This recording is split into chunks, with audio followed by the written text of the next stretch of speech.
Fly like an eagle. Our club has always been about the people. And the impact we have. We create opportunities. We dare to dream. About what we can achieve together. We aim to entertain. And we deliver results. Our teams inspire our community. And our community inspires us.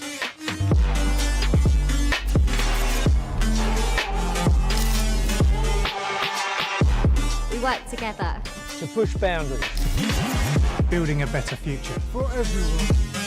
It's our spirit that bonds us. Our members. Our partners. Our players. Our staff. Our youth. Our community. Our county. We are Essex.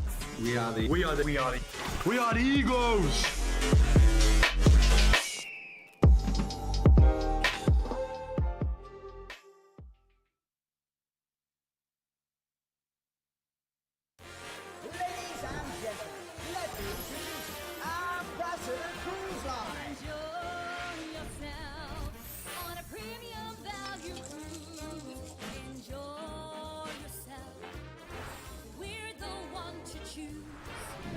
Endless fun, there's amazing shows to see.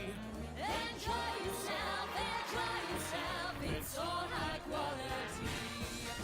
Enjoy yourself, outstanding waiting for you. Enjoy yourself, with friends old and new. Explore with us, there's stunning lands to see.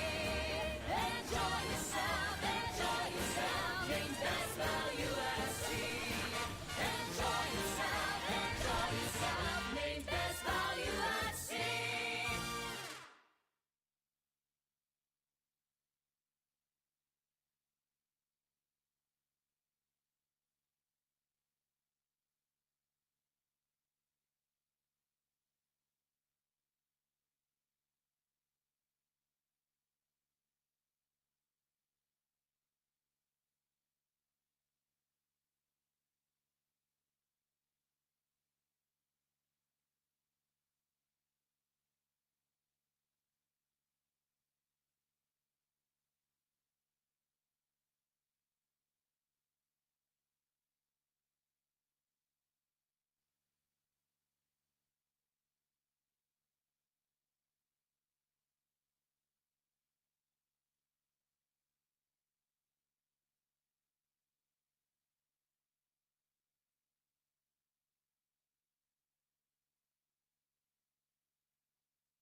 Tails, we're going to have a bat. Yeah.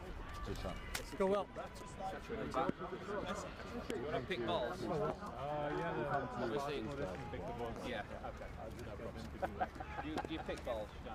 Sorry? You're allowed to pick a ball, don't you? Yeah, I think so. Big square window to end in the corridor. Go upstairs, right across the away dressing room. There, see where the guy's Derek with his arm shut? There's a door there.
Done it, Leachy.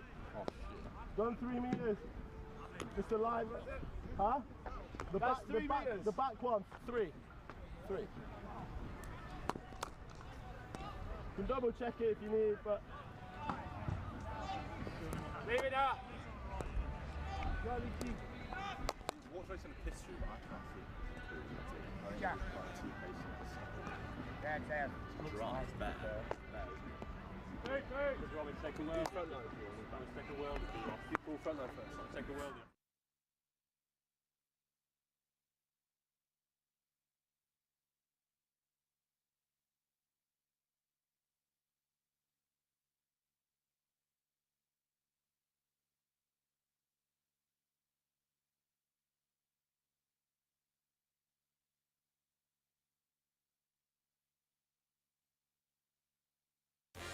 Ladies and gentlemen, let me introduce Ambassador Cruise Line. Enjoy yourself on a premium value cruise.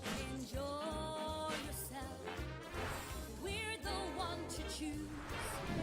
Endless fun. There's amazing shows to see. Enjoy yourself, enjoy yourself. It's all high quality. Enjoy yourself. Outstanding waiting for you. Enjoy yourself with friends old and new. Explore with us. There's stunning lands to see.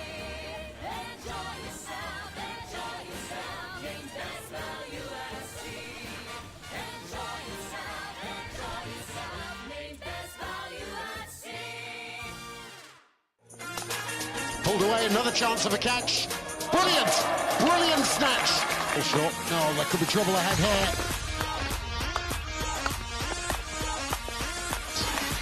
Wonderful start for Middlesex. Oh, what a grab. What a grab that is. Flicked away, chance of a catch taken.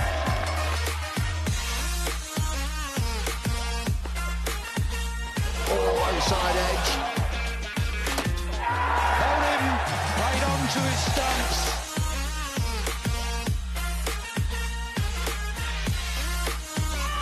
Is that another wicket? It is.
You just said Essex and Yorkshire comes in, but Middlesex, Mark Stoneman as captain, Joe Cracknell, who was a 100-player star in the blast for Middlesex, Sam Robson, a test opener.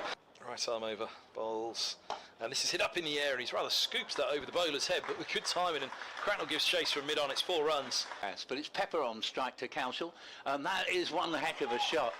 That is Pepper at his brilliant best as he drives at a ball. Here is the next ball, and that has been smashed high over extra cover. It's either 4 or 6. Just waiting for the signal. It's a 6. Bamburini bowls, and it's just short and pulls just fine a mid-wicket. Let's see, Martin Anderson kind of fell to his right, and then he's in, bowls and driven. Oh, just fine of cover point. Sam Robson tumbling to his left to try and stop, and he couldn't do so. Bowls, and this is slogged for 4. Slog sweep, and Pepper to Carey's again. Bowls, and this ball's been hit a long way up in the air. It could be caught here. It would be a great catch, and he has caught it. Running back from deep mid-off towards wide long off, and catch taken by Martin Anderson. He's in, bowls, short, pulled in the air, this time times through mid-wicket. Beautiful shot. It almost feels like a sprint that he started at the beginning. As this ball's driven down the ground, lovely shot that is. Now that's surely the shot of the day. Straight drive, back past the bowler, in between the stumps and the non-striker. 4 more. The quality of their batting to chase. Here's the Carey's in, and this ball has been lofted high in the air. It should be caught at deep square leg, and is. And Das departs disconsolately, but I'm afraid both Pepper and Das. Yes, I think I know what he means. Oh, we've got a wicket here. A 3rd one for the Careys as Webster unwittingly moved out of his crease, played and missed. Could well be. That's just pushed out on the offside. Moves in now, right arm over the wicket. Dark-haired, just nudged away backward of square on the onside, and will go through for 4. Comes in and bowls. And that ball is driven, and it goes, beats the dive, perhaps it shouldn't have done, a backward point, and away for 4 runs. Really has bowled thoroughly well here. And this ball's been hit a long way up in the air. Has he got enough on it? I think he has just. Carries to Wesley. Oh, what a subtle shot that is. It's going down toward the 3rd man boundary. I don't think the fieldsman is quite going to be able to reel it in. Bowls, and this ball has found the gap here. It's a lovely shot down toward the mid-wicket boundary, and long boundary though it is out there. Josh Reimer is also struggling. As this next ball, what a handsome shot that is from Tom Wesley. Back cut, 4 runs all the way. Beautifully played. Here's Anderson in, bowls, and that one, oh, his leg side and away. Now, long leg. As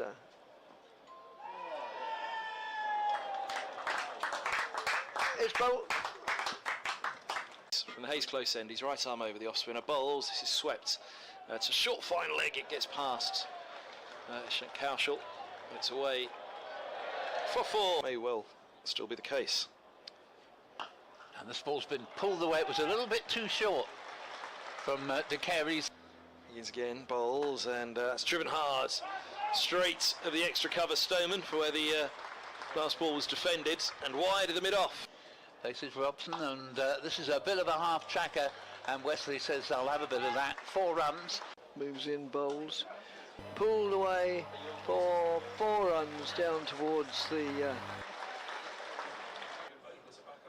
Tosses this one up, and Wesley lofts. Almost the first time he's deliberately hit the ball in the air. 208 for 5, and might be... Oh, he's bowled here. And that is the end of Tom Wesley and the end of Essex's hopes of perhaps reaching. And there we see the attempt, and that ball has gone up in the air and I think all the way, just waiting for the signal. Yep. Robson bowls, and that ball has been hit beautifully down the ground by Allison there. It's 6, and more notably, it's his 50. Well played, sir. 241 for 6. Well, that's pulled away for another 6. Splendid shot there. Again, bowls. And 4 more runs there. I think probably a thick edge.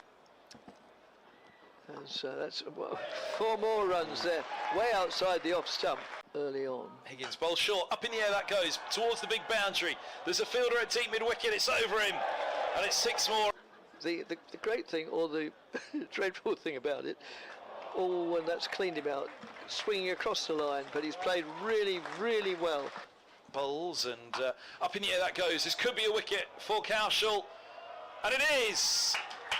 Punch of the air, double punch of the air for Cowshall, and a moment he'll remember. Down to long on.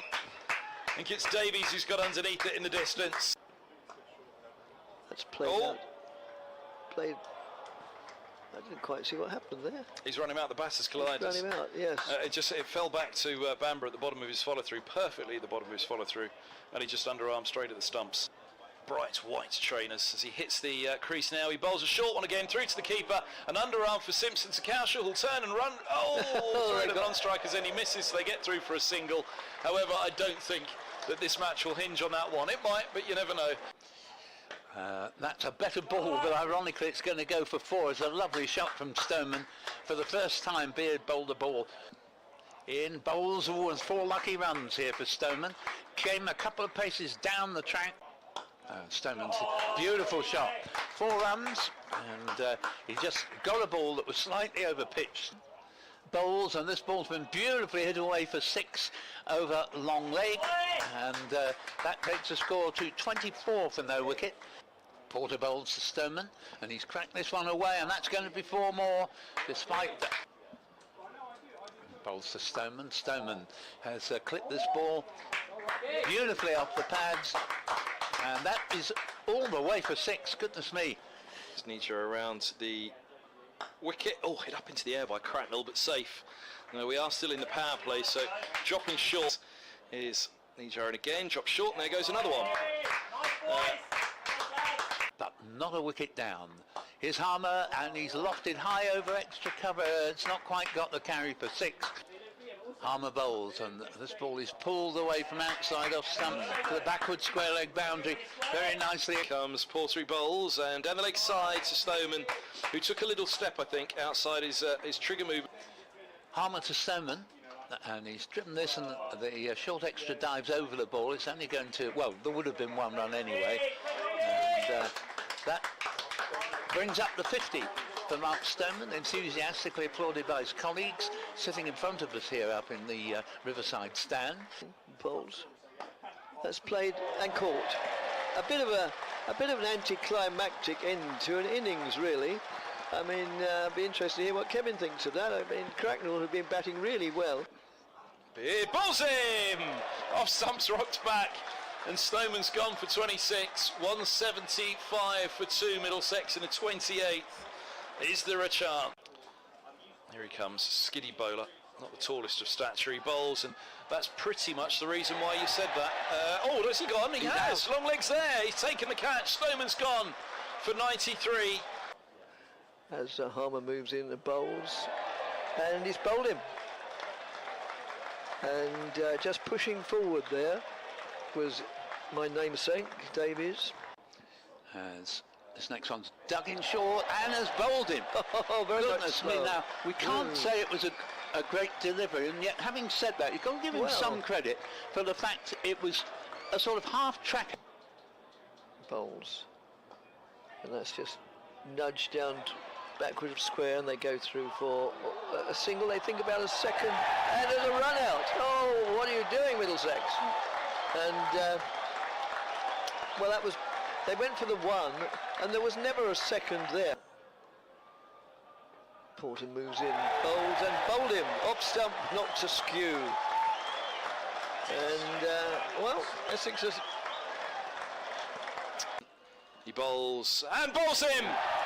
Nips back in. Was there a little inside edge? Anderson's gone for 8, 290 for 8. We just all knew it was coming. It wasn't going to happen easily. It wasn't going to be simple here for Middlesex. Right arm round the wicket to the left-handed Simpson, who's bowled him. Oh, well. So Tom Wesley bowls the danger man. Well, having said that, of course. Past the umpire, he bowls. Down the track comes Banbury, edges. It goes fine, a deep third, who dives and flicks it back in. They'll take 2. Bamber's late on the second. The stumps are taken out of the ground, and Bamber's run out. Essex win. 295 all out. Bamber came back for the second. A dive wasn't enough.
One-Day Cup. It's Victoria Polly with you from BBC Essex, joined by Jonathan Doidge from BBC Leeds and all the Yorkshire stations covering the Vikings in their One-Day Cup campaign. Also joined by David Brett from BBC Essex, who'll be with us on commentary a little bit later, and David Jackman, our scorer today. It's been, well, we have had a bit of blue sky here at Chelmsford. The clouds have gathered as we head up towards the start of play, and there was a little bit of rain as I made my way down the A12 this morning. That seems to have cleared up, and the sun is trying to creep its way in. Good morning to you, Jonathan. Good morning, Victoria. Good morning, everyone. You'll be hoping for no rain, I'm sure. Oh, well, we've spent a lot of wasted hours talking about the weather as Yorkshire cricket followers this year, so let's hope that there's no reoccurrence of that. Of course, they've lost their last two matches completely to the weather. The game against Lancashire at Scarborough, and also last Saturday's, the most recent match that should have been played at Trent Bridge. There was never any chance of that when we arrived there last Saturday morning.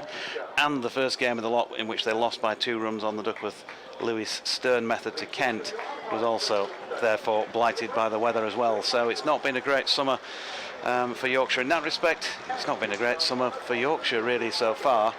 And they'd be hoping to come here and, you know, give the kick-start the campaign, really get it off to some sort of start, even though this is a halfway match of the 8 in the group stages. It's not a ground that they've won at recently. 2018, the last time they won down here, so yeah, big game for them, really. Big game for both sides, isn't it, Victoria? Because I think whoever loses today probably struggling to make the qualifications. Yeah, and it hasn't been an ideal start to the One-Day Cup campaign for Essex, but what a dramatic win here at Chelmsford on Friday in the day-nighter. If you're an Essex fan, I hope you've recovered from that, because it was a rather tense and exciting finish as the players are just making their way out to the middle. Essex won the toss and elected to bat first, so Michael Pepper and Robin Dass are making their way out to the middle. The umpires, Phil Mustard and James Middlebrook, was the umpire announced at the toss. And the Yorkshire fielders are out there. As for the Essex team, just the one change from that side that beat Middlesex by 3 runs on Friday. Jamal Richards replaces Jamie Porter, who's got a slight groin injury. So Robin Dass, Michael Pepper, the captain Tom Wesley, Bo Webster, Luke Benkenstein, Simon Harmer, Charlie Allison, who had an instrumental role in that win on Friday, Will Buttleman, the wicketkeeper, Aaron Beard, Jamal Richards and Aaron Nijjar. Jonathan, do you want to run us through the Yorkshire team quickly? Yeah, the Yorkshire team, Finlay Bean, Harry Duke, Shan Masood captaining, George Hill, Will Frayne, James Wharton, Jack Shutt, the one change for Ben Mike in this match, Matthew Revis, Don Best, Ben Code, and the man who has the ball in his hand at the moment, Dom Leach, to open the bowling. It will be Michael Pepper to take strike for Essex, released by London Spirit from the 100 to play some games in the One-Day Cup, so he made his first appearance of the competition on Friday. He's out there alongside Robin Dass to open the batting, and it will be Dom Leach from the River End moving in past the umpire to Pepper, who just drives that one back down the pitch, and there's no run to start this match. Good turnout here at Chelmsford. Still some people making their way into the ground, and a few white seats and spaces away to our left-hand side, but in general, a good turnout at the county ground for some Sunday cricket.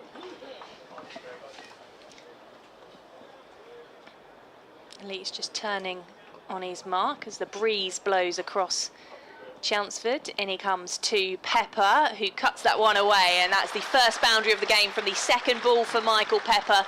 Swiped at that one. He's punished the bowler and he sent it for 4 to put the first runs on the board for Essex.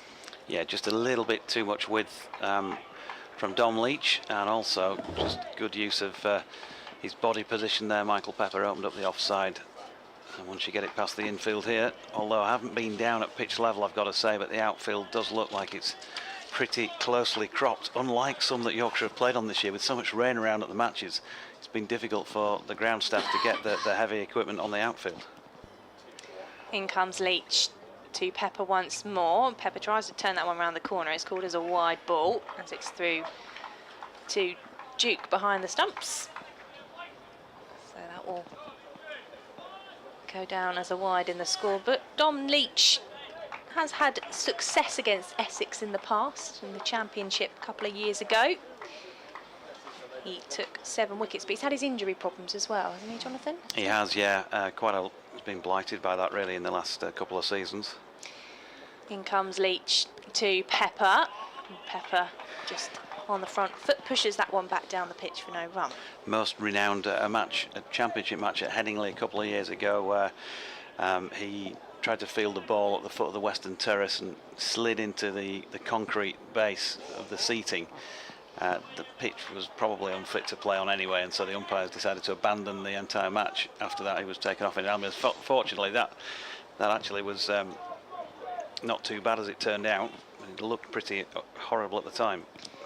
5 on the board for Essex as Leach is in to Pepper, off the toes into the leg side, and that'll be chased to the boundary, and the fielder won't get there, so that'll be 4 runs just in front of the pavilion. A round of applause around Chelmsford. Pepper with his 2nd boundary of the match in this first over, and Essex moved to 9 without loss. Yeah, slightly the shorter to the leg side from this river end for the right-handed batters. Just been speaking to Liam, who's doing the Yorkshire data stuff earlier on, and he told me that the boundaries away to the left were about 70 metres and more like early 60s on the other side. Leach is in to Pepper. He drives that one up to mid-on. They take a quick single. The ball is in, but Pepper is home safe. Just been joined by the gormless-looking Ali Maiden, Yorkshire batting coach here, outside the commentary box. He fancies coming in and doing a bit, I think. Oh no, he's saying he's got nothing worthwhile to add. Is that right, Ali? Yeah, we've seen the players and officials from the away side sitting in front of us for this competition, so you feel the pressure. Robin Das just taking guard, facing his first ball of this match as Leach is into Das, and that's a fuller ball which is just driven into the offside for no run by Das. End of the over, and Essex have got 10 on the board. Yeah, pretty good start, I think, for the home side. You'd want to bat first, wouldn't you, on a pitch that's already been used and used in full. It wasn't even like it was a short game, was it, the other day? Probably a good toss to win. I think the last 6 matches, I'm told, down here have all been won by the side batting first. So stats weighing fairly heavily in the home side's favour in that respect. List A cricket between the sides. 52 previous matches. 3 of them resulted in no play, but Yorkshire have won 23 and Essex 26, which was more from Yorkshire's point of view than I thought would have been the case before I had a look at that. But they haven't won a List A match against Essex since 2018. Here's Ben Code to open the bowling from the Hayes close end. Short first up, and that has been smashed away off the back foot through extra cover for 4. Yeah, pick the gap out there, Michael Pepper. He likes to get on the front foot and score quickly for Essex. Certainly struck that well. No number on his back. Officially number 19, but presumably because of his 100 allegiances, not managed to get the shirt numbered up. On his return, he's trying to flick this one off the legs. Second ball, but it's going to be inevitably a leg side wide, just drifting away down the leg side. Harry Duke, of course, keeping for Yorkshire. Will Frayne at first slip. Finlay Bean, number 33 on his back, is at second. And well, they've ringed it here, as you'd expect. Matthew Revis down at long leg would be the better part of 10 yards in from the boundary. Here comes Code then, right arm over the wicket, back of a length. Just a little bit of kick off the pitch as well there, which he played well. Michael Pepper just had to check in the shot that he was thinking of playing. Code, well, he bowled a tremendous spell, I've got to say, up at Scarborough. The only time Yorkshire have been seen with ball in hand in the competition so far. 3 for 16 from his 10 overs. Very difficult to get away. Here he is again, and dropped into the offside this time by Pepper. Jack Shutt the one change to this Yorkshire side who played that day. He's in, and Ben Mike, all-rounder, of course, seam bowler. The bowling part of his all-rounder game has been swapped for the off-spin of Jack Shutt. Understandable on this used pitch. In comes Code again then, running towards us. That's just on Pepper a little bit more quickly, I think, than he thought. Seemed to play it pretty late. Jack Shutt has had a bit of previous experience in this competition, in fact on this ground as well. Was part of the side that lost here in the quarter-finals a couple of years ago. Playing his first game in List A cricket for almost a year. Also played against Essex in the championship game up at Headingley last September. Code though, in and bowling again to Pepper, and this is already not looking easy for those with bat in hand. So the longer this goes on, those batting second will already be out there thinking, dear me, this could be a tough chase. Particularly with Simon Harmer in the home bowling cohort. And then Finley Bean has come out of second slip already and been brought into catching position at a short extra cover. And Code in again, and that is driven by Pepper beyond the outstretched arms of Finley Bean, fielded by Shan Masood. End of over number 2. And at 15 without loss, then Essex have got off to a bright start. Yep, bright start for Michael Pepper and Robin Das, the men in the middle for Essex. Tom Wesley, the captain, won the toss and elected to bat first. We have got a bit more blue sky now, just trying to peek through the clouds. We did have a quite big grey cloud covering Chelmsford as we got underway, but hopefully we'll see a little bit more sunshine as we go through the day. Dom Leach is going to continue to bowl from the river end. Robin Das taps his bat a couple of times as he waits. In comes Leach to Das. It takes an edge and just drops into the offside for no run. Got the spin of Simon Harmer and Aaron Nijar in the Essex bowling attack. Jamal Richards, the one change for Essex. Jamie Porter with a slight niggle. So Jamal Richards comes in to make his first appearance of the competition this year. But he had some success with bat and ball when he made his debut last year. As in comes Leach to Das, who has a swing and a miss at that one. Through to Duke. That's a good delivery, isn't it? And certainly a bit of pace about it. Met the gloves of Harry Duke above shoulder height on the rise as it went past Robin Das.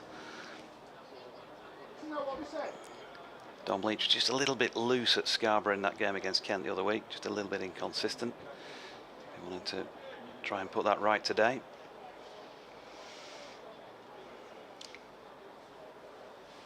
.15 without loss on the board for Essex as Leach is in, and again that's just wide of leg stump, and that's down as a wide, and it's gone all the way to boundary as well. Yeah, raced away, didn't it, with that pace? Just once you get it leg side of straight, you know what's going to happen. And it was James Middlebrook, formerly, of course, of both these parishes, who raised the arms horizontally, wide ball, and 4 of them. So 20 without loss for Essex. Leach into Das, who cuts that one away. Will be stopped out in the deep on the boundary. A nice shot there from Robin Das, who gets the single. Yeah, just used the pace of the ball, didn't he? Got it away wide of the cordon, such as it is, a 2-man slip cordon. Good area for him to exploit that. But Yorkshire would be kind of happy enough with that sort of approach from Dom Leach. They clearly want some wickets, but those singles much preferable to the boundaries we saw early doors. In comes Leach to Pepper, That's taken an edge. There was a dive to try and stop it. They don't go for the single, which they thought about. The ball comes back in, there's no run. Yeah, that's an outstanding effort in the field from Matthew Revis at point, diving to his right and helped out by George Hill, who got the throw in. You know, sometimes you see that in cricket, don't you? Robin Das was halfway down. Somebody just happens to be on hand to pick that up, flash of a throw, and you get spectacular dismissals. It was some way towards that, but not quite. Sun is out here at Chelmsford as Leach is into Pepper and just plays that one into the pitch. Bowler comes and collects 21 without loss on the board for Essex. Yeah, not quite sure it was a spectacular bit of fielding, but my dad was talking me through his innings yesterday, and he was run out of the non-strikers end for something similar, where he thought he's not quite able to get the quick singles in like he used to. Age shall not weary them. Or maybe. In comes Leach. Pepper is waiting. 13 for him. Oh, and he's hit that one loftily, and it will bounce. Not sure if it was just, yes, it was just before the boundary as James Middlebrook signals 4 runs for Michael Pepper, but he launched that one away down to our left-hand side. Yeah, slot ball, wasn't it? Right up there. And just literally had to go through with the shot. Picked it up nicely out of the middle. 1 bounce 4. Job done. And it has been a very encouraging start for Essex. 21 off those 3 overs so far. Yorkshire got to try and find a way to stop the rot. And it's going to be Ben Coe to continue. He bowled those 10 overs off the reel at Scarborough the other week. I think that sounds like a fluid option. If things are going well, he'd probably stay on. May come back later. And he's got a deep backward square leg sent out in Matthew Revis, who's come round from long leg earlier.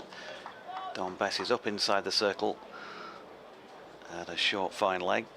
1 slip Will Frayne. The short extra cover Finlay Bean, who'd been moved in the previous over, has now gone to a short straight mid wicket. Shan Masood at mid off is just inside the circle, as is mid on. And the first ball of this Ben Coe over is timed nicely by Das with an open face, just in front of square on the offside. They get back for 2. James Wharton and George Hill, the Yorkshire pair, giving chase. It's lovely, Victoria, to see so many people in the ground, I've got to say, and once again underlining that there is an appetite for this form of the game. England, of course, world champions at it.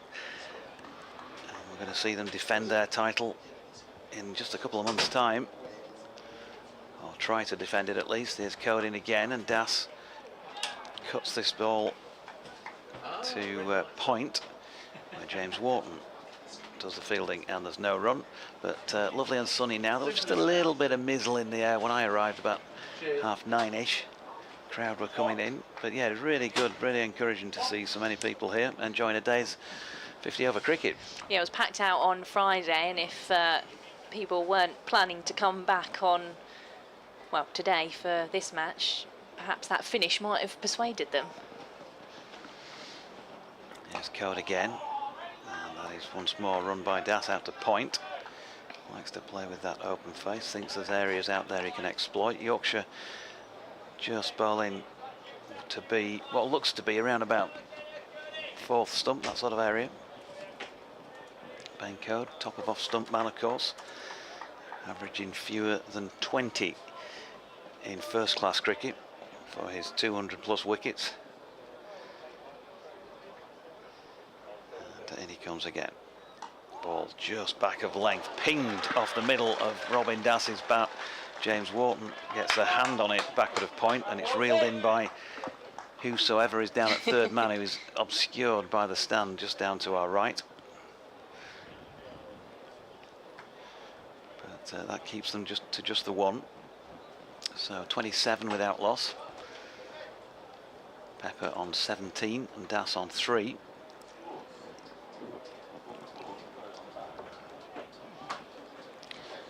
Plenty of matches going on in this competition elsewhere today as well. Sunday seems to be Metro Bank One Day Cup Day this week. That's Code. In again, in the Chelmsford sunshine. That's nicely played. Lovely lofted shot, and it's going to make it all the way for 6 over extra cover. Just a little bit of width again offered by Ben Code. And Pepper really has launched that one over the top of extra cover. Clears the field, clears the boundary rope, 6 runs. Yeah, this is what we've seen from Michael Pepper. He's been a key part of Essex's T20 success. He was leading run scorer last season, was up there again this season, and obviously not with the 100, gives him the opportunity in this competition as well. Code again. It's wide of off stump this time. I think that's probably what he was trying to achieve with the ball before. It was just a little bit too full, and this time Pepper chooses to leave. 23 to him and 4 to Das at the end of the 4th. Oh, is it the 4th? Yes. Yeah, it is. Lost count already. Just looking up because we now have a scoreboard Uh-huh. in the commentary box, so I can see that. No, it's just the switch that needed turning on, was it? Yeah, someone turned it off and turned it on again, and now it's working. Quite good with electronic equipment is if you sort of press the on button, it does sort of work sometimes, doesn't it? Yeah. And then you look like you know what you're doing. We're a little bit behind the times up in the north, as you know. But yeah, it always helped. Dom Leach is ready to bowl from the river end. Robin Das, who is on 4, is on strike as Leach is into Das, who's driving into the covers where the ball is stopped for no run. Yeah, George Hill fielding in there. Going to have a quick whip round the grounds elsewhere and see what's going on early doors. Trying to think, it was we're in Group A, aren't we? The pair of us. So down at Southampton, Hampshire 18 without loss, having been put in by Leicestershire, who of course have been going well in the comp so far. Scored 400 the other day. Essex 34 without loss as Leach is in, and Das punches that one back down the pitch for no run. At New Road, Worcestershire 6 for 1 in the 5th over against Warwickshire, local derby, and it was the Bears who put them in. In Group B also, Durham 24 without loss against Northants. It was the hosts up at Chester Street who won the toss and chose to bat first. Leach moving in past the umpire to Das. He's hit that one loftily. There was a dive from Dom Bess, who was trying to catch that one just inside the ring, but it's run away for 4 runs on the board for Essex. Yeah, just flicked really, wasn't it? More than anything by Das, and despairing attempt from Dom Bess. Good attempt, but not quite good enough, not quite tall enough, Dom, to get your hand on that. Meanwhile, elsewhere in the comp, Sussex Glamorgan is taking place at Hove. The hosts 14 without loss, having won the toss, and that's in the 5th over, as it is at Bristol, where Gloucestershire are 30 without loss against Somerset, who put them in. In comes Leach to Das, who pulls at that one, and that is another boundary. There's a man in the deep who's looking to get round to it, but Das has placed that one, and he hits successive 4s. Down at Beckenham, Kent 14 without loss, having won the toss and chosen to bat against Middlesex in this group. And then one other match which is delayed by rain after just 9 balls. Surrey 1 for 1 against Nottinghamshire, who put them into bat. In comes Leach to Das, who drives that one, and Pepper has to get out of the way for that one to go all the way for 4. Best came across from mid-on to try and stop that one, but it ran away with pace to the boundary, and Essex move on to 46. Yeah, absolutely flying start here. And there's got to be some combination of thinking here from the Yorkshire team. How we're going to combat this. Das moves on to 16 as Leach is into him. Oh, and he just gets the edge on that, tickles it down to third man where there is a fielder on the boundary, so he takes the single. Just a nice shot though, just held out the bat and let it run off. 47 without loss for Essex. Yeah, played it with nice control and it just ran it down to third man, so 46. I think you'd have to say he's getting off to a flyer when you're looking at the scores elsewhere, but clearly plenty of runs scored here on Friday and looks to be playing well enough so far. But as you'd expect, whichever side won the toss today, I think would have batted first. Take first use. Things are not going to improve as the day goes on, you wouldn't think. And it's already got to the stage where it's looking like it could be a tough chase again down here. The last couple of matches involving Yorkshire here have resulted in pretty hefty wins for the home side. 88 runs on DLS last year and a thrashing at the hands of Essex a couple of years ago when I think it was Josh Rowell got 100. Here's Don Bess in a change of bowling from the Hayes close end. Bowling there to Robin Das, who opens the face and pushes it out into the offside, no run. Bess, of course, bowling his off spin. So the first sign of pace off the ball, and that might be interesting to see how this goes now. Jack Shutt, of course, also in the Yorkshire side, but he's dropped that one just a little bit too short. Number 47, Don Bess, and his opposite number 47, Robin Das. Plenty of time to get on the back foot and hammered that away along the carpet through the covers for 4. Yeah, seen Don Bess play at Chelmsford already so far this season when he had his loan spell with Somerset. Here he is again. One roundabout leg stump and just helped on its way to short. Fine leg. Ben Coe doing the fielding, 1 run. He's gone with a long on here, Don Bess. He's got a man up inside the circle, Shan Masood at mid-off. And there's a man on the sweep, deep backward square leg, everybody else in the ring. 1 slip in place, reverse sweep. Is that a 6? I think it might have gone all the way, bounced just inside the rope. Super effort from Pepper though, giving Bess something to think about here. And 50 up already for Essex in the 6th over. Yeah, nice reverse shot there from Michael Pepper. We haven't seen him play his trademark scoop, although I possibly could put the commentator's curse on that if he tries that one next ball. Bess then round the wicket. Floats this one up a little more slowly. Just makes Pepper think about that. He's running it away backward of point to Will Frayne. No run. So a collection of fielders just in front of square on the offside. Finn Bean, backward of square on the offside, Will Frayne, and then at short third man, Jack Shutt. And it's Frayne who comes into play here with the reverse sweep from Pepper, who's just a little bit annoyed with himself that he didn't get it out of the side of the field because he timed it pretty well and undoubtedly would have been boundary bound had it got beyond the field, but it was reeled in. That's the end of 6 overs then, 56 without loss. bbcessexcricket@gmail.com if you want to email us today. Mickey has been in touch on the emails, says during the Middlesex game Essex lost early wickets. If they can not get out, we could look to get around 350. Mickey says loving the cricket and can't wait for more games, which is excellent to hear. bbcessexcricket@gmail.com if you would like to email.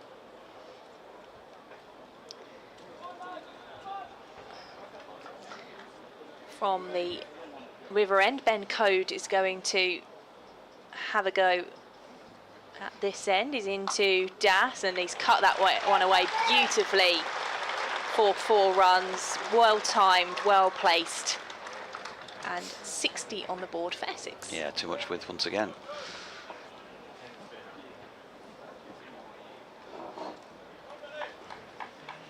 Robin Das, the young batter for Essex, scored his maiden first-class century in the tour match against Ireland earlier this summer, but he's been involved in the List A team for the past couple of seasons as Ben Code moves in past the umpire to Das, who's just up on his toes and plays that one back down the pitch to the bowler.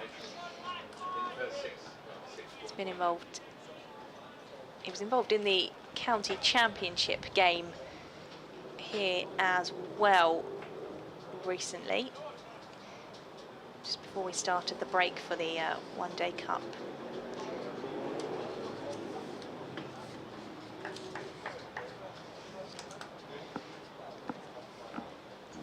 In comes Code, Essex 60 without loss. Das takes an edge. He wasn't quite sure where it ended up, but he knows there's no one there for the Essex pair. Just does a bit of gardening, seeing where this ball is pitching. Das on 26 and Pepper at the other end on 27.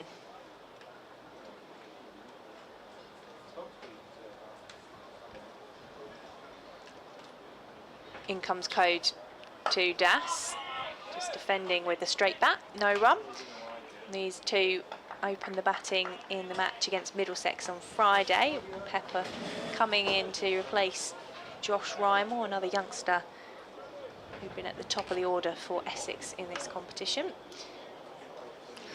Yeah, just saying he smashed that 120-ish a couple of years ago down here in a one-day cup game. Struggled to find form this summer. As Code is into Das, and he's lifted that one over the ring and away for 4 runs. Yeah, just a bit too straight, wasn't it? Just a little bit too straight from Ben Code, and just helped on its way through the onside. Couple of bounces, 4 runs. Ben Code, 39 list A wickets, best of 4 for 63, averages 34. And going at, prior to this match, at least 4.98 as an economy rate. It's 35th list A match, so hasn't seen loads of list A cricket given how long he's been playing. Code just making some changes in the field, consulting with Don Bess and captain Shan Masood. It's going to move player out in the boundary and the onside. So the two out of the ring, just in front of the hospitality suite and the pavilion here at Chelmsford, as Code is in, and that's straight down the pitch to mid-off for no run from Robin Das.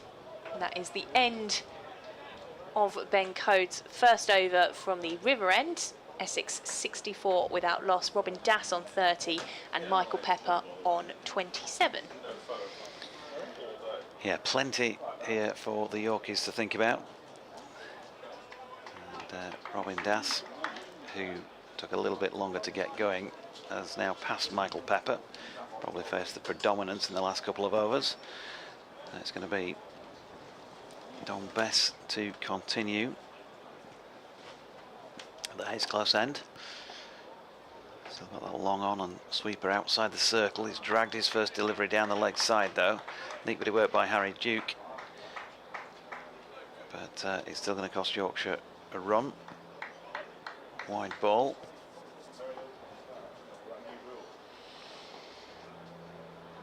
Can Bess find the breakthrough for them?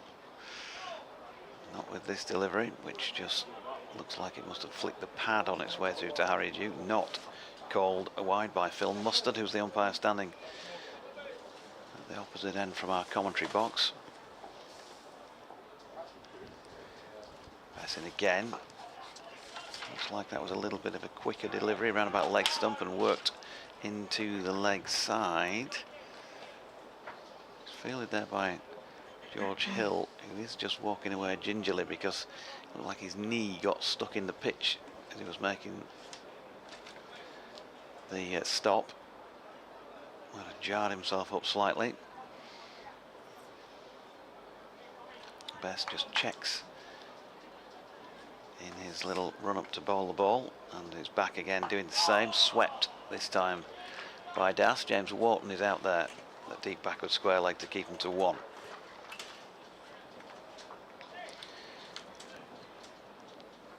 Get in touch on BBC West Yorkshire Sport at gmail.com or on at Jonathan Doidge on whatever we call it these days. Is it still Twitter?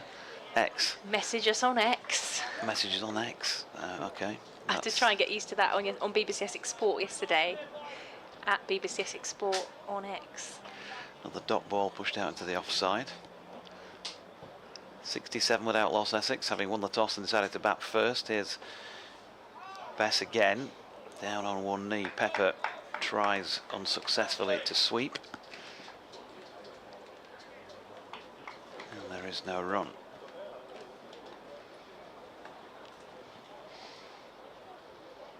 Bess in again, wide on the crease. Drilled full-length ball into the offside. Dom Leach gets something on it but can't prevent the single. Shan Masood round to clean up. So one to Pepper to complete that 8th over at 67, 68 without loss. You're ahead of the scoreboard. Which is highly unusual, I can promise you. I'm going to make way for David Brett to come in. bbcessexcricket@gmail.com if you would like to get in touch with us, and I will be back in a little while. Thanks, Victoria. It's going to be Ben Code to continue from this river end of the ground. Good morning to Lily, who is watching, listening in, and to you also, Andy Walker and Bent Nielsen. Discussion taking place here between Yorkshire's senior bowler, very much senior bowler, Ben Code, and Captain Shan Masood. Are they having to adjust their plans? What are they thinking now? Don Bess has been sent down beneath our commentary position, which I think is the Yorkshire home dressing room, right beneath our feet, to long on. David's alongside for this over. And this is punched down the ground. That's coming straight towards us, and it flies over the scoreboard, crashing into the stand, and that's a big 6 from Michael Pepper. Imperious strike, a huge hit, and Essex have made a great start to this innings. They're going at almost 10 and over. Yeah, good use of feet, and beautiful thoroughbred cricket stroke that. Almost coming through the com box window, just 5 yards or so to David's left. It rattled against the wall. Big hit. And immediately Ben Code calls for Harry Duke to stand up.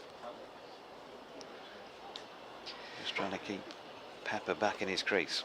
Yes, it's tough for Yorkshire at the moment. Pepper on 35. Code coming in right arm over to the right-handed bat, who just defends back to the bowler. This has been controlled aggression from Essex. Just speaking to our scorer David Chapman on Friday night, they're a little bit loose with some of their shots, but this one has been calculated assault on the Yorkshire attack.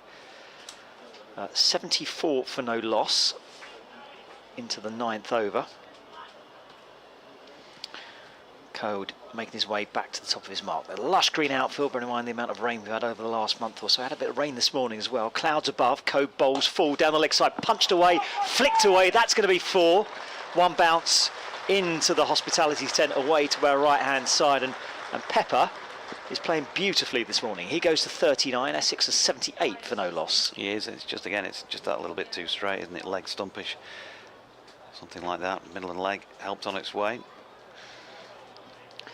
It's tough at the moment. They're just getting clouted both sides of the wicket, and with only 2 men allowed outside that 30-yard circle, plenty of green space for the Essex batsman to hit. Keeper up to the stumps, Code in again, bowls full, driven on the up, through the offside. There was a thin gap between extra cover and the man just in front of point, and it's gone away for a couple of runs as it's fielded about 10-15 yards inside the boundary, and the 80 is up for Essex. 80 for no loss in the 9th. Yeah, and whatever you say about the Yorkshire bowling, which could have been better, I think also you'd have to say that this is playing well, isn't it? It's not, the ball's done nothing off the straight.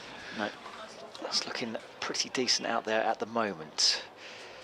Code, number 10 on his back, comes again past the umpire, bowls, and again to the leg side. That's punched away in the air. That's high. Is that going to go for 6 as well? It is, yeah, comfortably, just away to the scoreboard, over wide, long off. And again, Pepper just using his feet, opening up that offside half volley length, and he's crashed that away for another 6.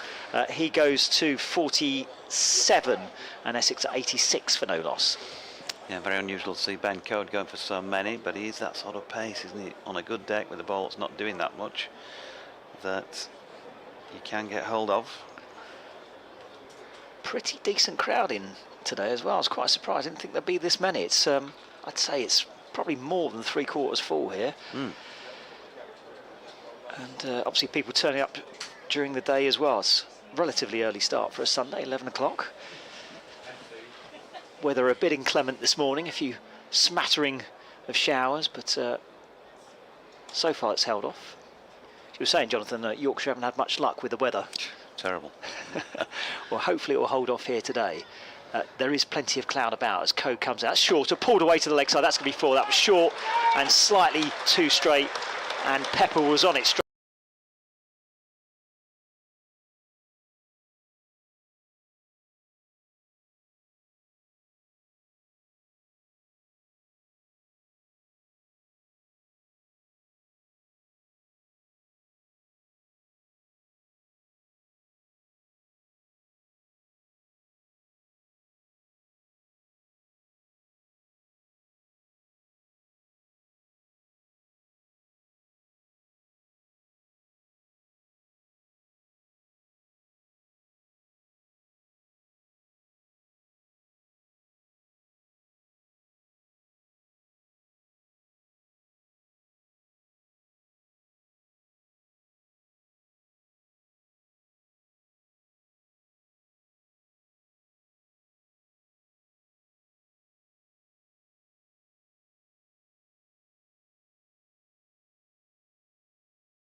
And he'd been bowling at Hyderabad for the first few seasons of his career. Completely different when you're bowling at Headingley. Off spin. Revis up to the stumps again. Bowls back of a length, carved away, outside off stump, beats the man at point. That races away to the boundary, nicely struck by Wesley. It was uppish, but well away from the man at backward point. And the fielder down at third man couldn't get anywhere near it. 4 to the total. First boundary in a couple of overs, that. 114 for 1 in the 13th. Yeah. It's obviously a vacant area, so if he does hit that uppishly, the shot's on.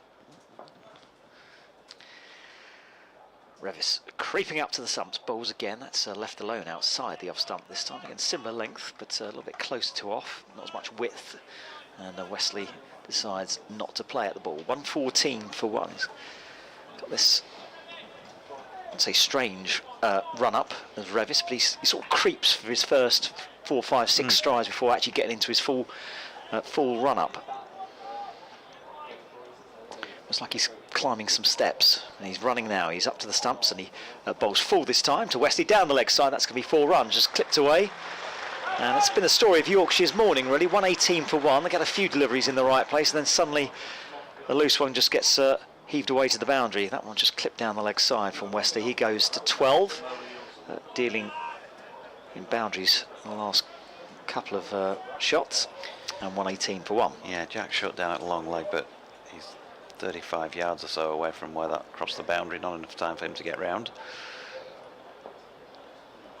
See what Revis can come up with this time. No slips in for Wesley, who cuts away through the offside this time. That's going to be 4 more. Backward point, can't get anyone near it, so that was too much down leg side. He's over adjusted there. It was too short, too wide outside the off stump, and it was a relatively easy shot really for Wesley. He just needed to make sure he got it past point, which he did. And that's 122 for 1, 13 overs gone.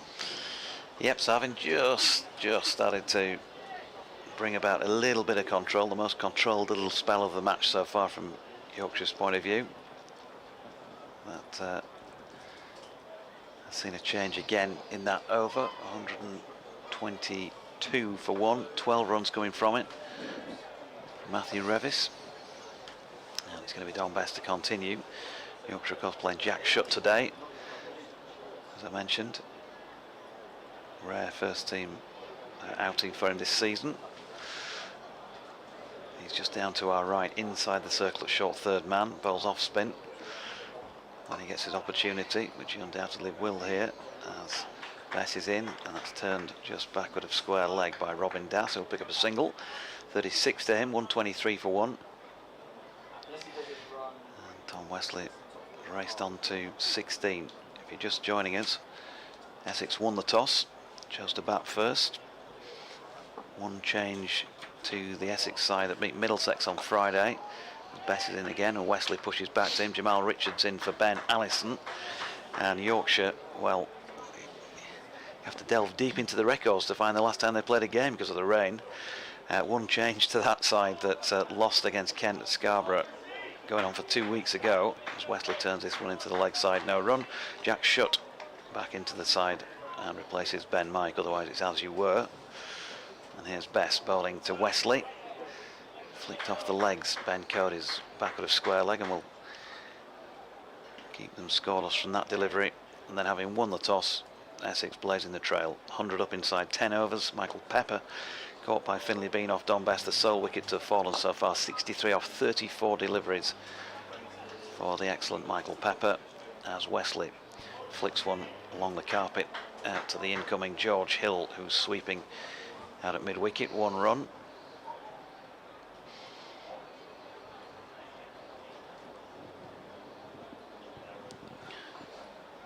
Bess in again, it's full, and fired in a little more quickly. That will complete that Bess over with the score 124 for the loss of 1 wicket. So again, tighter over, just 2 from it. Fewest from an over in the match so far, 14 gone. But Yorkshire, well, they've got to chip away at the wickets column here if they can, find a way to get in. I mentioned it's the 53rd match in List A cricket between these two teams, the first of them at the Circle in Hull back in 1969 no longer exists as a cricket ground. It's now the site of the Circle is on which Hull City and Hull FC play football and rugby league respectively. That was 1969, a match that Essex won. They won 26 out of those 52, Yorkshire 23. Revis in, bowls, down the wicket comes Wesley, who edges behind. That's a good take as well by the wicket keeper. Fine nick, and Wesley swipes at the floor as well. It's I don't feel that's a poor shot. It's just poorly executed, really. Coming down the pitch, got a really thin edge. And like I said, actually good take, because the ball was dying on the wicket keeper there. It was low to his right hand side. And Essex lose their second wicket in the 15th over here on BBC Essex, BBC Radio Leeds, and it's 124 for 2. Yeah, caught by Harry Duke behind. Harry, who's, I think probably his last contribution on this ground was when he bowled an over to finish off the drawn 4-day game here last year. That was probably just about the most stale match, devoid of anything meaningful for the entire last 2 days of it or something. It was a shocker. Grim. Nobody was taking wickets, and to bring about the close 10-5 on the final day, Harry took the pads and the gloves off and bowled an over. Only in cricket. A bit like that, yeah. It was that sort of a game. But yeah, you're right. It was dying on him. It's always difficult, isn't it? Because as we know, keepers and slip, it's so hard to move forward to a ball that's dying on you. It's just very difficult to do. But he kept his eye on it well, and that makes up, that atones, doesn't it, to some extent for that miss earlier. Certainly does, yes. Robin Das dropped. He would have been on roughly around about 30, wouldn't he? When the keeper fumbled him. But he's still there, Das. He's at the non-striker's end. The new batter is... Who's the new batter? It is Webster, is the new batter. So, Revis, up to the stumps, right arm over to the right-handed Webster, who just defends into the offside. It's fielded at extra cover, and there's no run. 124 for 2, BBC Essex Cricket at gmail.com if you want to get in touch with us. Revis just makes his way back to the top of his mark. Sun's desperately trying to break through. It's having a real battle with the clouds at the moment because there's plenty of them, but there are patches of blue sky about, and there's a decent wind as well, which is blowing the clouds about. But at the moment, got a little bit of sunshine. Here comes Revis, bowls. That's on the pads, and that's just defended away into the leg side. Deep mid-wicket will field, and it will just be a single. 125 for 2 in the 15th, and Webster is off the mark. Expect a bit of a counter-attack here from Robin Das at some point, but with the field out, just slow things up from an Essex perspective. Remember, 100 on the board inside 10 overs, and 5 overs later they've only added another 20 or so runs. A little kick down in front of us, just waving his umbrella about. Hopefully he won't need that today, as Revis bowls full, driven back to him, and he's out. Caught and bowled. Essex are subsiding a little bit here. That was a mistimed shot by Das. Probably got his bat turned around in his hand. It was a comfortable caught and bowled in the end, and Yorkshire fighting back here. 125 for 3. And Essex's assault on the Yorkshire attack is faltering. That is a very good catch, isn't it, by Matthew Revis? It's never easy off your own bowling. You've delivered the ball, and obviously they can come at varying heights, but it looked as though it was probably around about waistband height, something like that, stomach area. He's got his back to us, so difficult to say exactly, but it felt like that, and he had to take great care to wrap both hands around that. So good reactions, well snaffled off his own bowling. 2 wickets in the over, just starting to feel like there's a little bit of a change out there now, having seen Essex blaze the trail in that first 10. But as you say, David, plenty of batting to come, so the Vikings will just want to keep chipping away at the wickets column, and obviously it might just give Shan Masood now the chance to try and take a bit of control if his bowlers can go with him and offer him that assistance.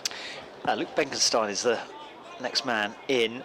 Last time I saw Luke play here, took a 6 for, I can't remember who it was against, but he bowled superbly that day. Looked very, very good. That was last year.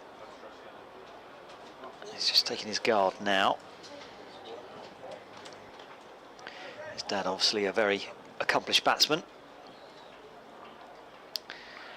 But Revis has got one slip in here, and Yorkshire on the attack. A point, a cover, an extra cover, mid-off, mid-on, all inside the circle as Revis bowls, and Beckenstein waits and just defends into the leg side.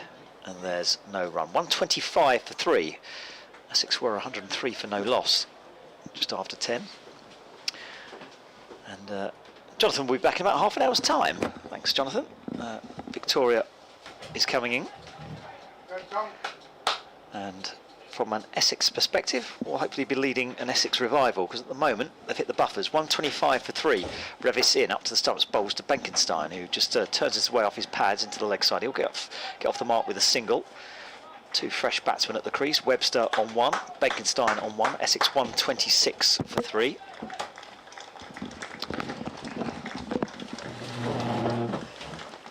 And that was the end of the over. Another successful one for Yorkshire.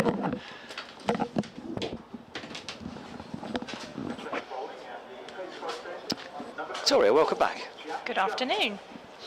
Good afternoon, just 1 minute past 12. I've kind of put the mockers on Essex here. Well, just before I got here, Essex were flying. They've a bit grounded at the moment. A couple of quick wickets for Yorkshire, and that's just stopped that momentum that Essex were building at the start of this innings. Michael Pepper and Robin Dast getting them off to a good start, but Essex now 126 for 3. I think Don Bess has been bowling pretty well as well. So Benkenstein on strike. Revis bowling. Is it Revis? No, No, Bess. it isn't. It's Bess. No, sorry, It's not. It's changed as well, so they've had the double change. Should. We've got spin from the Hayes close end. That was a dot ball to start the over. Should, as Jonathan was saying, the only change to the Yorkshire side, who haven't managed to get too much one-day cup action under their belts so far this season. Should is into Benkenstein, who just takes a step, whacks that one out to deep square leg, where there's a man on the boundary, and Essex take the single. Slightly mistimed that, because that was there to be hit, but he's pulled it away straight to the fielder on the deep mid-wicket boundary. If he'd got that a little bit finer down the leg side, that would have been a comfortable 4. Bo Webster, the Australian all-rounder on strike for Essex, and he's got low to that one and just scooped it round the corner. He will pick out a fielder though as they come back for the 2 runs. Just got down low to that one, the 6'6" Australian who's been playing for Upminster in the Essex Cricket League alongside former Essex wicketkeeper Adam Wheater. He's been given his opportunity for Essex in this list A competition as shooters in, and that's off the toes of Webster, full of ball. Won't get everything on that one, no run. Essex 129 for 3. In comes Shoot, and that's just dug out for no run by Webster into the onside. I wonder if they might go for spin from both. I guess they'll give Revis at least one more over for any more than the breakthroughs he's made. But I think they'll probably go spin from both ends eventually. Just keep the shackles on Essex. Just a readjustment from Webster. Shoot is in. On the back foot is Webster, and they take a single. That ball just jumping up at him. It's off the bat, 130 for 3. bbcessexcricket@gmail.com if you want to get in touch with us. Talking about the crowd earlier, decent crowd here at Chelmsford on this afternoon. And Mick has been in touch, says the large crowds Essex are getting for this competition surely should mean the powers that be must realise there's a place for this competition in the first class calendar. Revis, 77 on his back, continues from the river end up to the stumps and he bowls, and that's defended down towards third man for a single. 130 for 3 here. I actually really like this competition. I love it even more, the fact it just gives the chance of the youngsters to get out there and play some proper competitive List A cricket. You get to see a lot of players that you might not usually have got to see, certainly this early on in their career, and yeah, I found it thoroughly enjoyable last season. I'm finding it enjoyable this season as well, as despite all the weather interruptions we've had. Here comes Revis in again, right arm over to the right-handed right-handed Benkinson, who drives through the offside. It was uppishly. Man at extra cover's got his head in his hands. He thinks that was close to a catch. It flew relatively quickly and away to the wide long off boundary for 4 runs. 134 for 3. Yeah, good to see Luke Benkenstein back to full fitness. Been struggling with a stress fracture in his back, so we didn't see him at the start of this competition for Essex, but he's back amongst it now. Revis coming in again, past the umpire, bowls to Benkenstein. He drives straight this time. That's a nice shot. Yep, lovely shot that. Full face of the bat, holds the pose, driven just to the right, the onside of the stumps, and away for 4 runs at 139 for 3. Lovely strike. Nice, lovely shot. And yeah, as you say, just held the pose for any of those photographers around the ground. They got a good shot of that one. So what's Revis got to come back at Benkenstein with? Moves in now, bowls, Benkenstein waits, and that's just flicked into the leg side, uppishly, but there's a fielder at short mid-wicket, was well away from it, and there's no run. 139 for 3. We're in the 17th over here on BBC Essex, BBC Radio Leeds. And after a flying start, Essex just being pegged back a touch by Yorkshire.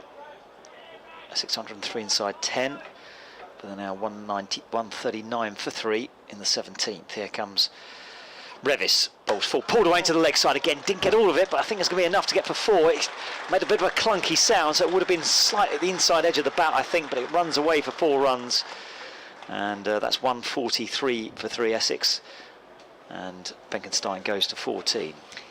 Yeah, I said back to full fitness. I don't think he bowled though on Friday, just checking with our scorer David Jackman, so I'm not quite sure if he's perhaps not able to bowl, but certainly has a part to play for Essex with the bat as well.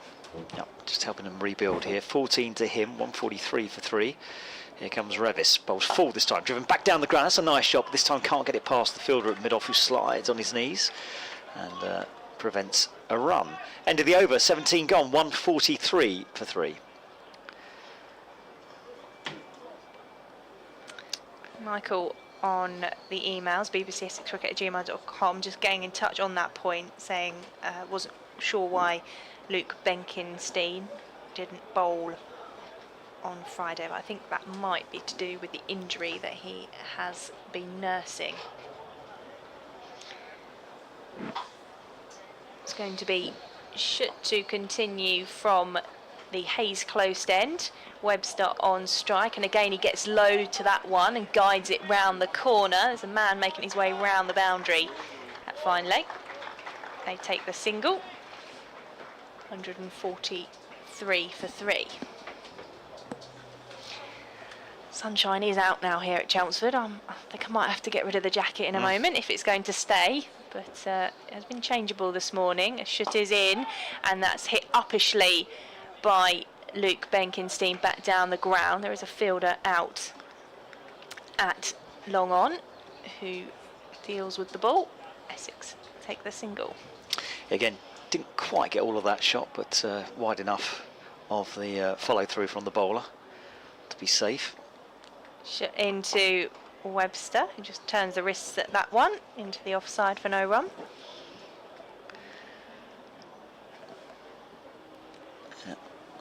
The Wasp projected score still showing around about 330. In comes shot to Webster. He doesn't time that one, and he's got the bowler scrambling away to his left-hand side to do the fielding. Yeah, good bit of bowling. That saw the batsman coming, just threw it in a Yorker length, and Webster dug it out, and a good bit of fielding as well with Schutt just diving to his left-hand side. In comes Shook to Webster. Just guides that one back down the pitch for no run. Yeah, even when Essex were 103 off 10, the Wasps' projected score was 348. So they've, as I said, they've slowed down a touch, but 330 still a decent effort from here. And comes Shook to the right-handed Webster, turns that one into the leg side for no run, and that is the end of the over. Essex 145 for 3, Webster 6 and Benkenstein 15. Lily has been in touch on the email, says this is a good fight back from Yorkshire with 2 quick wickets after the first one. Matthew Revis is bowling well. I think Yorkshire will bowl Dom Wet-Bess and Jack Shook in spin partnership. That's what you were saying as well. Love the one-day cup competition, love watching all the young players and enjoying the commentary, says Lily in Malton, North Yorkshire. Yes, I would have thought they'll come on in tandem shortly. I think they're sticking with Revis, which is a bit of a surprise. Revis went for a few runs in the last over, but obviously did get the last couple of wickets as well. Benkenstein on strike. Sun's out at the moment. That cloud is parting. It's actually a lovely summer's day. Not too hot, not too cold. Bit breezy in the box, but here comes Revis. Bowls, that's pulled away in the air. That's a huge shot. That's going to be 6. Is it over the stand? It is, and probably into the river. A few spectators at the back of the stand tried to grab it as it was sailing over the top of them, but couldn't get a hand to it, and that is going to require a new ball. In the river, says Jonathan Doyes, out of the box to our right-hand side, just peering over the top of the stand, and I'm sure a kayaker or a paddleboarder might go past and fish that one out. Well, I do always worry about that, because, you know, there's no one flagging up that a ball is coming their way. I remember earlier on in the season, it was a county championship game. I was walking around the back of the stands, and suddenly this red ball just landed on top of one of the tents just on my left-hand side. No warning. Luckily, it just fell a bit short. But it's a bit of a health hazard if you're wandering about behind there, and balls are flying about all over the place. That's a nice shot by Benkenstein. 21 to him, 150 up for Essex as well. 151 for 3. And the bowler is captain, and one of the other fielders just having a little bit of a conflab there about what to bowl next. As Revis moves in past the umpire, bowls back of a length, and Benkenstein just defends out into the offside, and there's no run. A bit of a little and large combination out there. So Webster is 6'6", and Benkenstein, I reckon about 5'8", 5'9". Yeah, do you know, I was thinking earlier, for some reason in my head he was taller last season. I'm sure that probably wasn't the case, but probably because Bo Webster is so tall. Yeah, precisely. Here comes Revis. That's short wide outside the off stump. That should have been smashed away, but Benkenstein doesn't get anything on it. He tried a square cut, or certainly tried to cut it over the fielder at point, but didn't get anything on it whatsoever. 151 for 3. He'll feel he missed out on that one. Revis comes back to the top of his mark. It's good to see quite a lot of the fielders got those long sleeve shirts on. Obviously, the sun being what it is these days, can't be too careful. Revis in, bowls, pulled away to the leg side this time, but Benkenstein doesn't get hold of it entirely, and it dribbles up towards the man at mid-on, Ben Code, and there's no run. Plenty of sun hats about as well, it's good to see. It can be deceptive, this weather, especially with a nice breeze cooling things down. You know, you sit outside for an hour and suddenly you could be sunburnt if you're not careful. Code skipping in past the umpire. Full, that's a slower delivery and defended back to the bowler, and there is no run. I do wonder if the caught and bowled that got Robin Das might have been a slower delivery from Ben Code. It certainly drew Das into a full shot. That's 151 for 3. This partnership was put on 26. Dominated at the moment by Benkenstein. Webster at the non-striker's end as that one's full, slower ball outside the off stump, and Benkenstein just defends into the offside, fielded extra cover, and there's no run. End of the over. 151 for 3. 19 overs gone in this Essex innings. Yeah, so Luke Benkenstein, and I don't think we've decided if it's Benkenstein or Benkenstein, have we? We keep interchanging. I think Dick and Paul were having this debate on Friday as well. Oh dear, I always referred to his dad as Benkenstein, Yeah. so maybe I've got that wrong as well. We'll stick with it. 151 for 3. Webster on 6, Benkenstein on 21. And it will be Webster on strike and Jack Schutt to continue to bowl from the Hayes close end into Webster, defending on the back foot for no run. He took 6 for 42 against Glamorgan last summer, and I think we were doing that game together, David. It was a boiling hot day. Unbearably hot at that point, as Schutt is into Webster. Oh, and he smashed that one back down the ground and just inside the ground still, but it's gone for 6 runs. Yeah, supporter straight back over the bowler's head there, just casually, just stepped aside as the ball smashed into the fence to his left-hand side. That's a lovely strike, that one. Webster just opening up his body, taking a couple of steps down, and bosh, back over the bowler's head. 157 for 3. In comes Schutt to Webster, gets low to that one to try and tickle it round the corner. And coming round to fine leg to field, single on the board, 158 for 3. Just getting low to play that spin from Schutt. Benkenstein on strike. Oh. And he's missed that one.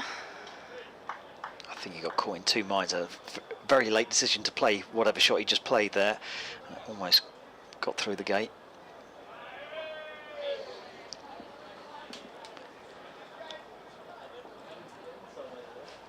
Benkenstein on 21 as Schutt is in, and he just is on the front foot defending. No run. Got a lovely forward defensive as Luke Benkenstein.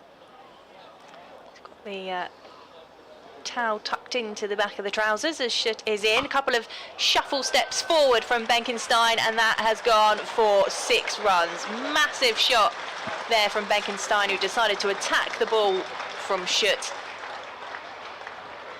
And the youngster, the 18-year-old, moves to 28. Just picking up the pace again. That's nicely judged by these two in terms of which balls they're deciding to attack. And that was a lovely strike. There was a fielder out there, but got plenty of it. Did Benkenstein. It was well wide of the fielder at long on as well. Dare I say, I think one of the supporters out there bottled the catch because it was going straight towards him. I think pulled out at the last minute. 6 to the total. That was the end of the over. 20 overs gone? Yeah, 20 overs gone. Essex 164 for 3, and Wasp is creeping back up again. 342 the projected score now. As Revis bowls full, Yorker length, dug out by Webster. Just almost stumbles forward onto that one. And digs it out to the man at extra cover, no run. 164 for 3 at BBC Essex, BBC Radio Leeds. Jonathan Doidge will be rejoining us in about 10 minutes' time. It's gone quite quickly this morning, I think. Time flies when you're having fun. Yeah, it's been a good morning. Obviously, Essex off to a flyer. Yorkshire just pegging them back, and now it's Essex back on the front foot again.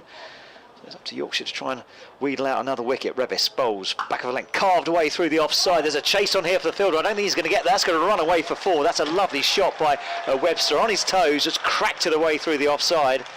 Almost Zach Crawley like that one. And 4 to the total. 168 for 3 in the 21st over. I didn't spot the Wasp on the scoreboard. I thought you'd just done the maths for that. That's very clever for a Sunday. I always go, but Dick Davis's rule was never do on-air maths. Yes, so no. that would have been quite impressive. My general rule was just don't do maths full stop. Yeah.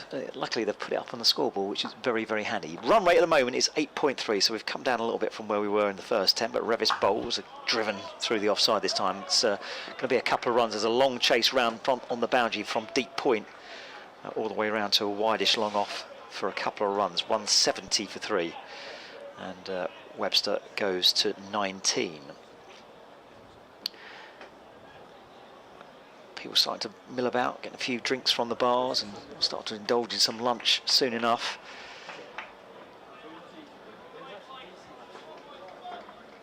As Revis turns it again, sun creeps back behind one of those many clouds above us. And he bowls back of leg. Oh, that kept low, but pounced upon by the batsman, and Webster cracks their way through the leg side this time for 4 more runs. So Revis continues to go for runs. He went for a few in the last over, and he's being cracked about here as well. Essex picking up the pace. I think that should be 174 for 3. I don't think they've updated the scoreboard. And I think Webster should be on 23. Yep, Dave Jackman, our scorer, confirming that. But that one kept a bit low because it was dug in a little bit short by Revis, but Webster reacted superbly and slammed it away through the leg side as Revis comes in again, full this time, and turned off the pads for a single down towards a shortish mid-wicket area, a shortish wide mid-on, and a run to the total 175 for 3, coming towards the end of the 21st. 1 delivery left, 11 off the over so far.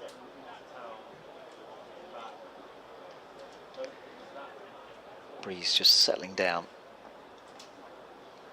Revis makes his way from the river end, right arm over, bowls. That's pulled away in the air. That should be a catch. That should be out at mid-off. It is. Yeah. Benkenstein didn't quite get hold of that one. A top edge.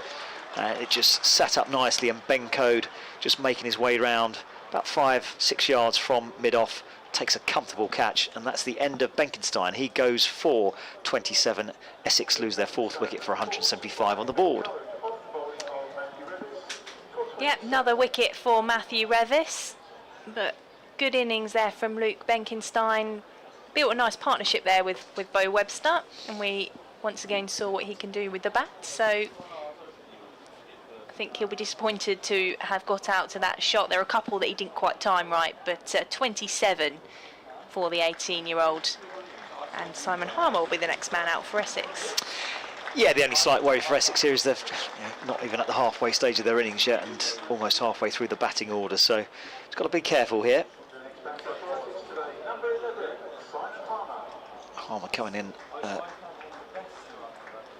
number 6. Even Simon Harmer looks a little bit small compared to Webster. Simon Harmer's not exactly a small man. Having a chat with Webster out there. These two built a nice partnership for Essex when they were in action at Hampshire last week. Bo Webster making 73 and Simon Harmer making 68, and they very much rebuilt the innings there for Essex in that game. Yeah, bit of a job to do here as well. In comes Schutt to Webster, who turns that one towards square leg. Oh, and there's a chance for a run out. It's a dive from Simon Harmer to get in. It was a very quick single that Bo Webster was confident in taking. Harmer did make his ground, but that's not the way to settle the nerves when you're just come to the crease. No, Harmer won't be thanking his playing partner there, but he did set off rather slowly, a bit unsure about whether to take the single, and that forced him to have to do the dive to get into his crease. But, well, umpire said he was home, so he was home, but he looked like he got back at 177 for 4, 176 for 4. Yeah. Revis has taken 3 for 47 in 6, so been expensive, but he's got 3 important wickets. Harmer is dusted himself off. Umpire has replaced the bails. And ready to face his first ball. Jack Schutt with spin up against Essex's spinner in at number 6 to bat. He just drives that one along the floor up to long on for a single. A much more comfortable jog pace for that single. 177 for 4.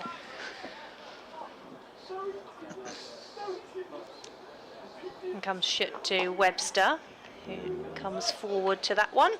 Just pushes it into the leg side for no run. Hopefully we'll have some of the, or one of the Yorkshire coaching staff come and join us at some point in this innings.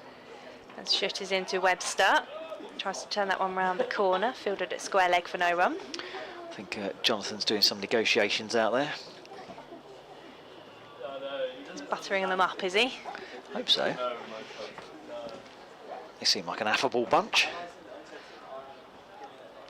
Quite a good insight to have the officials in front of us here in the river stand. Well, it's a great view from out there, I can tell you that. It's as close as you can get to over the bowler's arm.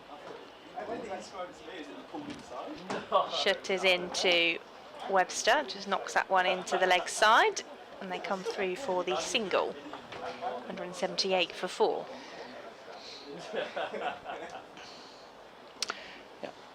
Essex will be pleased where they are at the moment, with almost 180 on the board, but just a slight concern with the number of wickets lost. One less perhaps than been. In was Schutt, and there's an LBW shout against Harmer. Umpire is unmoved. Schutt seemed convinced, head in hands. Very melodramatic, but umpire had no interest. And that is the end of the over as well. 22 gone, 178 for 4. BBC Essex Cricket at gmail.com. If you want to get in touch with us. Tony has been in touch, says enjoying the commentary at the ground. It says, I'm sure I saw Feroz Kushi. Any news on his return? Missing his stylish batting. Well, he was out doing some running the other day, but it all just depends on this fracture that he's had to his hand, I guess, and how quickly that's healing. Kept him out of the T20 final today, and he's been out ever since as well. Sticking with Revis at the moment. Got a wicket in his previous over, and he's right on over now. Bowls to Webster, who defends into the offside. Webster's on 26. Harmer's on 1. 178 for 4. 23rd over.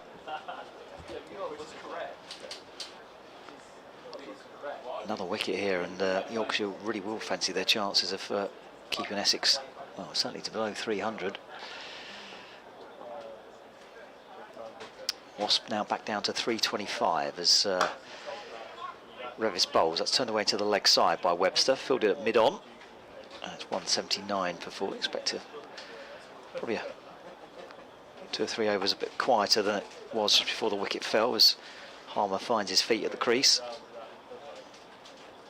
Webster just tries to keep the scoreboard ticking over. Decent stint by Revis. 7 on the trot, this. 3 for 48 off 6.2. As Revis skips in, moves past the umpire, bowls. Harmer walking down the wicket, just defends into the offside. And it's a dot ball, 179 for 4.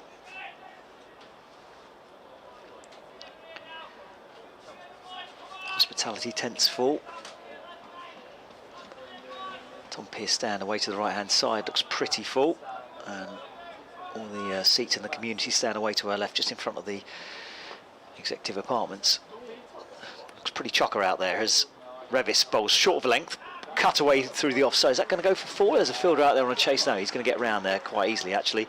Throw comes in, it's loose straight down the middle of the pitch, and Harmer will get back for 2 runs. He goes to 3. Essex 181 for 4.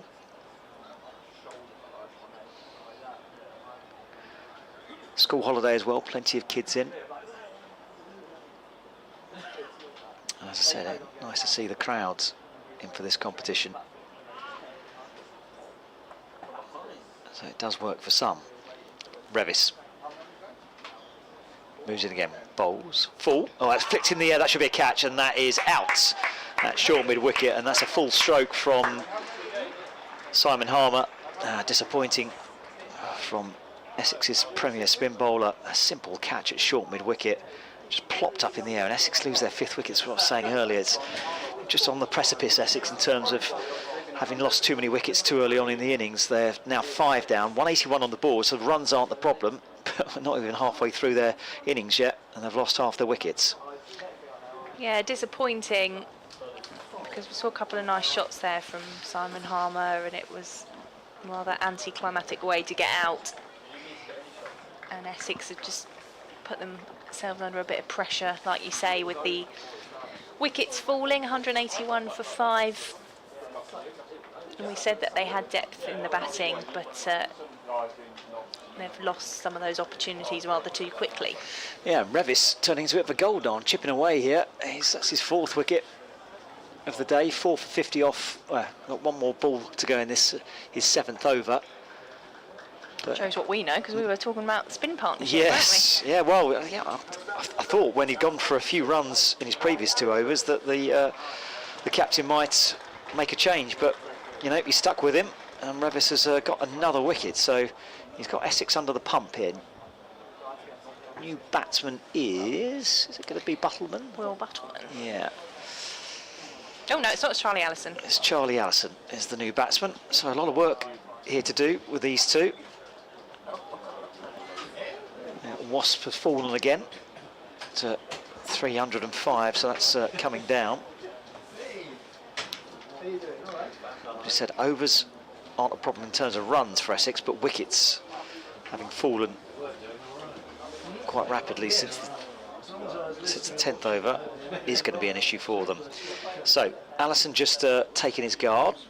Again, just got a bit dark out there as the sun just nips behind one of the grey clouds above us. I don't think we're going to have any issues with rain today. The breeze has just picked up, and Allison takes his guard. Revis starts to come in, then pulls out of his run-up. He'll be looking for a 5 for now. Be hard to get the ball out of his hands. Revis in from the river end, and he bowls to Allison, who just guides that away through the offside. He gets a run with his first shot. Will he come back for a second? Yeah, he's going to come back for a second. Throw comes in, and he gets there comfortably in the end, actually. Good bit of running from Allison. It was wide of the man at deep third man. And a lot of ground to make up. Throw was pretty decent, but Allison was quick enough. And he gets a run to finish the over. So he goes to 2, 6 for 183 for 5 after 23 overs, and that's the end of my stint. Thank you very much, David. He'll be back with us a little bit later on. We're going to have to do a little bit of musical headphones, I think, here.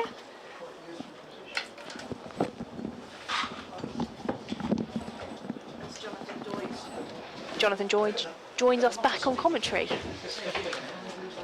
Good to be back. I've just been sitting out in the sun, though. Enjoying the wickets falling, I'm sure. Well, they've given themselves a bit of a chance by taking some, certainly slowing things down. Shot is into Webster, wide ball to start the over. So Webster on 27, Essex 184 for 5. The new man at the non-strikers end, Charlie Allison, 2 runs to his name. As Shot is in, and Webster just guides that one round the corner to find leg. He's played that shot a couple of times now, but every time he's picked out the man out on the boundary, takes the single, 185 for 5.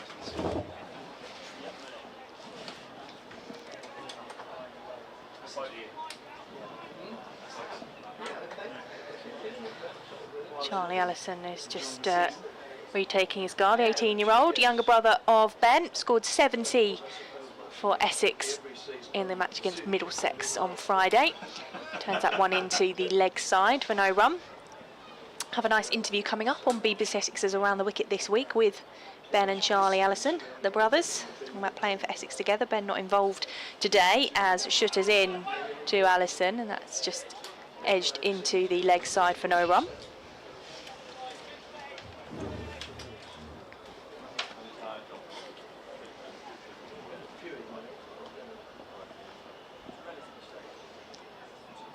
In comes Shut to Allison. Oh, and that one had a bit more air. Just back down the pitch for no run. Those clouds are just a bit darker now above us here at Chelmsford as Shut is in to Allison off the toes, around the corner for no run.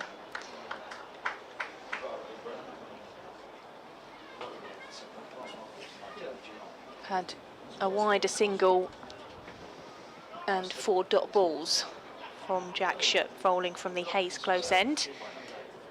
It's being made to wait while Allison sets himself. In comes Shutt to Allison, and he hits that back down the pitch to the bowler, and that is the end of the over, 185 for 5. Yeah, so handy, tight over, a couple of runs from it, that's all.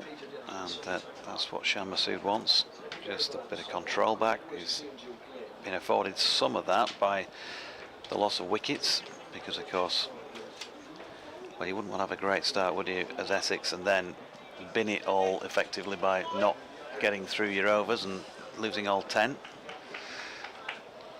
So there's a bit of work for both sides to do still, but it's kind of made it a more interesting game, the wickets having fallen. Matthew Revis continuing then, 4 against his name at the moment. He's at the river end of the ground. That first delivery dropped out into the offside by Bo Webster, the tall figure of Bo Webster. No run. Matthew Revis's best list A figures from an 18 previous match career at this level, 4 for 77, so a 5 for would be a first for him. 24 wickets to his name now. In he comes, and it looks like it's slower in its pace, just pushed out by Webster to Dom Bess, who's fielding at point. They've got, as you'd expect, a largely ring field, 3 of those in the offside, 2 to leg. The men outside the circle, deep backward square leg on the cow boundary, and also out on the cover boundary, fairly squarish. Revison again, right arm over. This one doesn't bounce at all on Webster, who plays over the top of it. First time we've really seen that in the match so far. Not what the Yorkshire batters want to see. So, fortunately for Bo Webster, it wasn't straight. Revis offers a little smile to Ben Code. And Shan Masood, who flicks the ball back to him. And in comes Revis now, a good delivery. Webster's feet planted there, couldn't get neither forward nor back. It's through to Harry Duke, so dot ball. They'll all be welcomed. That was a big 6 hit just a couple of overs ago when I was off air, sitting just out front with the Yorkshire backroom staff. Did you go and fetch it? Just cleared the stand, and I just saw a couple of people peering over the railings into the river. No, I didn't, I'm afraid.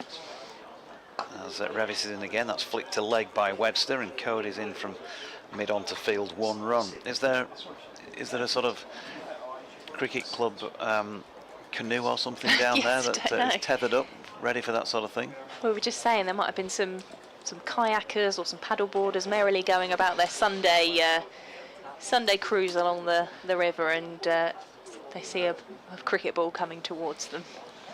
Yeah, you wouldn't have much time to react. I think that could have been a fairly hefty blow had it hit somebody. Don't think it did. Didn't see anybody in the water.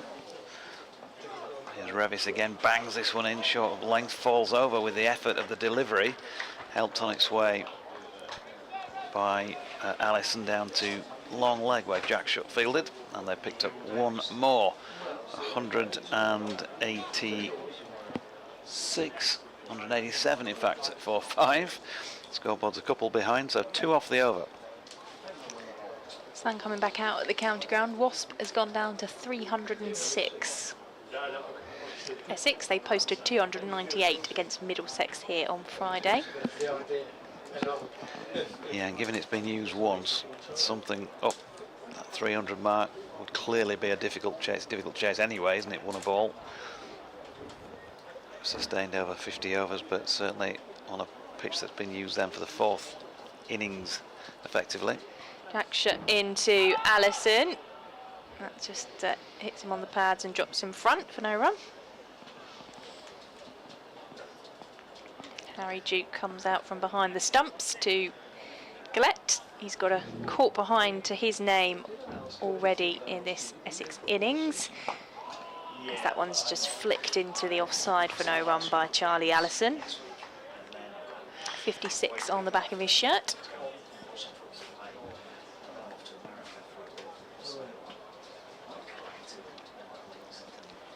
In comes Shutt, and Allison tries to have a swipe at that one. Runs down to wideish fine leg, and it has come off the bat. So that's another run to the score. 188 for 5. Allison moves to 4.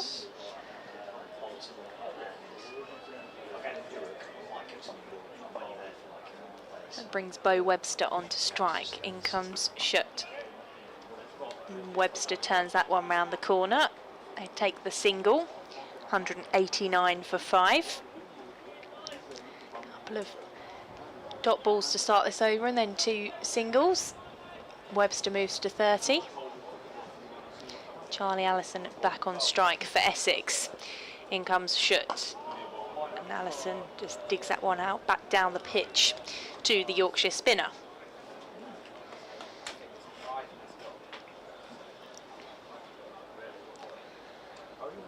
.189 for 5, in comes Schutt, and Allison is down on one knee, sweeping that one towards the boundary for 4.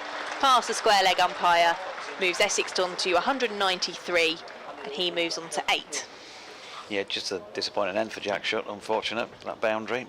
That would have been a pretty good over up to that point. Figures now, I think, 6 overs for 30, waiting for things to update. 193 for 5 though. So a good end to that one from an Essex perspective. Sun shining brightly. Harry Duke has dashed to the Hayes close end and taken off the helmet because the cap is going back on. Seam bowling from this river end is going to be changed, and Dom Leach coming back on in place of Matthew Revis. Ball short of length first up is clothed really, on its way to Will Luxton, who's come on the field sporting number 68 on his back as the 12th man for Yorkshire, fielding at mid-on. Disappointment last week, I've got to say. Will Luxton's local club Steeton beat my local club Rawdon in the cup final, the Waddy Love Cup final. Went to watch that last Sunday with no game on for Yorkshire. I was talking to Will's grandma. Came round and introduced herself. Here's Leach, and that's punched into the offside by Allison, fielded cover by George Hill. So yeah, disappointment for RCC. Second successive year that they've lost to the same opposition in the final.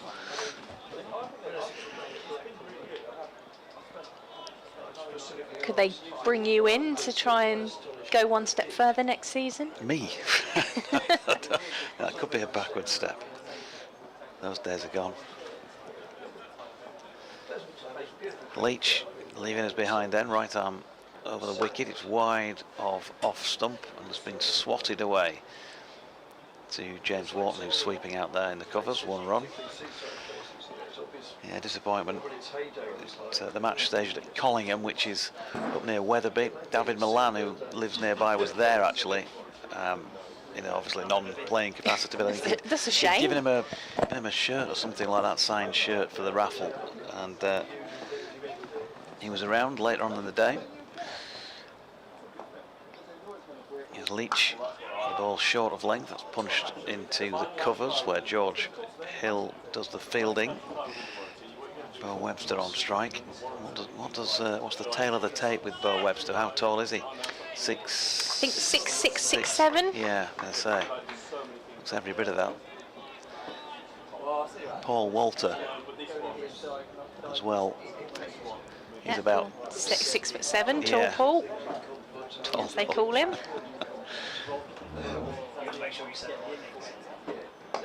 There's Leach again. Webster flicking that one up to the incoming Luxton for a single. 196 for the loss of 5 wickets.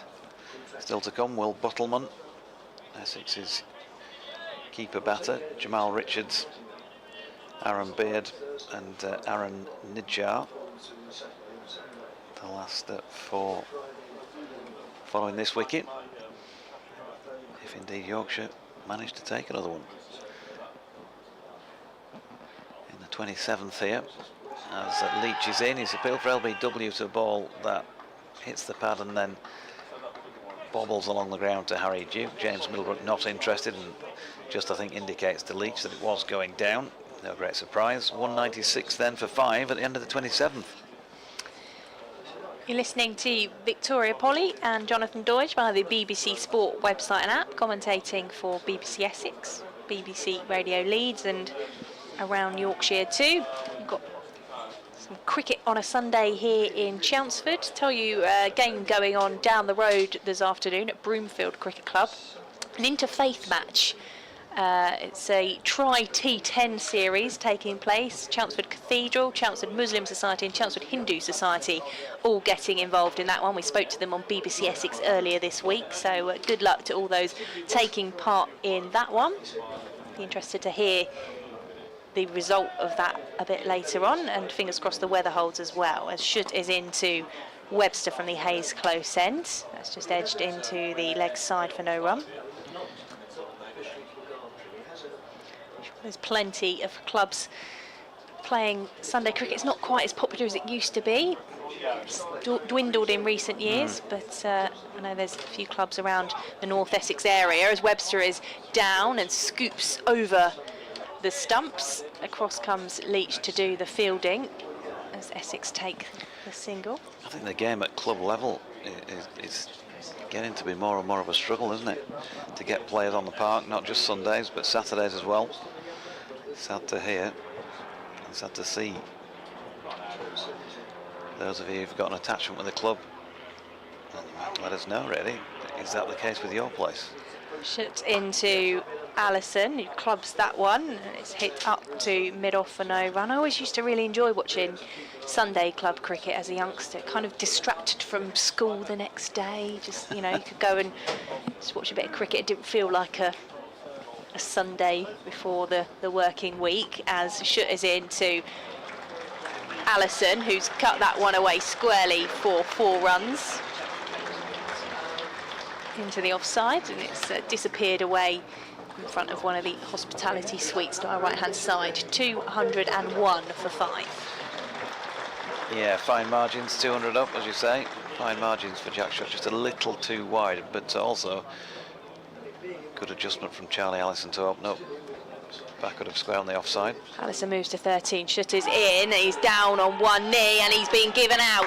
LBW. Charlie Allison was getting low to that one. Flicked up off the pads. Umpire puts the finger up and Allison is dismissed for 13. Essex 201 for 6. Yeah, I just sat here nodding. It just felt, following the other appeals, and we are nowhere near straight on, got to say, we're around about first, second slip sort of angle behind the batter, but in terms of where it hit him line-wise, it just was starting to feel that might be given. So no huge surprise when Phil Mustard, having had a little think about it, decided to raise the index finger. A 6th wicket has gone here. It's starting to make it into a really interesting game, because plenty of time left for Essex to bat. Still got people who can score runs as well, but they are running out of personnel.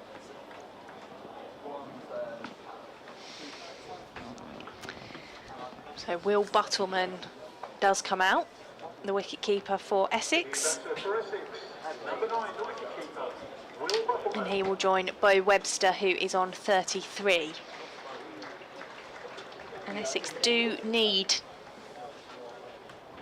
Webster to stick around. They could do with a partnership here between Webster and Buttleman if they are going to give Yorkshire a competitive total to chase.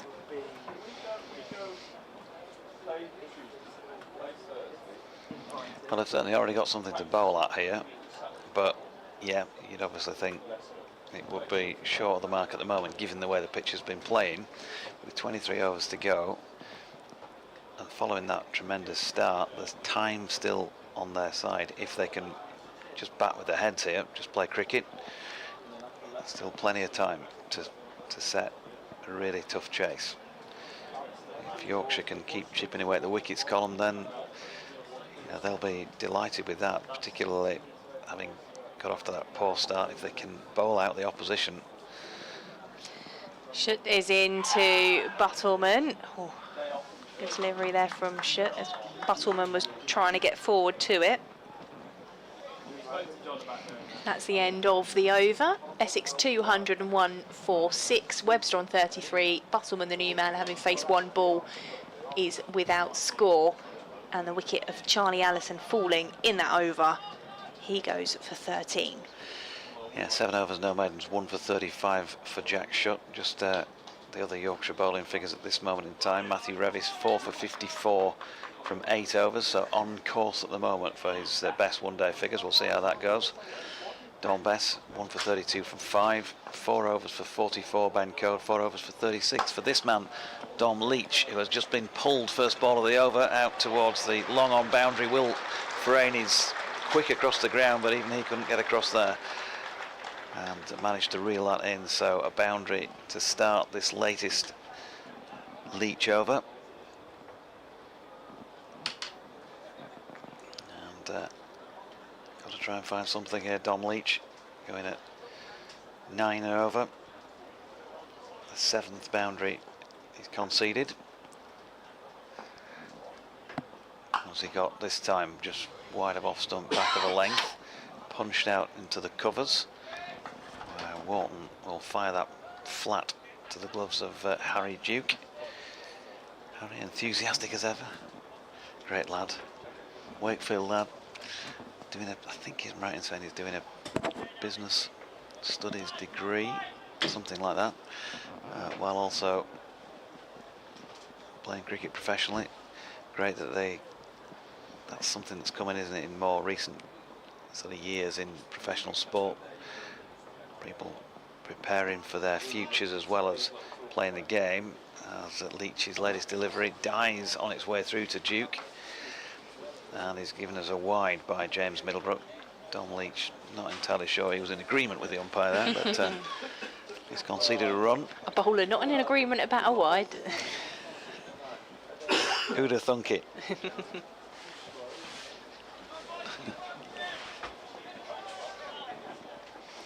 So Leach leaves our commentary position behind, number 8 on his back, the Middlesbrough-born player, and is punched out into the offside where Bess, fielding at point, stops the ball. A few more overs to come probably from Dom Bess. You would think they'd want to bowl again from the Hayes close end with the bigger of the boundaries to the onside, to the right-handers.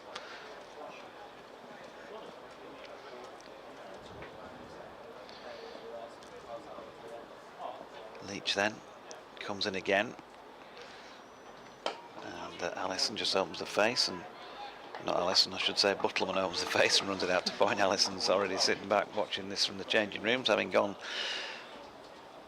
as the most recent wicket. Charlie Allison, 13 from 18, his return. When the score was on 201.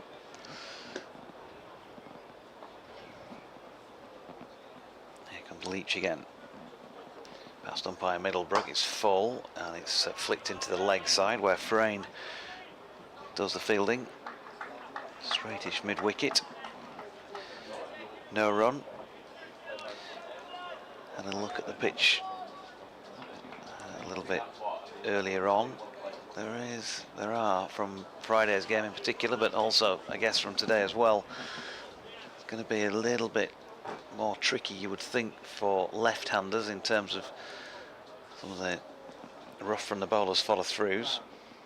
As Leach is in again, that's flicked to leg once more, and Frayne doing the fielding, and again a dot ball to complete that over at 207 for 6 runs coming from it. But yeah, just think it might be a little bit more difficult for the lefties, and Yorkshire have got more than one of those in the ranks, so that's another potential issue in the equation when you've got the likes of Aaron Nijjar, Simon Harmer bowling, Finlay Bean left-handed, Shan Masood is also a left-hander. Two of Yorkshire's prominent batters, of course. Jack Shutt to continue at the Hayes close end. Yeah. It will be Bo Webster on strike for Essex. In comes Shutt, and Webster turns that one into leg side for no run. Yeah, just Essex struggled on Friday against Middlesex to find a breakthrough. Took till 124 runs for Aaron Nijjar to get the first wicket, as Shutt is into Webster. It's a wide ball called by the umpire. They're going to run 2 as well, so 3 onto the score. Essex move on to 210 for 6. Yeah, so Essex had to be patient as they waited for those wickets on Friday, and even to the point where Middlesex were 201 for 3, and then consider they were 295 all out. Wickets fell in quick succession as Shutters in to Webster, who drives that one up to mid-off for a single. He moves on to 39, Essex 211 for 6. Good to see Dick in the back of the box. It must be lunchtime if Dick's around. I'm going to say, come for a free lunch.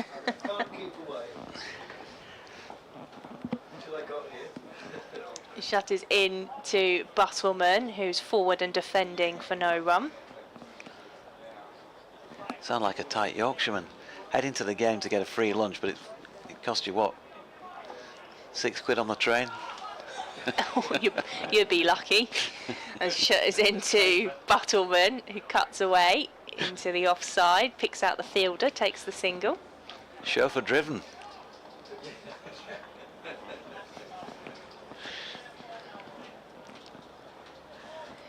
$212 for 6. In comes shut to Webster. It's edged into the offside for no run. Tom Leach doing the fielding for Yorkshire.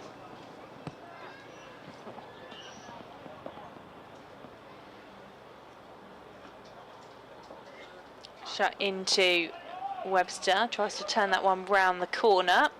It's fielded in the leg side for no run, 212 for 6. Webster on 39, Buttleman on 1. That is the end. And we've had, at the end of the over, we've had 30. Yeah, they kind of, one of those themes, if you like, that cricketers play by is that in a 50 over game after 30, you'd like to double that score in the last 20. So if that was the case, 424 would be pretty formidable. But they have, of course, lost 6 wickets, so that would be some achievement if Essex were to manage to get there from here. Thought about Dick actually yesterday. Dick, it was Rugby League Challenge Cup final day yesterday at Wembley, just over the way. As Leach is in and bowling here to Buttleman, who punches to mid-on, no run. And of course, Dick and Paul, usually when I'm on with you two, asking me to do the old Eddie Waring. The winners of the Cup yesterday, Lee Leopards, well, they didn't exist as the Leopards the last time Lee won the Cup, but Eddie would have been commentating on it, because it was 1971 since Lee last won the Rugby League Challenge Cup. They managed it yesterday on a golden point drop goal against Hull KR. Lancashire beating Yorkshire. As in comes Leach, that's pushed into the offside, no run. Oh, well, I can't remember too much about the 71 because I was a little bit too young even myself. Yeah, but I mean the style of his voice.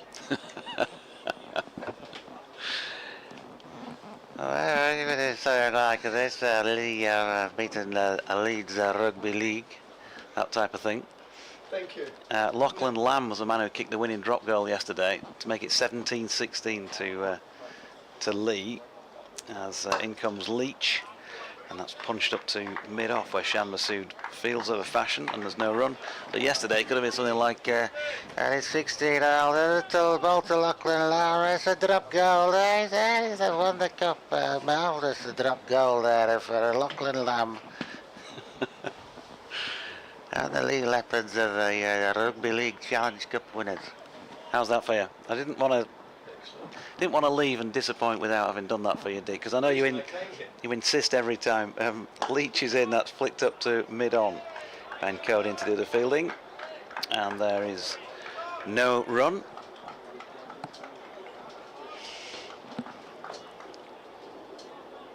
$212 for 6, of course. Eddie might say at this point, you know, Essex has played the joker, double it up to 424, as it might have been back on It's a Knockout days.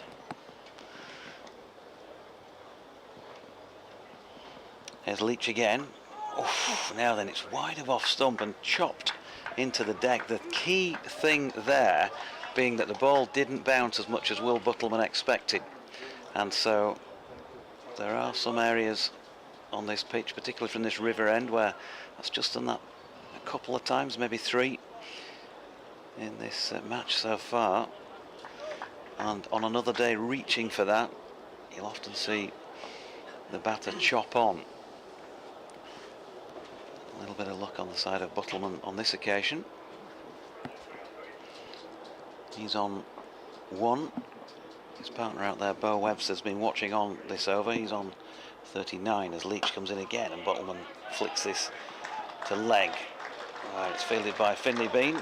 Good effort from Dom Leach in that over, because I think I'm right in saying that is the first maiden of the match in over number 31. David Jackman, our scorer, is nodding at that, so we'll take that as confirmation. Essex 212 for 6. You're listening to commentary on the BBC Sport website and app. Victoria Polly and Jonathan Doidge. I'm going to make way for David Brett to rejoin. And we're going to have a change of bowling as well at the Hayes Close end. And it's going to be Don Bess to replace Jack Shutt. See if Yorkshire can continue to chip away at the wickets column. Reminder that Essex made a tremendous start here. Lost their first wicket on the very last ball of the 10th over with 103 runs already on the board. Michael Pepper 63 off 34. Best bowls, and that's edge behind, and they lose their 7th wicket. Now Webster is absolutely distraught with himself. So a big swipe at the ground. Bowled just outside the offside. Didn't think it turned that much. But he got a thin inside edge, thin outside edge to the keeper. And Essex are in all sorts of trouble here. 7 wickets down. Only had 30. Well, this is the 32nd over of the innings. Webster's gone for 39. 212 on the board. And at the moment, it feels like they can be well short of a competitive target. We'll see what the tail end can do. But after having got off to a flyer, they've rather let things slip, or should we say that Yorkshire have stuck to their guns and managed to wheedle out these Essex wickets? Yeah, they've just managed to keep chipping away, haven't they? It would have been easy after that opening partnership for heads to go down, and they were searching for ideas during that opening power play. Whatever they seemed to be trying wasn't coming off, and I think you've got to, whether you criticise the Yorkshire bowling or not, you've got to also take your hat off to the way that Michael Pepper played and the adaptations he made. And he seemed to have an answer to just about every call until he finally went, and it was Don Bess, of course, who took his wicket. But then they have fallen at pretty regular intervals since then, haven't they? 103 for 1, 124 the second wicket, 125 the third, 175 the fourth, a 50-run partnership there, and then 181, and now 201 and 212.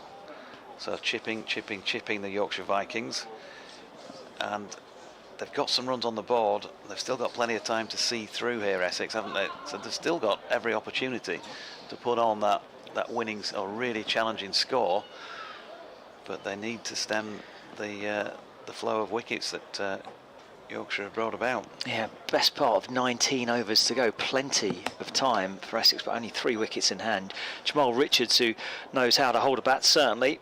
And then you've got Aaron Beard and Aaron Nisha to come. Best just trying to figure out the best field to set for Richards. Richards can certainly play a hand with the bat. He is no mug whatsoever, coming in at number 9. But, as we were saying, there's just so many overs left for Essex to negotiate. It's be interested to see where they get to. A switch of field here. Man at short third man's gone out to square leg. There's a slip come in, and the man at deep backward point is coming inside the circle towards a wideish short third man. Here comes Bess in bowls to Richards, who guides that down towards the man at short third man, and that prevents a run. Good bit of fielding that, diving to his left hand side. That's a Ben Code. 212 for 7. Be interested to see how Tom Wesley shuffles his deck in terms of, he's got three out and out spinners in the side. It's Bess bowls again flatter this time, and it's defended back, and there's no run. 212 for 7. Maybe they've read the pitch a little bit differently from everyone else. Best back to the top of his mark, racing through his overs here, skips in, bowls, that one's turned off the pads, almost squeezed through, but just dabbed out down towards short, fine leg for a single, 213 for 7. Yeah, Yorkshire obviously relatively inexperienced in terms of the bat, and they're going to need to play that spin trio well. Simon Harmer, an obvious threat, high-class bowler as he is. Bess in bowls, and that's guided into the leg side, and there's no run, square leg fields. But for all the fact that there's 3 spinners in the side, you're looking down the 7 wickets that have been taken, and 4 of them have been taken by seam. Bowls, oh, that's beaten outside the off stump, a push there by Will Buttleman, doesn't get anything on it. Keeper whips the bails off sharpish, but Buttleman plugged in his crease, and that is the end of the over. 32 gone, Essex 213 for 7. Yeah, we can include Wesley in there as well, so they've actually got 4 spinners in the side, Essex. We shall see. At the moment, they've got to get a total on the board that's competitive, and 213 is not a competitive total, I'm afraid. Well, unless the pitch starts spinning in the Yorkshire innings. Yeah, not easy, obviously, not anything like as easy to do that white ball wise. But it's dry enough out there. No problem with that. Here's Leach then, River End, bowling here to Jamal Richards, nicely flicked and also nicely picked up one-handed by George Hill, who is patrolling in there at mid-wicket. A few switches round of fielding positions in this white ball game today, compared to some that you see in red, where people tend to be set. Ben Code at mid-on, Shan Masood mid-off, Finlay Bean in the covers, Bess as usual at point, Hill at mid-wicket. Will Friend's been sent out to deep backward square leg as Leach is in again. Nicely played, full face of the blade, showing the maker's name there from Jamal Richards. Gets it past Leach in his follow through. Ben Code round to field, but they've picked up a single there. Richards off the mark. In fact, on to 214 for 7 now. Buttleman just retaking his guard here. The Yorkshire fielders that I failed to mention, by the way, down at long leg, Jack Shutt and James Wharton out on the cover boundary at the moment. It's going to be Jack Shutt coming into play here with the ball short of length. That's just helped on its way off the hip there by Buttleman. Down to long leg, 1 run.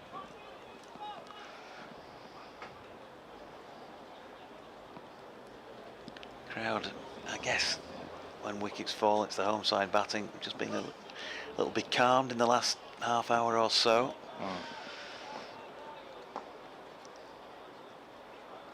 There are some Yorkshire spectators who've made the trip. I wouldn't think there'd be too many of them, but certainly 1 or 2 who spoke to me when I was down the bottom earlier.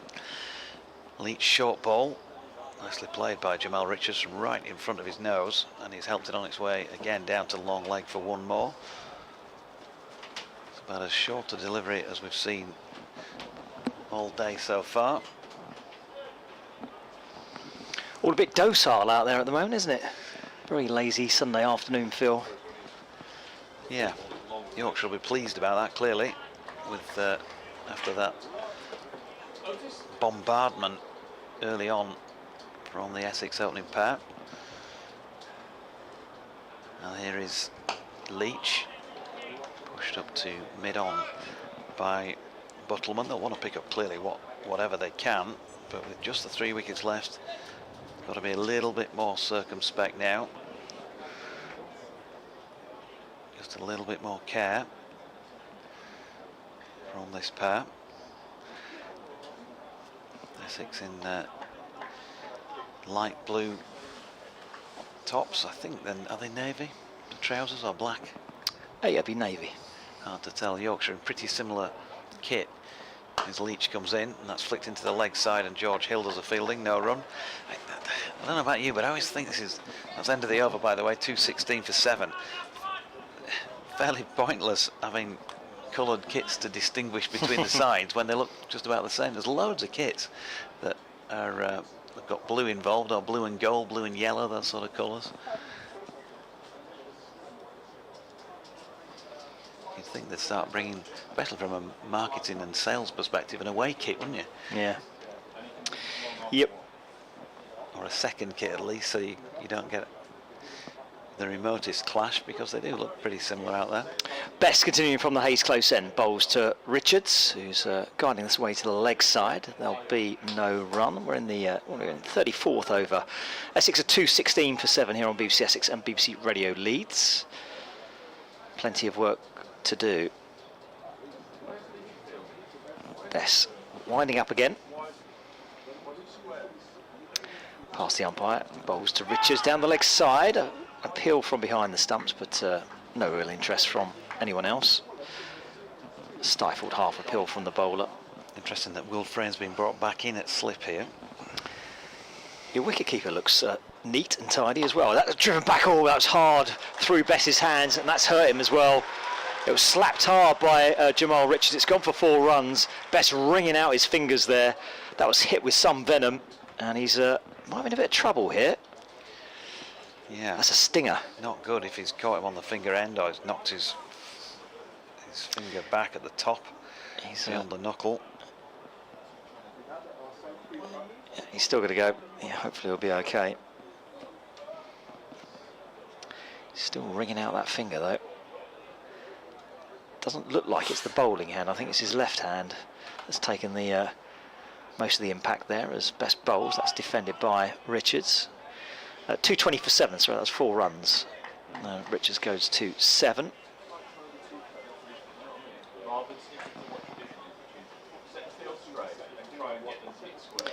Bess in again, bowls. Oh, driven straight back to the bowler, and that's a catch. Well, that's a tame way to go for Richards. The 8th wicket falls, a leading edge, and Bess almost got himself in a tangle there. He's got his feet tied underneath him and fell quite awkwardly, but he's back up. He takes a return catch, and Jamal Richards goes for 7. And this Essex innings is subsiding. 2:20 for 8, and just Aaron Beard and Aaron Nijar left. Yeah, it'd be disappointing, wouldn't it, if they got nowhere near completing the 50 overs from the start that they had. I think that's a good delivery from Don Bess, which has clearly got the better of him, and just an aerial flick. And also a good return catch, because he was losing his balance, wasn't he, as he went across to take it, Don Bess. So, having had one crash back at him that he got his hand on and went for 4 earlier in the over, it's a good comeback, if you like. I was playing cricket a few years ago, and I saw a fielder at mid-off getting a similar tangle, the ball up in the air, tantalising it. It didn't go miles up in the air. The poor lad got his feet all muddled up, ended up falling awkwardly and broke his arm in 2 places. So, dangerous sport, cricket. It's all that time when the ball's in the air, you're just thinking about it, you just can't quite get your feet sorted. First game of the season as well it was. Yeah. Hope he's all right now. I'm sure he is. Thankfully, Don Bess is absolutely fine. Like Jonathan was saying, it was actually a good take, because he was falling already. He'd sort of lost his balance. And he'd just been cracked on the hand a couple of balls beforehand. Yeah, and he didn't strike that anything like, nowhere near as firmly as the one he hit for 4. It was just a bit of a dolly, so had he missed it, it would have been one of those, oh dear me. Okay, new batsman is Aaron Beard as Bess bowls. And, yeah, they've got the wall on Essex's batsman here. That's the end of the over. Another successful one for Yorkshire. 2:20 for 8. Beard yet to score, and Will Butterman on 2. I suggest that Will Butterman will start to play some shots here. It's been a bit of a subsidence from the Essex batting lineup.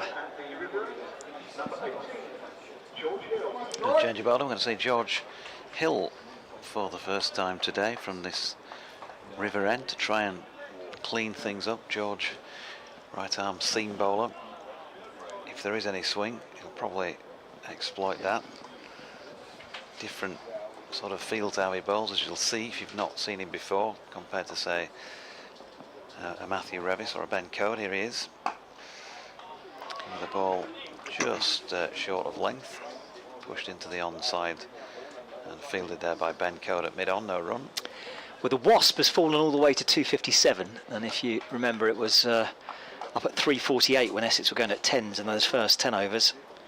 So it's been an excellent fight back from Yorkshire. I think they'll be thoroughly happy with their certainly the work over the last 25 overs.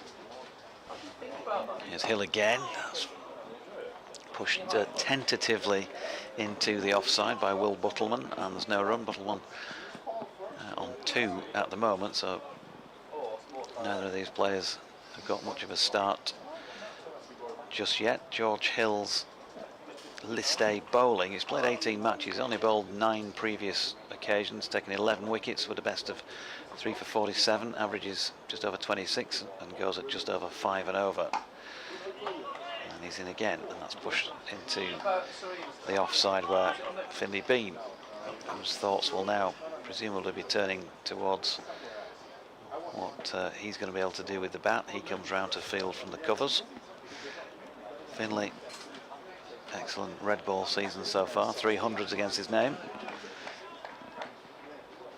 Just broken into the team really at the back end of last season.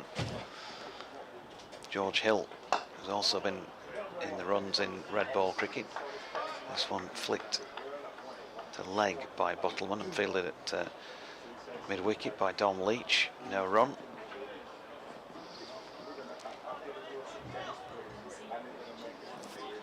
So some good young players for Yorkshire with ability that they've managed to show with the bat so far, and they're probably going to need it today still. I know 220 for 8 doesn't seem like a huge score, but they never find it easy on this ground, Yorkshire. And George Hill with his latest delivery, another good one, just treated with respect there by Buttleman, pushing into the offside. No run. 220 for 8.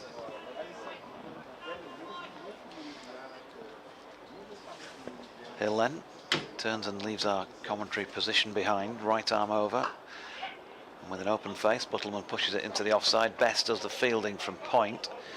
Tries to have a shy at the stumps, but Aaron Beard was already comfortably home. 1 run from that delivery. End of the over, 221 for 8. And so another pretty tight one from George Hill. Difficult one for Buttleman. It's just because Essex are so far out in terms of the amount of overs left in the innings. You know, if he does decide to slog away and gives away his wicket, Essex are going to be well short of competitive total, but nurdling around for 1 and over for the next, I don't know, 10 overs to get you even close, so you've got enough wickets in hand to go for the last 5. But there's only still 1 left in the hutch. It'll be interesting to see how Buttleman manages this and manages the spinner, Bess, who's back on from the Hayes close end. Took the wicket of Richards in the last over, caught and bowled. Bess floats that one up. Oh, has that bowled him? Well, that's straight through the gate, and maybe this pitch is offering a little bit of turn. Bess gets another wicket and Essex lose their 9th, 221 for 9. Prod outside the off stump. Just waiting for the replay. I think that's turned and taken top of off, but we shall see. So it's a bit of a sorry end to the Essex innings, this, 221 for 9. But if the ball is turning out there, Aaron Nisha, Simon Harmer and Luke Benkenstein will be licking their lips. But have they got enough to bowl at? 221 so far. Just 1 wicket left to get for Yorkshire. Interesting, as I say, and it's one of those where great start to the match. You think it looks as though the deck is playing well. It's done nothing off the straight. Yeah, you can question the bowling, obviously. When you get 100 off the first 10, you can always do that. But then the constant chipping away since then, you think, well, maybe they might come in under par here. But I think he's probably somewhere between the two stools, isn't it, really? And it will still end up being a total that, with the bowling that Essex have got, should still ask some questions of a fairly young Yorkshire batting lineup. Yeah, it's certainly not a total where you just hand the match to Yorkshire, but it's at the moment it looks well short of something very competitive. So final batter in is Aaron Nijar, the left-hander, and Best coming right arm around the wicket with the one slip in. Floats this one up, and Nijar, that's full. That's just clipped away into the leg side, fielded at short mid wicket, and there is no run. Here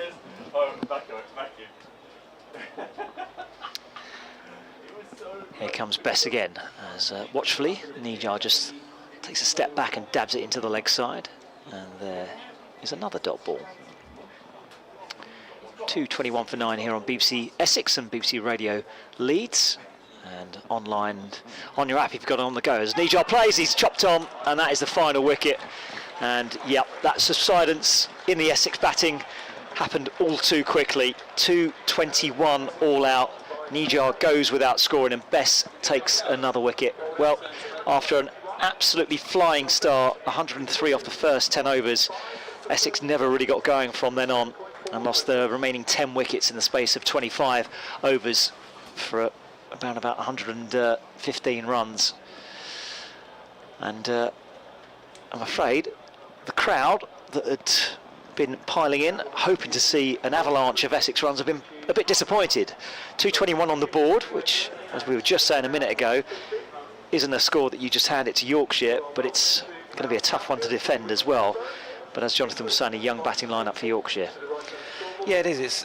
It's relatively inexperienced, because that's the nature of this competition, isn't it? With so many players off in the 100. Finlay Bean still kind of feeling his way as a 50-over player, very much so. Harry Duke, though, has done pretty well in the competition in recent years, hence keeping his place for this, having not played first-team cricket until the 50-over comp this year.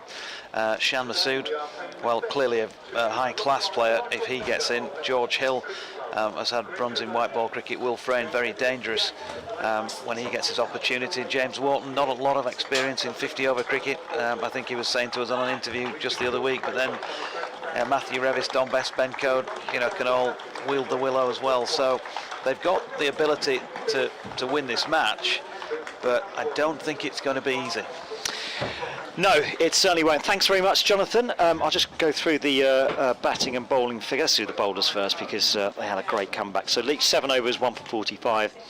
Code 4 overs, 0 for 44. Bess 7.4 overs, 5 for 37, and Revis 8 overs, 4 for 54. Those two did most of the damage. Schutz got 8 overs, 1 for 40, and Hill just the 1 over for 1 run. Well, the main Essex scorers were both Pepper and Das in that blistering opening 10 overs. Their partnership was 103 off 60 balls. Pepper doing most of the damage, 63 off 34 balls for him. Das 36 off 36, but then the Essex batting lineup just subsided. Wesley 16, Wesley 17, Webster 39, Benkenstein 27, Harmer 3, Allison 13, Buttleman 3, Richard 7, Beard not out 0, and Nijar bowled by Best for 0. So that's the end of the Essex innings. The target for Yorkshire will be 222, and we'll be back in 40 minutes to see what the reply will be.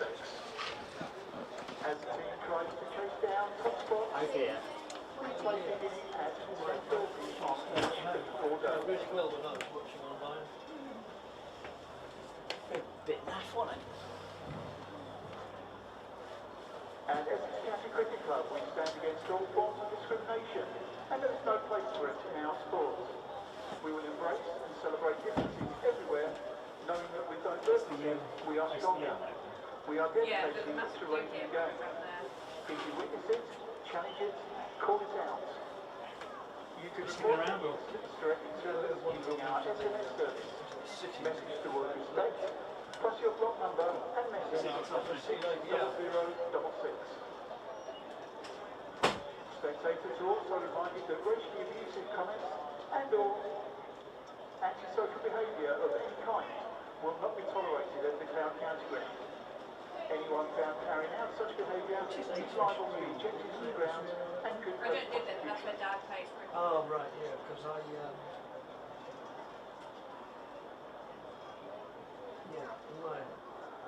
while playing on the outfield during the lunch interval, please remember, soft ball only. Big office overlooking the station, next to the station, called Electro House, I think it was.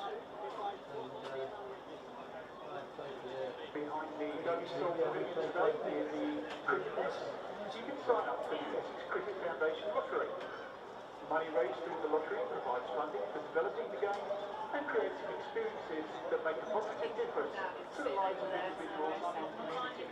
The work of Essex Cricket in the community engages people across the region to help grow the appeal of the game at all levels, focusing on physical and mental health, employability, community cohesion and player development. And young players also have the chance to try out some cricket skills available within the net with the aid of some community coaches.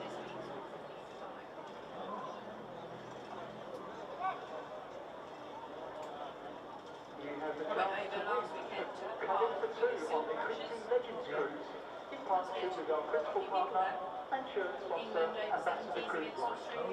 Setting sail for 5 nights from London Tilbury on Sunday the 10th of December. You can enjoy the company of some of the finest names in cricket, including Graham Gooch, Jeff Miller and Jonathan Agnew. To enter, go to Ambassador Cruise Line's prize draw on their website for your chance to win.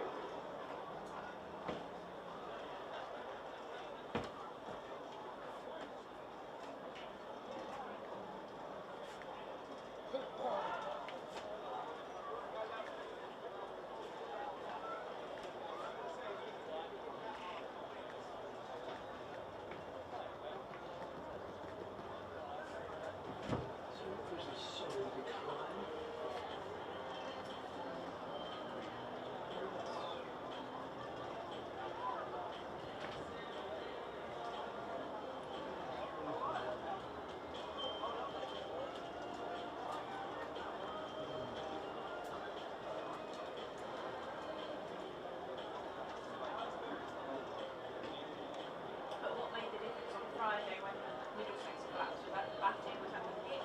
What? The pitch was very simple. I think, I guess it's some inexperienced players, especially in their younger order, lower order. It was just pressure. They play such a big part, especially just trying to make their way in the game.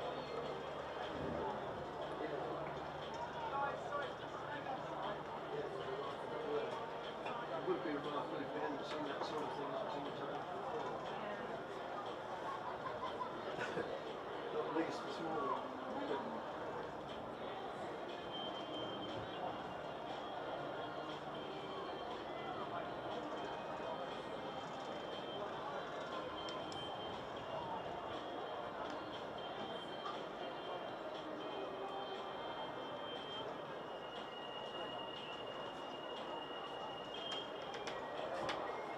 Busy season, Jonathan? Yes. Yes. Sorry, I didn't.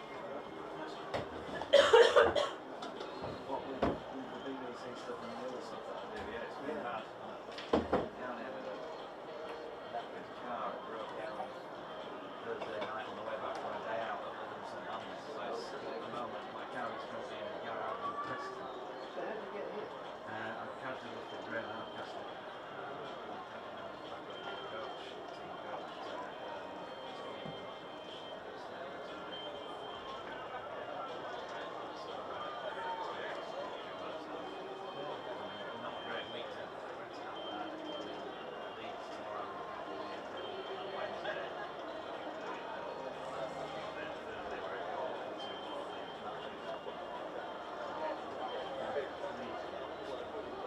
One of the numerous radio stations you work for, on the radio.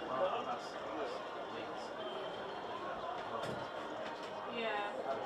That's what that when that had to fall, I was like, take the car. Yeah.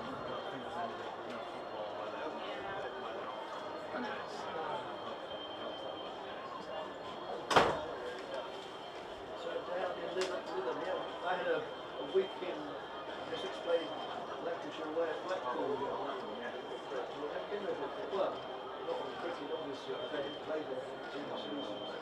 been to Blackpool Cricket Club? Yes, once just this year. I went to watch the Northern Hounds play against the Northwest Thunder. Yeah, but I was more impressed with the cricket club than I was with Blackpool. It's yeah, no. It's one of so many towns or cities. You know, you can see signs that this place used to be great, and now it's falling on hard times. Yeah. And I mean, the promenade and everything around there, and the tower and the lights and the trams, everything was fine. But as soon as you go 50 yards in there, it's like a third world country. Yeah. It's not nice. No. No wonder they were offering good deals on the hotels. Yeah. I mean, I took my wife with me for a week, and we stayed at the Imperial, which is the big one on the seafront. Ridiculously cheap rate. If you do want to go up again, St Albans is only 5 minutes in the car. Yes, we went there one evening. Much nicer. Yeah. Very nice. Yeah, but Blackpool was an experience. Right, I'm going to go to lunch for I think. I think I'll be off. Yeah. It's the city and everything. Oh, yeah.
Scores from the other games taking place in the Metro Bank One Day Cup today. At Each Bowl, Hampshire 280 for 3 in the 37th over against Leicestershire Foxes. At home, Sussex Sharks 236 for 5 in the 45th over against Glamorgan. At Worcester, they are also between the innings. Worcester Rapids 108 all out against Warwickshire. And Beckenham, Kent, 208 for 4 after 36 overs against Middlesex. At Riverside, Durham, 165 for 7 in the 37th over against Northamptonshire Steelbacks. At Bristol, Gloucestershire, 273 for 1 in the 37th over against Somerset. And finally at Mansfield, Surrey in a rugby league match, 79 for 2 in the 17th of their 40 overs against Notts Outlaws.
If you're on the outfield at the Ace Close end of the grounds and playing ball games, please move over towards the side screen as the players are back on the outfield practicing. Thank you.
We're just coming up towards 5 minutes before the resumption of play. Please start clear of the outfield. Thank you very much.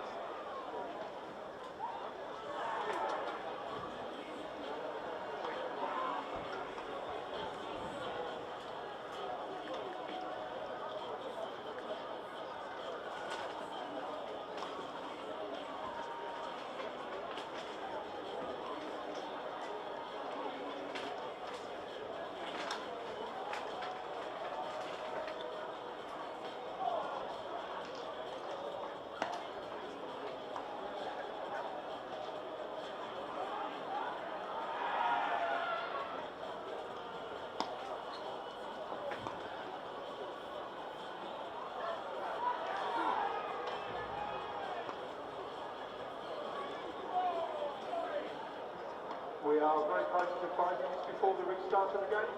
Please start clearing the outfield to allow the players and umpires access to the ground. Thank you very much.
Welcome back to Chelmsford. Essex taking on Yorkshire in the One Day Cup. Victoria Polly and David Brett with you from BBC Essex. Jonathan Doige, our colleague from BBC Radio Leeds and across the Yorkshire stations, also alongside us for commentary. Umpires are back out in the middle. Essex in a huddle as the Yorkshire opening batters make their way to the crease. Yorkshire require 222 runs to win here at the county grounds.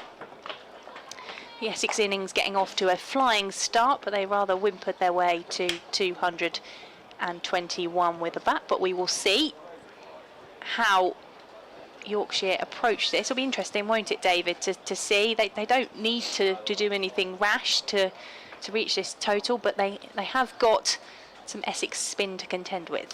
Yeah, absolutely, and Don Best took 5 wickets in the Essex innings, so Essex were hoping that they'll be able to extract some turn. They've got 4 spinners in the side, 3 out-and-out spinners, and like you say, that total, it's not a total that you just hand to Yorkshire and say game is yours. There's still 220 runs on the board, and if the ball's spinning, it might be difficult to get hold of. But it'd be interesting to see whether they go out smashing the ball about in these first 10 overs, or they play quite conservative and just trying to build a base. But the opening 10 seemed to be the best time to bat from the Essex innings, so let's see if it's the same for Yorkshire.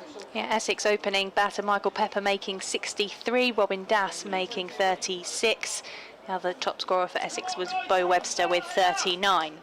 So Finley Bean and Harry Duke out there for Yorkshire. And it will be Jamal Richards to open the bowling for Essex from the River End. His first appearance in the One Day Cup this season. As the sun beams down on us here at Chelmsford. In comes Richards, and that's just dabbed away by Finley Bean. And they'll come back for 2 runs off the mark with the first ball of the innings. Not a great start on misfield to start with. Hopefully that doesn't set the tone for Essex in the field. Tom Best just making his way in front of us, and Ben Code.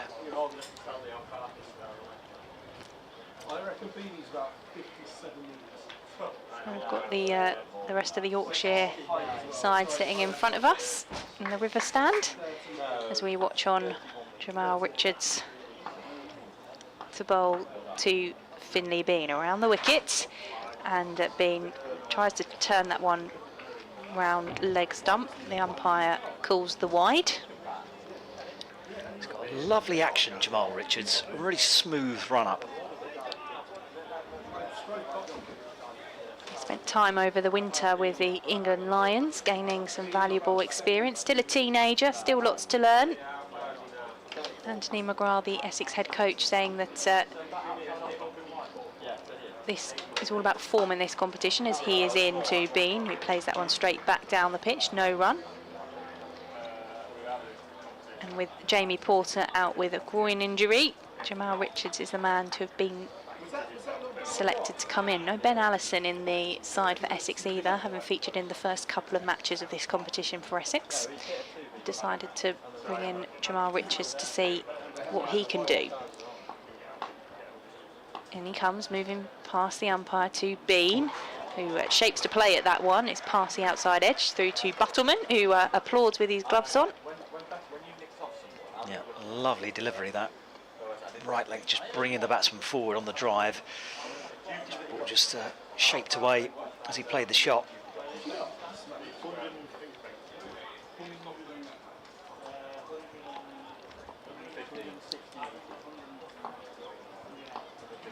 In comes Jamal Richards, bowling to Bean, who's up on his toes, takes another swipe towards that one, and again it's through to Buttleman. A bit more pressure being created here by Jamal Richards.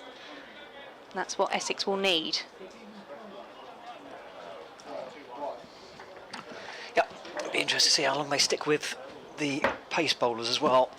Obviously Matt Reeves took 4 wickets in the Essex innings, so there is something out there for the fast bowlers. I suspect it'll be spin that does the damage. Richards, 87 on his shirt, is in, and again Bean is shaping to play at that one, past the outside edge through to Buttleman. A round of applause from the Chelmsford crowd now as well. See what Jamal Richards is trying to do. Yep, 3 plays and misses. Moral victory for the bowler. He'd prefer an edge to the keeper though. And early wickets will be what Essex require. 3 without loss for Yorkshire as Richards is in and Bean plays that one back down the pitch. End of the first over of the Yorkshire innings and they are 3 without loss. Yeah, very nice start from Jamal Richards there. And it had not been for the misfield. Been a pretty tidy over. Just the one straying down the leg side. But 222 the target. Plenty of overs for Yorkshire to get them in. Just depends on how they want to go about this run chase. Do they build slowly, or perhaps play their normal game and try and smash the ball about the park and get there quickly? In terms of an early Sunday dinner, let's hope they do it quickly. Or Essex just tear through them. One of the two. It's going to be Aaron Beard coming in from the Hayes close end. He's got that strapping around the left arm, but he's going to be right arm over to the right-handed Duke, as that one's down the leg side, so it's loose to start with. And there's a wide to begin. The score goes to 4 for no loss. Second over of the Yorkshire reply to Essex's 221 here on BBC Essex, BBC Radio Leeds. Online as well, and if you've got the BBC Sport app, you can listen to us on the go. Heavy cloud cover at the moment, just over the county ground, as this next delivery or an attempted cut away through the offside. It just lifts on the batsman and through to the wicket keeper. That's for 4 plays and misses in the first 8 balls. bbcessexcricket@gmail.com if you want to get in touch. JC on the emails says, what a sad end to a magnificent beginning. One can only hope that our bowlers can pull a rabbit out of the proverbial hat. We'll be at the county games next month. I've booked an away trip to Northants, but we're glad to be watching this from our comfortable sofa in Horsford, Norfolk. It's Beard in again, and that's defended into the offside by Duke, and there is no run. Now a round of applause from the Yorkshire staff in front of us.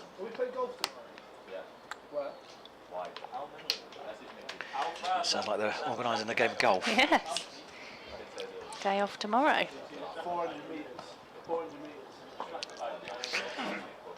Beard turning at the top of his mark. Hair pinned back. Cloud cover. Breeze has just died down. Right arm over up to the stumps and bowls. And Duke just pushes away into the offside. And there is another dot ball. Nice to see so many people out on the outfield during the interval.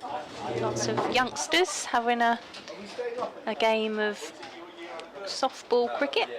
Yeah, plenty of people out there as well, young and old. Jonathan finally got his burger and chips.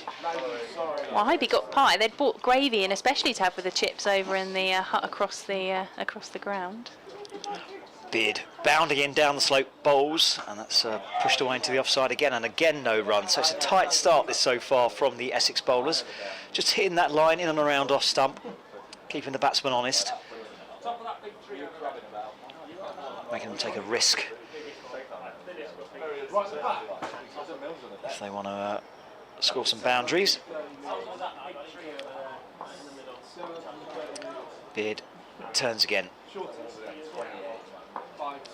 Moving in under moody skies, and he bowls, and that one's dabbed out into the offside. This is going to be a quick single. A throw from short third man comes in, it hits the stumps. Oh, there could be overthrows here, but I don't think the Yorkshire batsmen are alive to it.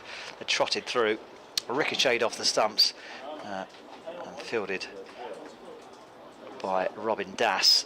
And it's a single to finish the over. No, it's not. Got 1 ball left. Just a single off the over so far, 5 for no loss.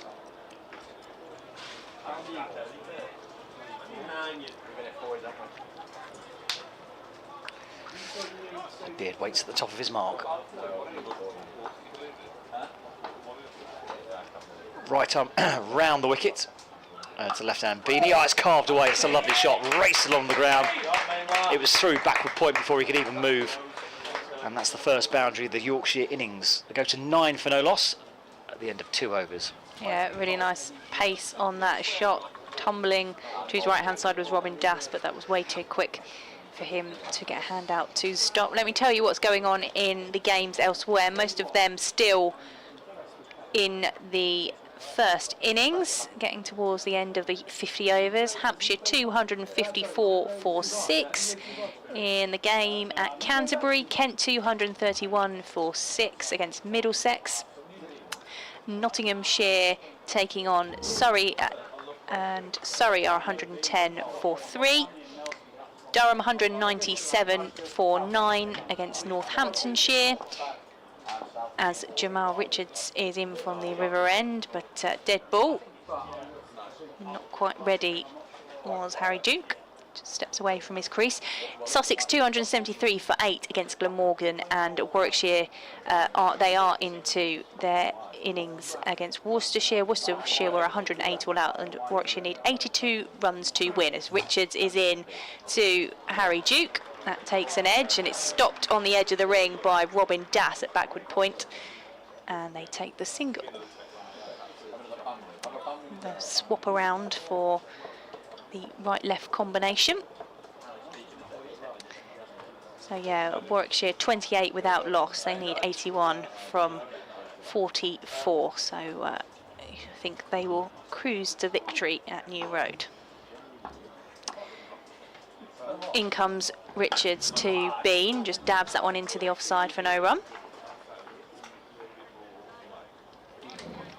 10 without loss. Bean is on 6, Duke is on 2.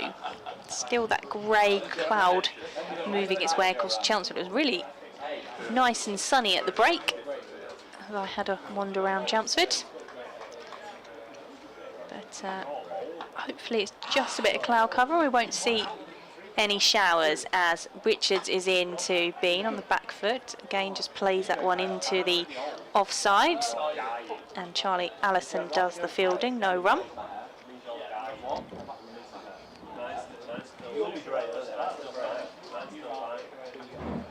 Just turn down those effects mics a little bit. Just get the Yorkshire players to commentate. Well, yeah. I'm sure our listeners are delighted to hear about all their social plans. As Richards is in to Bean off the pads. Big shout for LBW. Umpire unmoved. Well, height wasn't an issue. It was just whether it was going down leg side. Leg by for the run taken. Hit him flush on the pad, trying to whip it away through the leg side. Of course, impossible to tell from where we are. It was a pretty decent shout. Would have been close. Umpire, no interest though. Umpires today, James Middlebrook and Phil Mustard, 2 names that will be familiar to fans of county cricket, as Jamal Richards is in to Duke. Fuller ball, just back down the pitch to Richards for no run. Yeah, I was quite surprised when I heard Phil Mustard's name. I didn't even realise he'd retired, but he seems a bit young to be an umpire. He's got to still be in his 30s. Have a look. James Middlebrook, who played for both Essex and Yorkshire, has been in his role for quite a while. Spoken to him on BBC Essex previously about making that move across, as Richards is in to Duke, hits that one uppishly into the offside and takes a single. Earns a round of applause from his teammates in front of us. Moves the score on to 12 without loss. Yeah, Phil Mustard was a fairly destructive top order batsman in the one days. And also 40. He's 40, oh, older than I thought.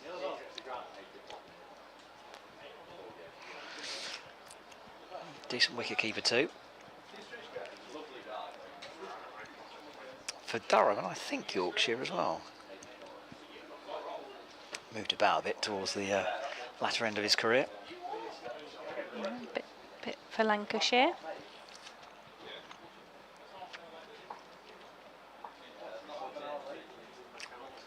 Aaron Beard from the Hayes close end. Right arm over to the right-handed Duke, who defends into the offside. There's no run. 6 off 10 so far for Bean, and 3 off 9 for Duke. So at the moment it just looks like they're happy just to tick the scoreboard over.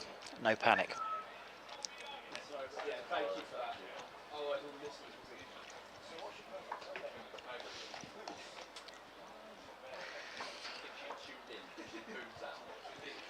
Aaron Beard running in down the slope, bowls, and that's edged a genuine edge, trying to carve it away, but there was no second slip. It would have been gobbled up by a second slip, but wide of Harmer at first slip. Nothing quite going Essex's way since after that 10th over their first innings. That one races away for 4 runs down to the boundary. 12 for no loss. Opportunity there, real edge, but nowhere near any of the fielders. Harmer looking a bit disconsolate. Got the double teapot on. How long till we see him? Yeah, 7 to Duke. 12 for no loss. As this next delivery, I think that's a thick inside edge onto pads and out into the leg side, and Beard threatens to throw down the stumps at the non-striker's end. And it's a dot ball. Target, remember, is 222, 206 required. Sorry, 16 for no loss. Sorry, it's just updated. So 206 required for victory. 222 the target. Beard down the slope again. Bowls to Duke. Oh, that's a thick inside edge. Runs past the leg stump. Oh, the shot at the stumps again. I think it's twice Das has hit the stumps now. But the batsman safely within his crease. And another run to the total. 17 for no loss. She's just happy to build at the moment. Just a bit of target practice for Das, maybe, if it does come into question later on, where there's some quick singles need to be taken. A couple of run-outs for Essex in that match with Middlesex, where they won by 3 runs here on Friday night. You never know when you need it. Beard right arm around the wicket to Bean, and that's driven up towards mid-off for a single. Another run to the total. 17 for no loss. I think it should be 18 for no loss, is it? Yeah, 18 for no loss. So scoreboards are taking a little bit of time to update.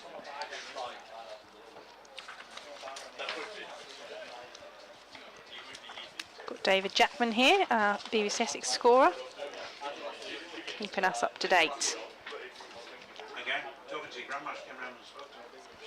Beard up to the stumps, bowls right arm over to the right-handed Duke. Oh, there's a bit of a mix-up between the two batsmen. They call through for a single, but Bean has to go into reverse. Gets to his ground comfortably. And that's the end of the over. A dot ball to finish. 18 for no loss after 4 overs. Target 222. BBC Essex Cricket at gmail.com if you would like to email us. The view from the supporters as I was walking around the ground seemed to be bad batting rather than exceptional bowling, but we shall see. I think we'll find out when the spinners come on just how difficult that pitch is. Jamal Richards to continue from the river end. Grey skies above us here at the county grounds. In is Richards to Bean, who turns that one into the leg side for no run. Lily's been back in touch on the emails. Says it was a great comeback from Yorkshire in the Essex innings after a good start to restrict them to 221 all out. Yorkshire need a good start to their innings. I'm hoping that Finn Bean and Harry Duke can have a good opening partnership. And thank you for your kind words about the commentary as well, Lily, who I know is a regular listener to Jonathan and the Yorkshire commentary, as Richards is in. Oh, that's another good ball there from the teenage bowler, which I think it was a thick inside edge. Took the edge. The Yorkshire batter was looking to club that one away. Finn Bean, number 33 on his back. It's his second go at county cricket, having left Yorkshire back in 2020, but decided to come back to the game since then. Came through the academy as Richards is in, and he's hit that one uppishly, and that will go away for 4 runs. He turned that one into the leg side. It was up in the air and a bounce before the boundary rope for 4. Yeah, just straight down the leg side. It was there to be picked up, and he put it away nicely, actually. Sorry, we'll just keep adjusting that. Pretty much the whole of the Yorkshire squad is now sitting right in front of us. They're in good spirits. Yeah, absolutely, they should be. They're in a good position. In comes Richards to Bean, who's driving that one. up to mid-off for no run. 18 without... No, that should be 22, shouldn't it? It definitely should be 22, yeah. 22 without loss.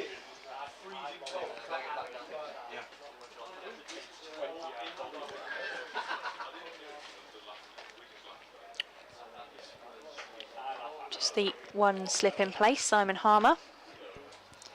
As Richards is in to B, and he pulls that one away over the field and trickles down to the boundary for 4 runs. Yeah, that was a nice shot.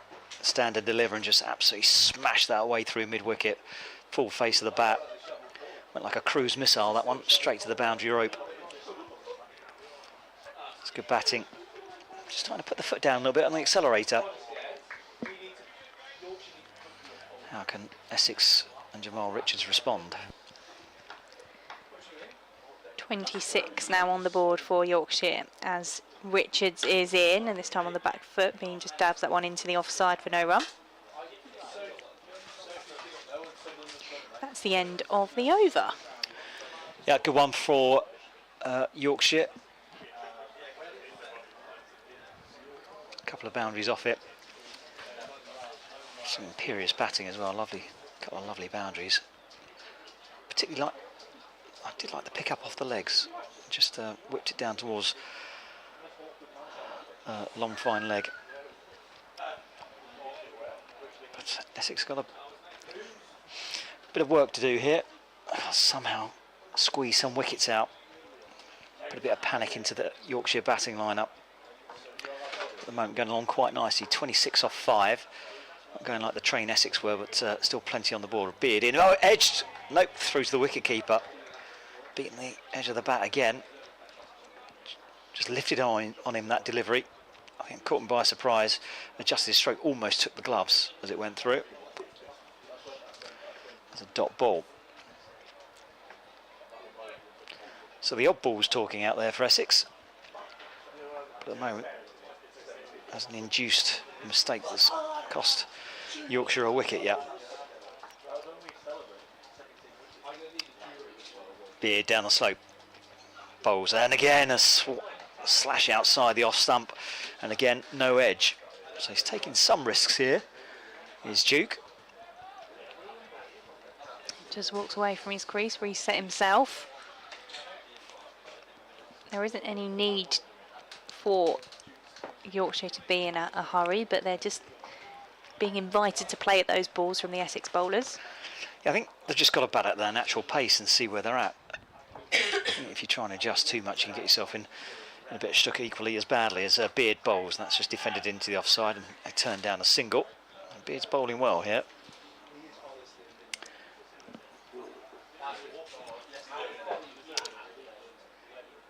First few deliveries all dots.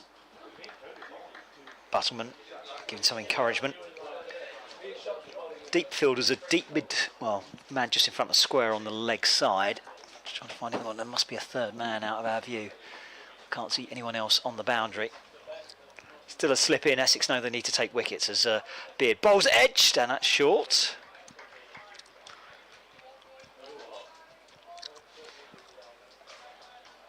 And there's no run.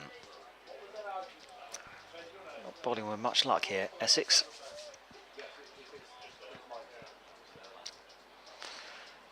I think it was quite early on we started to see the spin in the Yorkshire bowling attack, so I wonder when we'll see that for Essex. But Aaron Beard is bowling well, just hasn't got any reward yet. He's in again, bowls, and that's defended into the offside. Puff of dust comes up as the ball slams into the ground, and that is the end of the over, I think. No, one ball left. 5 dots in a row so far.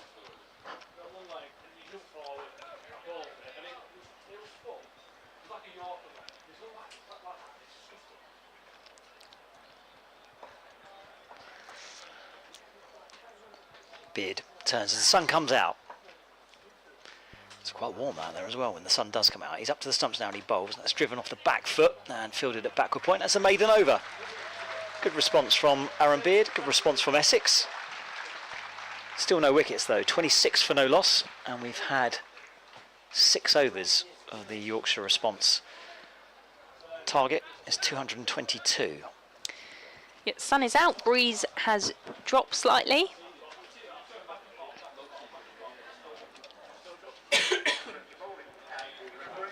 And we're going to see Aaron Nijar bowling from the river end. So into the attack comes some spin for Essex. Well, this will be where the game is won or lost, I think, because if the ball starts to take spin, then it could be a very, very interesting run chase. If there's no spin out there and they just start clouting the spinners about, then it could be over quite quickly. Aaron Nijar very much been a part of Essex's white ball setup in the past few seasons. Didn't play as much as we've previously seen in the T20 Blast this year. But he's been brought in to the Essex side for the One Day Cup, and he got the breakthrough for Essex in the match against Middlesex here on Friday. He's bowling to Finley Bean from the river end, and comes Nijar with the spin, and that one is swept past the square leg umpire. They're coming back for two, and the ball comes in, but good running there from Yorkshire to come back for the 2 runs. It was. It looked risky initially because he ran on the pickup, but he backed himself to be quick enough to get in before the throw came in. The throw was off target anyway. And a couple of runs to the total. Bean on 17. Nijar is in. Where's he bowled? And it's a wide ball. Ooh. Ball just dropped about an inch from the stumps. Oh no, it was the wicketkeeper, I think, taking the bails off. Buttleman was quick with the gloves to whip off the bails. Good bit of work there from the wicketkeeper. So 1 to the scores. Nijar is in, and that one flicks up off the bat and pad of Bean for no run. Yeah, he's bowling outside the leg stump. In fact, he's going over the wicket now. Keeping the same field though. Now the batsman just takes an off-stump guard. Just moving backward point round as Nijar comes in over the wicket. Couple of steps forward from Bean, and there's a misfield from Simon Harmer at mid-wicket. Now come through for the single. Very un-Simon Harmer-like. 30 without loss.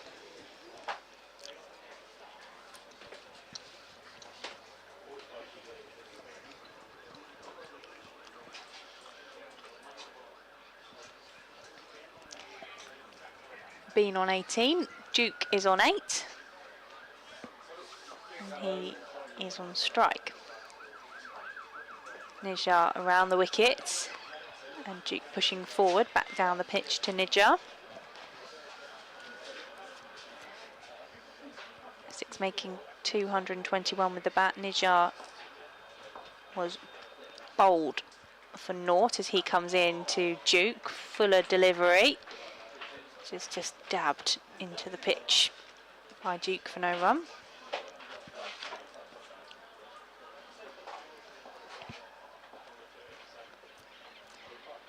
In comes Nijar, and Duke looks to use his wrists to turn that one round the corner.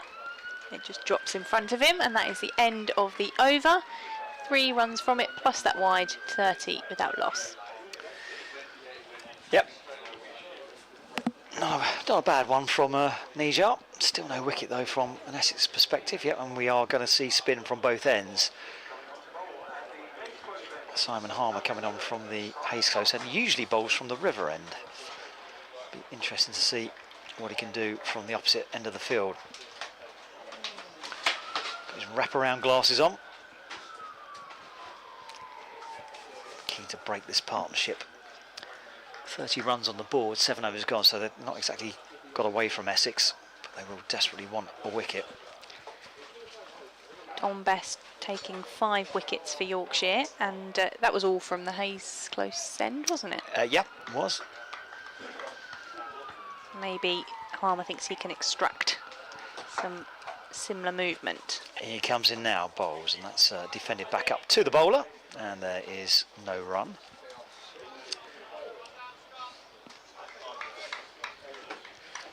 Harmer back to the top of his mark. I said Essex got 4 spinners in the side, 3 out and outs, and Wesley as well. He bowls. That's one's up in the air now. Is that safe? Is it going to drop short of the fielder coming in from mid off? Long off. Sorry, it does. It falls safely. Trying to drive Harmer back over his head, and the batsman made it a little bit of a hash of it. Skewed up in the air, but just teased the fielder. I think it's Webster coming in from the deep there. I think it's Michael Pepper. Michael Pepper, is it? And it fell safely. A single to the total, 31 for no loss. So it seems to be happening. Seems to have grabbed the Yorkshire players' attention over the back. Yeah, there's quite a lot of sirens coming from Parkway, the road coming through the city. So perhaps a bit of activity to our left-hand side. Harmer, right arm over. It's a right-handed batter, reverse sweep, and that goes away for 4. It beats the fielders at short third man and backward point, and races away for 4 runs. That's a lovely shot, right out the middle of the batter, raced along the carpet, gave the fielders no chance. And 4 more to the total, 35 for no loss. And a solid start from Yorkshire. Target 222 here on BBC Essex, BBC Radio Leeds.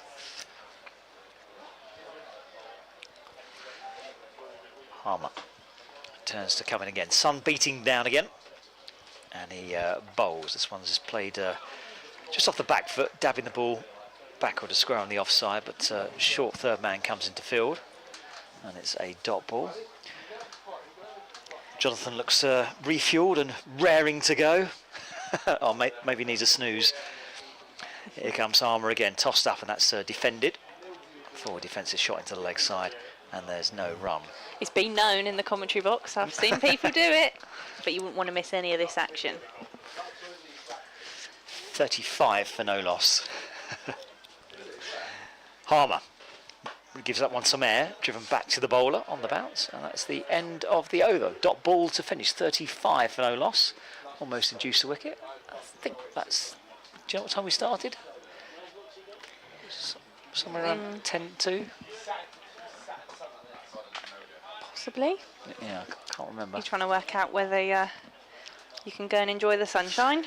Yeah, it's been 8 overs. That's roughly half an hour.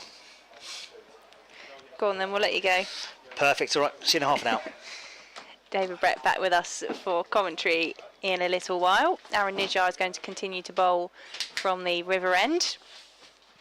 And he comes to Finley Bean, who's down on one knee, looking to sweep that one, hits the pad, and trickles behind as the leg bye is signalled by the umpire.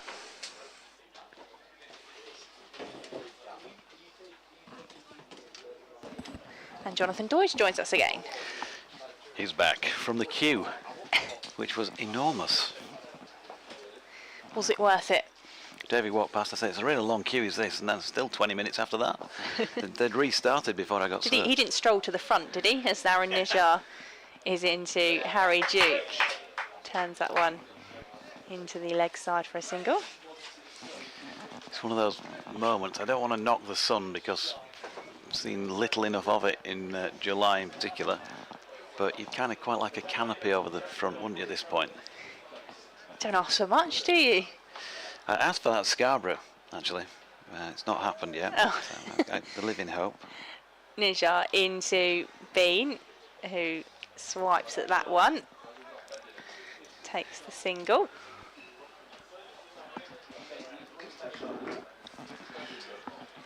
.38 without loss. Good to see the Yorkshire boys just in front of us here. Yep, there. Don Bess, give him a pat on the head. Well bowled, Don Bess. Aaron Nijar. Career best figures today for him. List day cricket. Into Duke, as that's fielded by Wesley. Mid on. They'll regret sitting there. Ben Code had his day at Scarborough the other week, shall we say.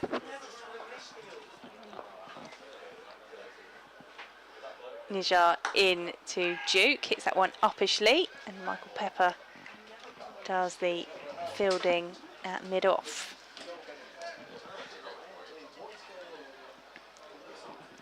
Sun feeling really warm now. Certainly is.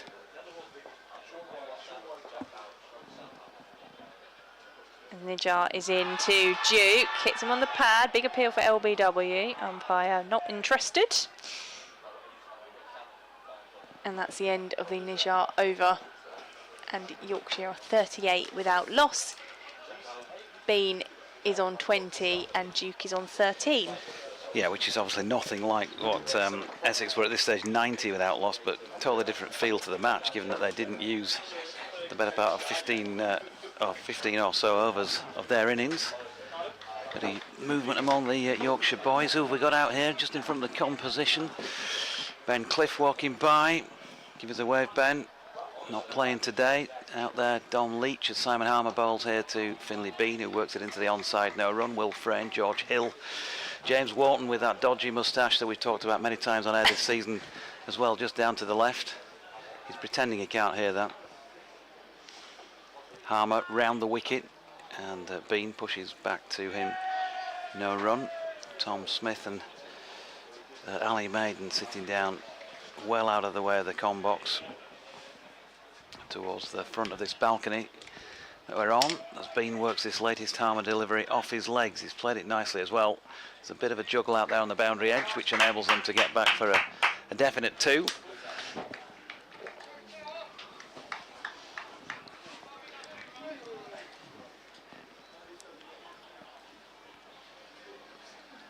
Still slip in place. Bo Webster at slip to Harmer. That's a beautiful shot. That really is a lovely shot by Finlay Bean. As good as we've seen all day, really. Just creating a bit of room for himself outside off stump, and he's timed that superbly through the covers along the carpet all the way for 4. Yeah, lovely shot, racing away to the boundary in front of the Felsted stand. A few of the spectators in the shade over in that public area. Harmer again. Bean this time off his legs, so bowling 2 sides of the wicket at the moment, and Finlay Bean has clipped that one through mid-wicket for a couple more. So Yorkshire into the 40s in this, the 10th over. It's getting pretty hot at the moment in here. The greenhouse effect. As Harmer is in again, and Bean, then he stepped away. He's not balanced when he's played that shot, and he almost gets a little tickle on it through to Will Buttleman, but manages somehow to miss it. Power play complete, and Yorkshire 46 without loss. Of course, that was on that last ball of the power play that Essex lost their first wicket with 103 on the board. Different feel to this match since then. Yeah, Essex getting off to that good start with Michael Pepper and Robin Das at the crease, but they weren't able to capitalise on that, eventually making 221 all out in the 36th over. Aaron Nijar to continue to bowl from the river end. Harry Duke on strike for Yorkshire. He's on 13. In comes Nijar around the wickets. Oh, nice scoop over the shoulder from Duke, which is run away to the boundary for 4. Just move the bat, scoop the ball over the shoulder. Yeah, it wouldn't be known for his power, Harry Duke. Look at the size of him. He's a diminutive sort of figure physically as well. So the way he gets around that is to play lots of little adaptations. Plays that scoop well, plays the reverse sweep well. 50 up, 50 partnership as Nijar is in, and this time it's a wider delivery, which Duke just hits into the offside for a single.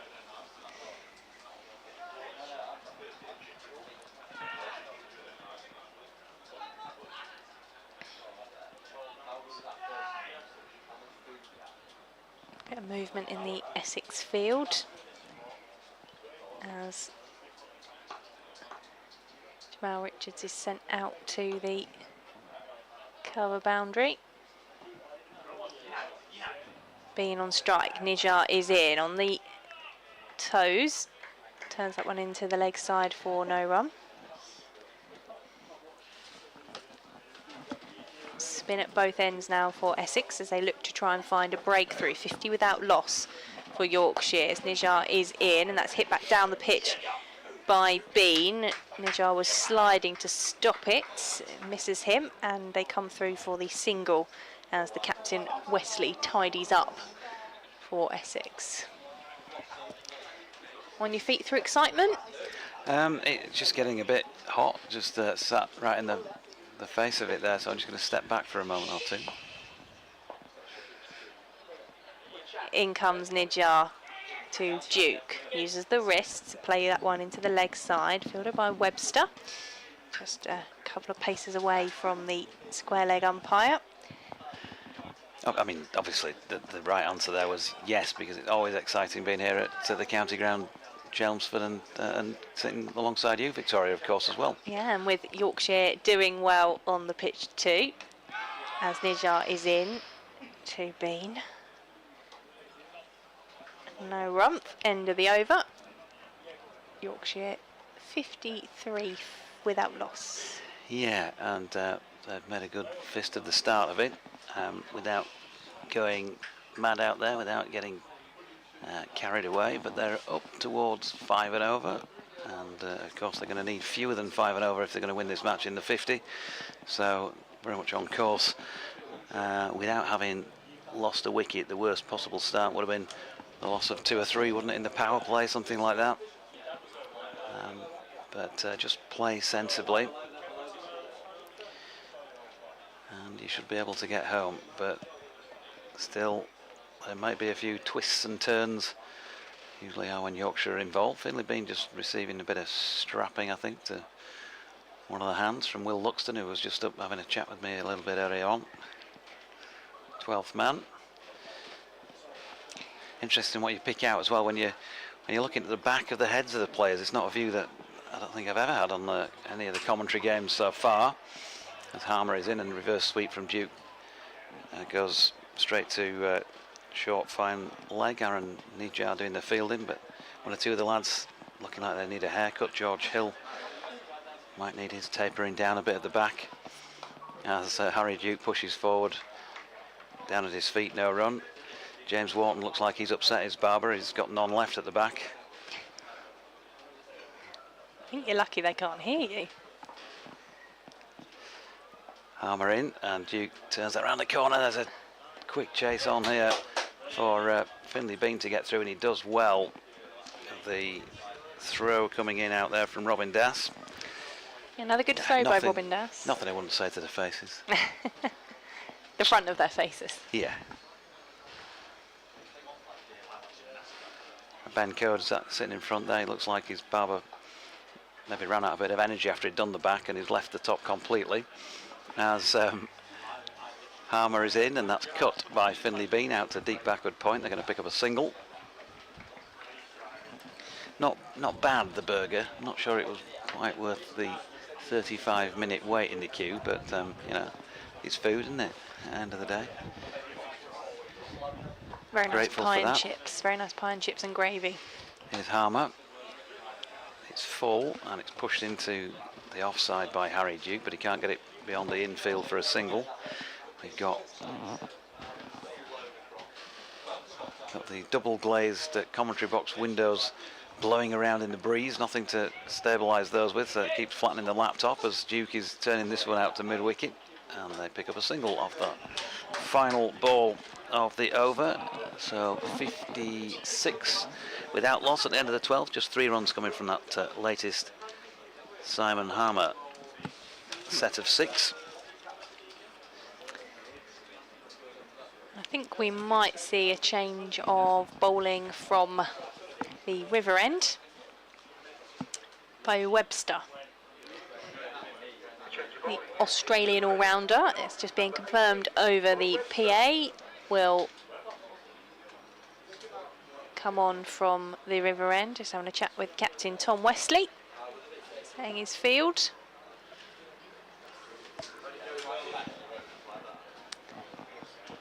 Scored 39 with the bat today.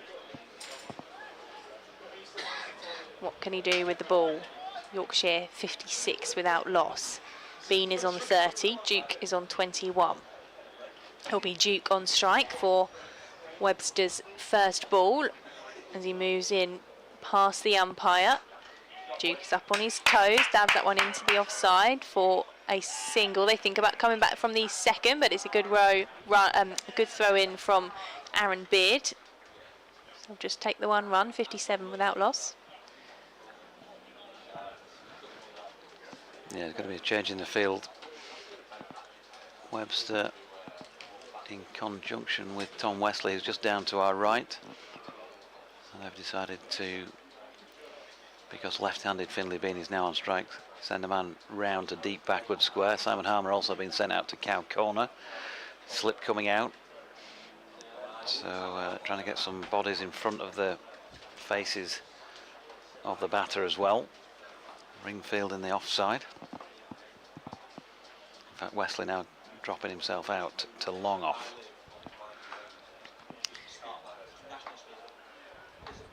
In comes Webster around the wicket, and Bean was coming forward to play at that one. Big appeal for LBW. He was quite a way forward.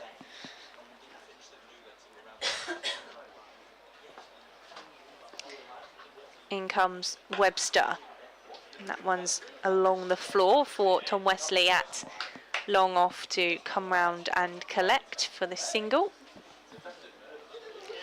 Yep, nicely driven by Finley Bean.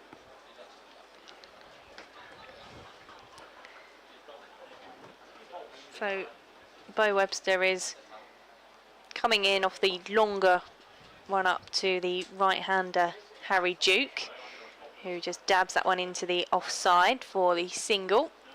Aaron Beard patrolling out in the deep. Does the fielding once more. Yeah, so Essex just going through the changes with the bowlers just to try and pick up a first wicket. Keep the batsman honest, keep them thinking. So around the wicket with the spin for the shorter run up from Webster into Bean, who was coming forward, and that one pops up. Buttleman has it behind the stumps. Just trying to entice the left-hander as Webster is in to Bean, who pushes that one into the offside. Good stop just inside the ring by Jamal Richards at backward point. They take the single, 60 without loss. Looks like he was bowling spin at Finley Bean and seam at Harry Duke in that over. Interesting. I think there's something in the pitch with the spin, particularly at the left-handers, which we were talking about earlier in commentary. Yeah, so 60 I should say. 4 off the over. So tidy enough, but Essex desperately in need of some wickets here.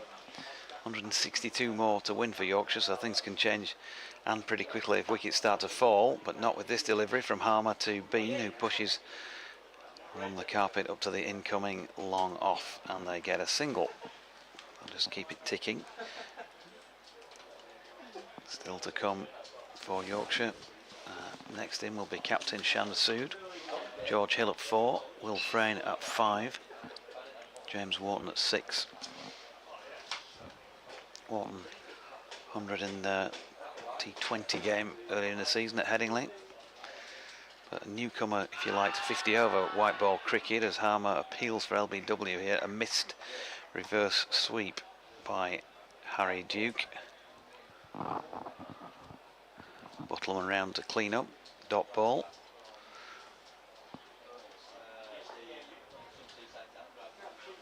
And in comes Harmer again, sunglasses on pretty much as ever, and that is flicked into the leg side by Duke, but fielded it straight mid wicket by Webster. No run.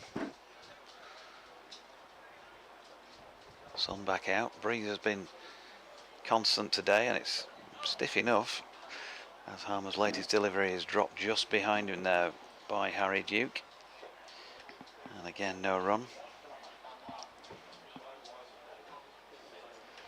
Yorkshire going at 4.63, needing 4.37 to win this, if they take the full 50 of course. Harmer in again, just drags it down slightly, but Duke can't make the most of that and get it away for runs through the onside. Another dot.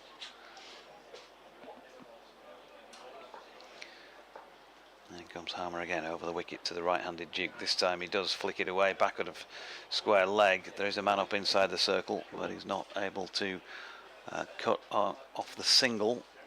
Number 99. Looks like we've got a substitute fielder on. No, Luke Benkenstein, number 99. Oh, sorry, yes, missed that on the card. I just had a glance down the card and completely missed it. Here, where's talk about the significance of the numbers, squad numbers that Essex were choosing. Someone was asking me the other day why Charlie Allison is 56 and Ben Allison is 65, and I don't know the answer to that. Bo Webster to continue from the river end, bowling to Harry Duke, who's up in the toes and just playing that one down into the ground. Who's that starting to do some warm-up stretches? Tom Wesley, I think, on the floor, just looks like Dick Davis to me. Stretching out the back with some windscreen wipers, I think they're called.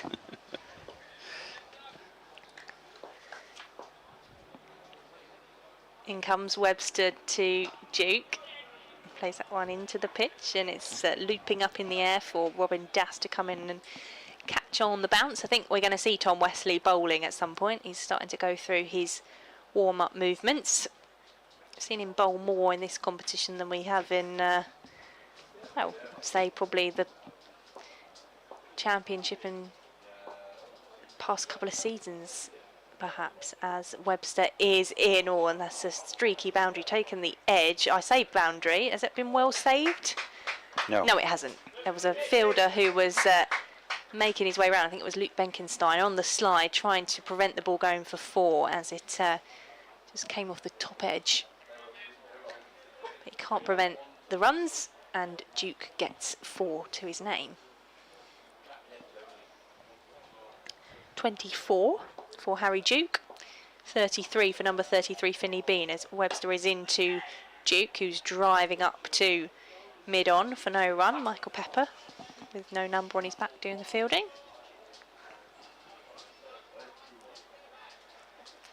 I thought about having one of his drinks when I was at the lunch cart, but decided against that in the end. And Yeah. Michael Pepper. Michael Pepper. Yeah.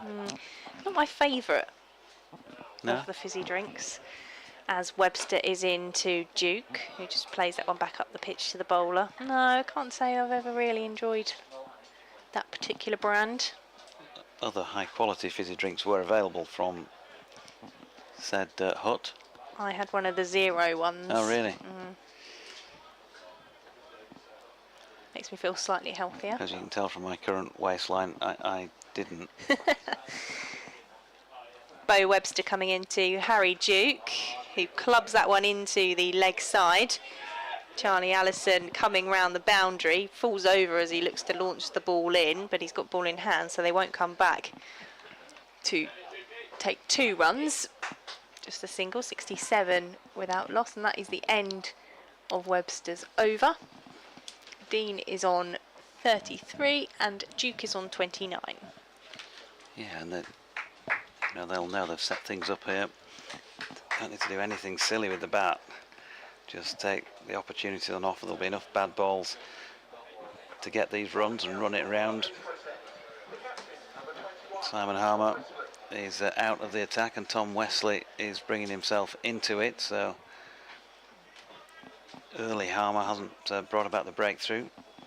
Such a dangerous play. Good afternoon to you, Russell Walker, who's messaged in saying, welcome to Essex from a 50-year White Rose supporter now living in Colchester. What a tremendous effort by the Tykes to come back from 100 for no wicket to eventually get Essex all out for 2-2-1. You're correct in thinking it won't be easy to get the runs. Yorkshire generally struggle at Chelmsford. It's just one of those sporting mysteries.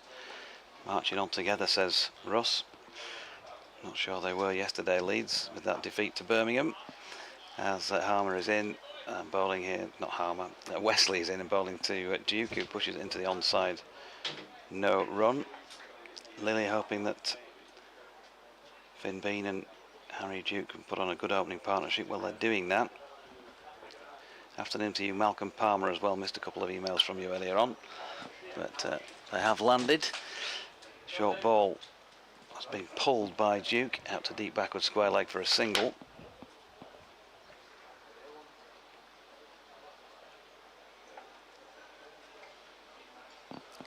So 68 without loss. Harry Duke is in need of a face wash by the looks of the yes. motion he's making there to the 12th man, Will Luxton. Needs to be towed down.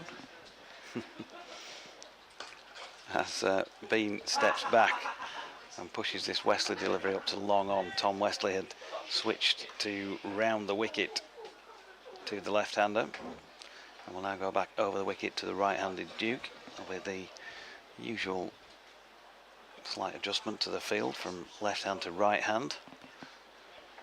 Here he comes again, just drags it down slightly, and Harry Duke steps back, opens up the offside square, and has just laid his bat on that, played a lovely delicate little push, timed it well, and gets 2 runs for those skills.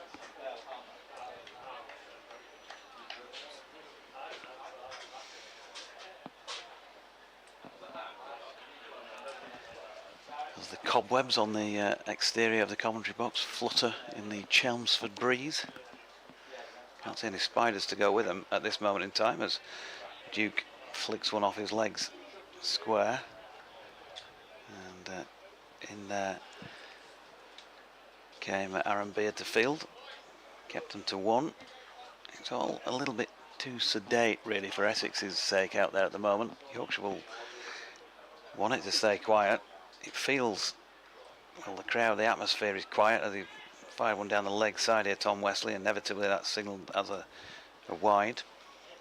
But the crowd be calmed, not really loads of chat that you can hear from the 11 out there for Essex in the field.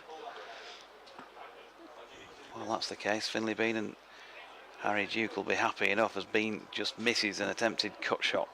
Final ball of the over. So 72 without loss, another 5 runs coming from that. They're just gradually ticking them off. 149 now needed to win, 73 in fact without loss at the end of the 16th. Yeah, very quiet out there at the moment. The Essex crowd will be hoping that the side can find a breakthrough with the ball. It's what they desperately need. Yorkshire going along nicely, 73 without loss. Just see Luke Benkenstein going off. Sub fielder Ben Allison is on. And Harry Duke has received whatever it was he needed, a drink and a towel. Bo Webster with ball in hand waiting to resume from the river end. See if Bo Webster continues to switch it up with the seam and the spin bowling to the right and left hand combination.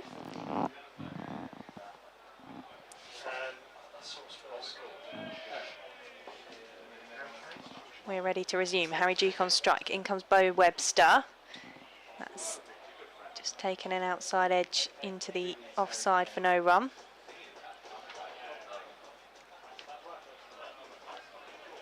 6'6" is Bo Webster. Playing for Upminster this season in the Essex Cricket League. Essex electing to do what they did last year and bring in an overseas who's been doing well in club cricket, as Webster is in, and Harry Duke turns that one into the leg side. They take the single as Nijjar slides to stop the ball and get it back in efficiently.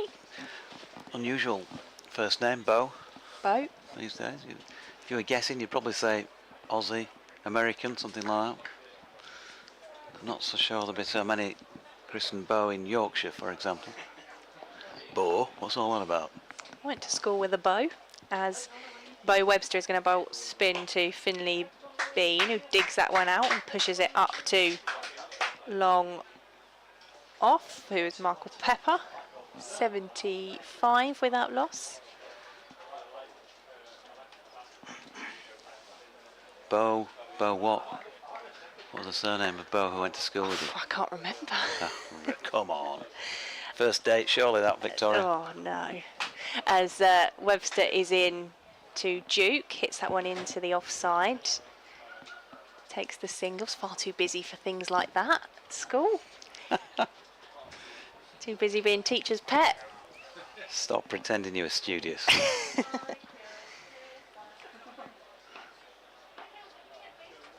Finley Bean on strike. Bo Webster bowling spin, and that one is clubbed away uppishly, and that will take a couple of bounces and to the boundary. Hits that one over mid-off and away for 4. Yeah, played that pretty well, I think. Good placement. Lofted it, as you say, over the infield, and once it got beyond, always had the power to get there. An element of risk, but he managed to cut that out by getting the elevation on it.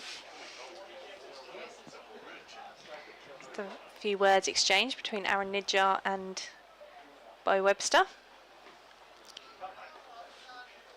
Finley Bean on 39 as Webster is in, and he's bowled him. Essex finally get the breakthrough with Yorkshire on 80, and Finley Bean departs for 39. Good opening partnership there from Yorkshire, which is exactly what they needed as they look to chase down this Essex innings, and Essex finally get a wicket. Yorkshire 80 for 1. Yeah, wouldn't you know it, I looked down at my pad at the very moment that that bowled him, so I didn't quite catch what was going on, but whether I did or not, he's on his way back down to the pavilion, or the changing rooms beneath us, with his helmet cocked on his head. But a useful start, 80 for that first wicket, and they have given themselves a chance here, the Vikings. They did, by the time they'd wrapped up the innings, for 221, the Essex innings after that great start. But as we saw with Essex, from losing that first wicket, Yorkshire chipping away all the time. So there's still a lot of work to be done here if the Vikings are going to come away from here with the first win since 2018. And still plenty of threat in the bowling attack if you don't manage to get yourself in. Shan Masood, the new man in for Yorkshire. And while Essex and Yorkshire set up after that wicket has fallen, I'm going to make way for David Brett to come on to commentary. So that wicket falling, the final ball of the 17th over. As I say, 80 for 1. And Finley Bean, just update you on his stats. As Wesley, continuing at the Hayes close end, bowling to Duke, flicks that first one into the leg side. No run, 39 from 44 deliveries, including 5 fours there, Finley Bean. So a handy start from him. As in comes Wesley again, nicely pulled this time by Harry Duke with control out to long leg where Pepper fields, and they settle for the 1. Left-handed, of course, Shan Masood. It's been a bit hokey-cokey with him this season. Played a few, missed a few, played a few, missed a few more. He's back again. He was away for a little spell playing for Pakistan in a 2-match test series against Sri Lanka recently. Came up with a half-century in one of those tests. But I think this is probably his ideal game, a 50-over format, if he can get himself in. And he'll flick this one, first ball from Wesley into the leg side. Richards doing the fielding there at straight mid-wicket. But plenty of time here for Shan Masood. Harry Duke out there with him is on 36. As Wesley's in again, there's an appeal for LBW, but it sounded like it was a woody sound into the pad. He's trying to flick it away through the leg side. He was well down the pitch as well, wasn't he? So Ringfield in the offside with a sweeper out of the covers. There's a long off, and Masood has tried to flick this one past Richards at mid-wicket. Good piece of fielding by Jamal Richards though, away to his left.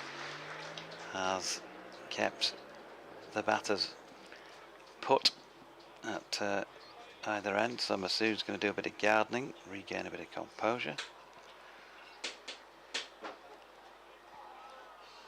And here, once again, then is Wesley round the wicket as the sun disappears behind cloud cover. And Masood flicks that one to Richards out at mid-wicket once again to complete that over. So 18 now complete in this Yorkshire response to the Essex 221 all out. They've lost their first wicket. It was that of Finley being for 39. They're 81 for 1. Yeah, there wasn't a huge amount going on before that wicket got taken for Essex, so as you mentioned earlier, they've just got to keep trying to chip away, see what they can come up with. Okay, Webster, right arm over from the river end in bowls, and that's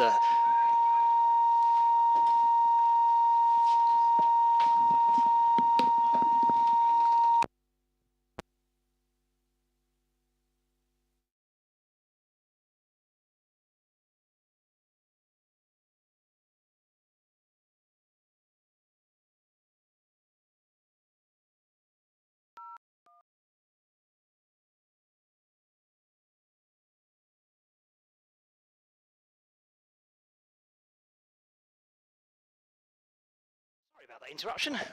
Some gremlins in the system, but we are back. You haven't missed much. It's 82 for 1.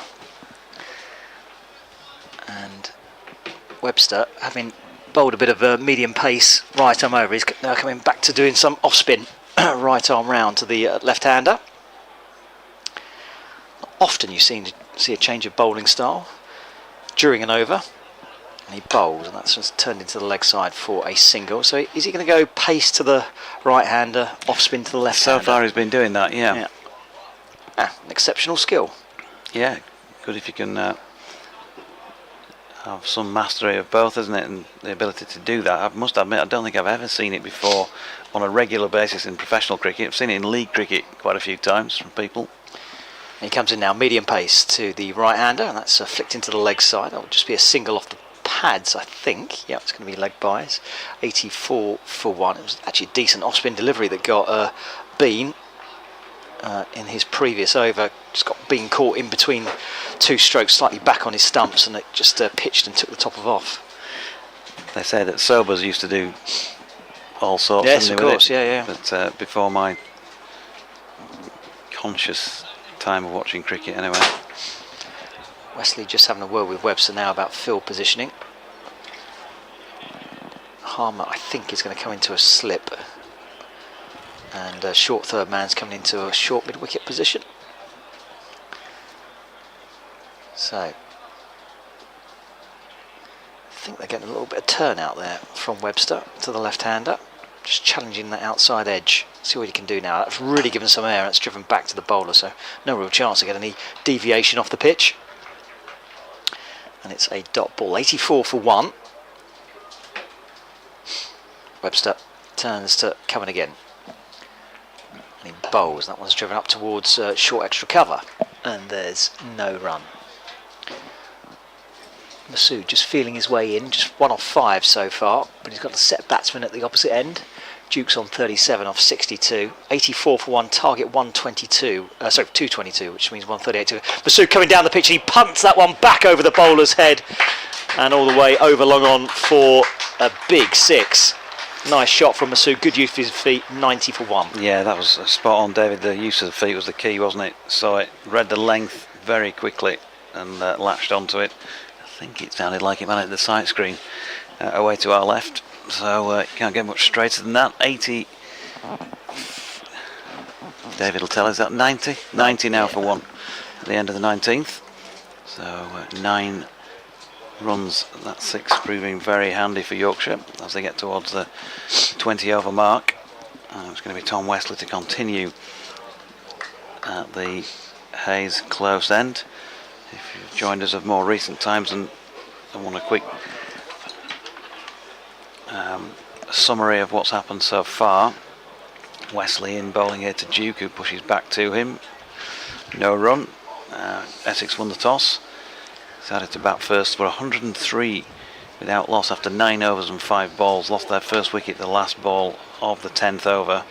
And then a Yorkshire rally of pretty significant proportions. Ended up bowling him out for 221 as Duke works a single backward of square leg. 5 for 37 off 7.4 is the best.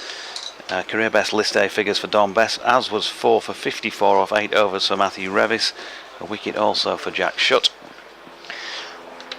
63 I should say out of that first 103 going to Michael Pepper from 34 balls, 36 to Robin Das, 39 to Bo Webster. The main features of the Essex innings as Wesley is in, and Masood left-handed of course chops that down square on the offside, but can't get through for a single. And as we were saying at the start, really the top of the piece today, the team that loses this are really going to struggle to make the quarter-finals. As Masood is in, Wesley's in, and Masood flicks it off his legs. Oh, now then, Harry Duke. Has he gone here? No, I think is the answer. It looks as though if he's got his bat down, he's definitely got it back over the line by the looks of things, and yet given not out by James Middlebrook. But it was a good throw from out in the deep after a bit of debate from the two batters, and you'd have to say that neither of these have got perfect records of running between the wickets. Harry very enthusiastic at times, and there have been some dangerous moments in his time playing first team cricket, for all the positives that we've seen from him as well. And Shan Masood, well, not sure he's sitting in front of us anymore, he isn't, but George Hill would tell us a fair bit about a run out between the pair of them at Chesterfield a few weeks ago, just before Shan left to go back and play for Pakistan, which wasn't the best. Wesley is in again, and Duke turns that into the leg side, and there's no run. That's the game, isn't it, though? Mistakes are made all the time. It's not just in running between the wickets.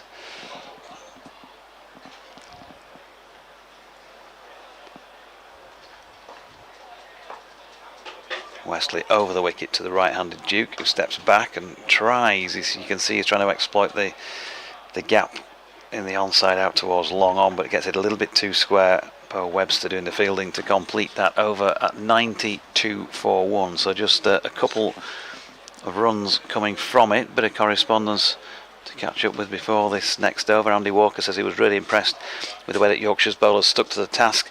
Having said that, it looks a tricky pitch. The lower the target, the better. Well, they managed to get it to 222. Bent Nielsen, after a so-so start with the bowling, it's been quite a performance, well bowled indeed. Now for some steady and consistent batting, hopefully, he says. Come on, Yorkshire, from all the way up there in Denmark. David Bates says, after 10 overs, I was thinking Essex would get 400, and I felt my not being able to make the 30-mile trip to the game was less of a disappointment. I now wish I could have gone. LBW shout there as Webster bowling to the left-handed Duke. Oh, that's sorry, the left-handed Masood. No, it's Duke. Sorry, apologies. And that's no run. No, it is Masood. And there's no run. Webster in again. Tosses that one up, and that one's played off the pads into the leg side. And again, a dot ball. So Essex doing well to keep the scoring down, but they desperately need wickets. In the 20th over, Webster floats that one up, driven down towards long off for a single. Masood moves to 9, 93 for 1. And Webster will go back over the wicket to the right-hander and bowl some medium pace.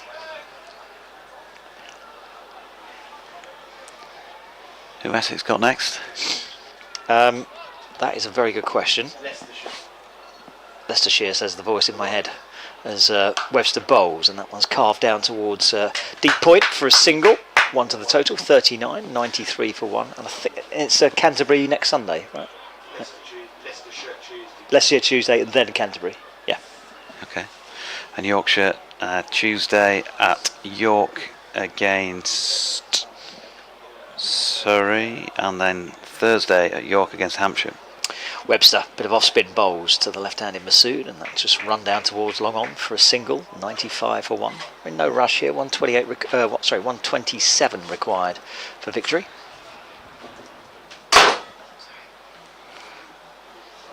Is that Surrey at the Oval? No, both games at York Cricket Club this week. Surrey and Hampshire. comes Webster again, medium pace this time to the right hand, who flicks that off his pads down towards long leg for a single to finish the over. 96 for one, and they require 126 for victory. Yeah, and the last two games then are both away. Leicestershire next Sunday, and then the Tuesday after that they're at Radlett against Middlesex. First game actually that Middlesex, the last box to tick for me in terms of commentating against which counties. Every other box ticked, but never played Middlesex in the 5 or 6 years I've been around. I was hoping, as you do, they would be at Lord's because I've never done a game there, but because it's this competition, we're at Radlett. Okay. Well, Radlett's nice. So Wesley continuing at the Hayes close end, nicely reverse swept by Harry Duke. Has he managed to get it beyond the outfielders? Can't see down to our right. No is the answer. It's just one run, but he's going along quite nicely. Harry Duke on 41. He's done well in this competition over the years that he's been involved for Yorkshire.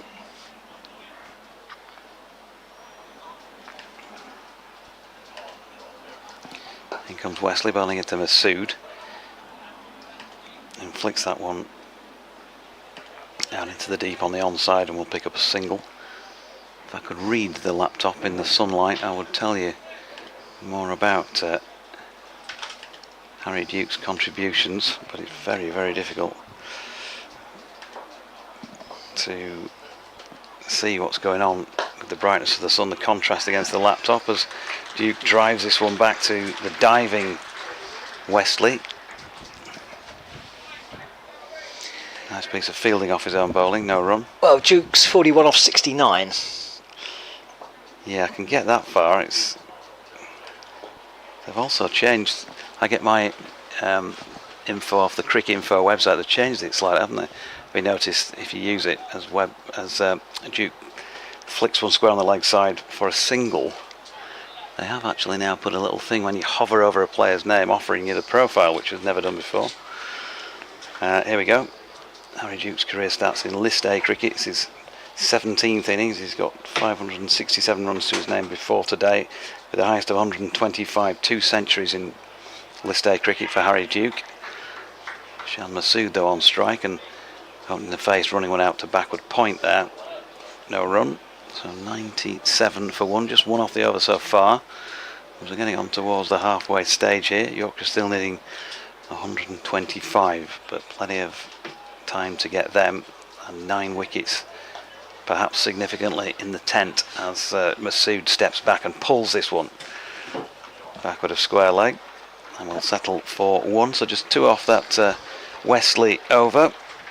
98, 99, in fact 3 off the over. 99 for 1 after 21. Yep, still going along nicely. 22 overs down. Still striving for that wicket. Another change of bowling. Nisha's coming on from the river end. The sun comes bursting through again. It's quite warm out there when the sun comes out. Had a walk through the town during my break and a little investigation. The Yorkshire players kept looking over to some emergency services. There'd been a bit of a prang, fender bender. A couple of cars looked in a bit of a state. It was one of those last night when I arrived, actually, and just nearby, and you know the little, like a ring road round the Yeah. I hope everyone's okay. There was an ambulance there, but I didn't see anyone in it. So Nijar from the river end, number 24 on his back. There's a light blue shirt on, swings in left arm round to the left-handed Masood. Just clips it into the leg side, back to the bowler, and it's a dot ball. 100 for 1. Yorkshire, 122 required to win. It's the 23rd over of the innings. BBC Essex, BBC Radio leads. Down the pitch comes Masood. That takes a thick outside edge. He was trying to crash that over long on. It ends up down towards deep backward point. They come back for a second run. The throw comes in, and they get back comfortably in the end. 2 to the total. 102 for 1. Yeah, Gary Utt says, hi JD, great to see some cricket, even if it's on the live stream, as my holiday in the UK is over. Plan to see 2 days at Headingley and 4 at Scarborough. The weather has not been kind. only visit to Chelmsford was in 1979, the semi of the only B&H Cup. Yorkshire were 107 without loss but subsided. Nijar in, driven up towards mid-off, no run. And Essex won the game. Hopefully Yorkies don't mess it up this time. Thanks Gary. It's BBC West Yorkshire Sport at gmail.com or at Jonathan Doidge. Nijar turns again. Masood on strike. And he's in now, bowls. And Masood off the back foot, just carves that down towards deep backward point for a single. 103 for one. So this is going to bowl plenty of overs of spin in this game.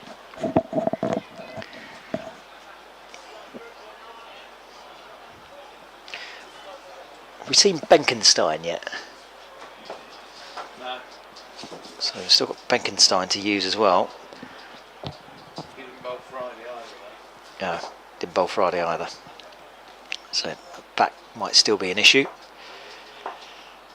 Nijar bounds in, bowls. That's bowled him round his pads, and looking to sweep that down towards fine leg. And Nijar fires one in, and that's the second wicket to fall. 103 for 2. A bit of a tame end from Duke there. Stepped too far across his stumps, and I think that's probably clipped middle and leg.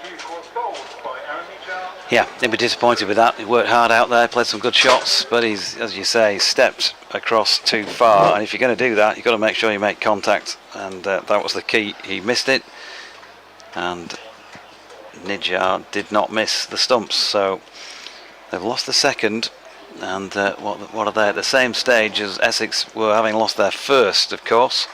103 for 1 Essex, 103 for 2 Yorkshire, and it's going to be George Hill making his way out to the middle for a go at number 4 here.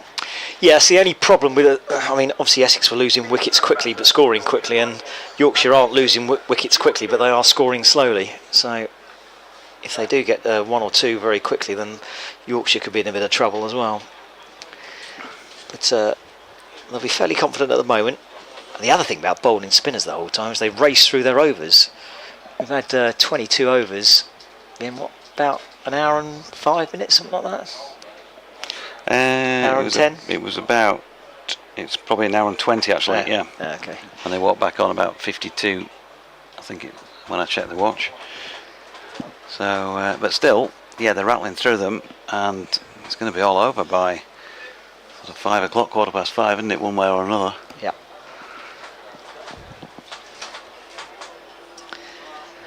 So, Nijar just waiting for the new batsman to come in. It's George Hill. Masood 15 off 21 at the non-strikers end. George averages 34 in List A cricket, David, a century and 2 half-centuries to his name. 442 runs, highest of 130. And there's a slip in. So he's going to be left arm round to the right-handed bat. As Nijar bowls. That's off the back foot, just defended back to the bowler, and it's a dot ball. 103 for 2, and that's the end of the over. 23 overs gone in the Yorkshire innings. Target 222, 119 still required for victory. Yep, and as we expected, been made to work for it to some extent at least. There've been few gimmies in the early part of the innings. They weren't allowed to get off to a flyer, but nor did they need to, given round about 4.5 over the 4.5 and over the chase. Simon Harmer coming back on then at 103 for 2 at the Hayes close end, bowling to Shan Masood. Harmer in, and that is just eased backward of square on the offside, but to the infield, so no run. 4 overs for 18. Simon Harmer in his first spell. He's bowling wide on the crease round the wicket to the left-handed Masood, who flicks him square on the leg side this time. Jamal Richards round to field. They get a single. George Hill. This will be a good challenge for him against a bowler of the quality of Simon Harmer, but self-confessed lover of playing spin, likes to use his feet. So it could be an interesting little contest if he stays out there for a while. There's a long on. There's a mid-wicket out on the boundary, doing a bit of stretching. The sweeper backward of square leg, about 10 in from the boundary.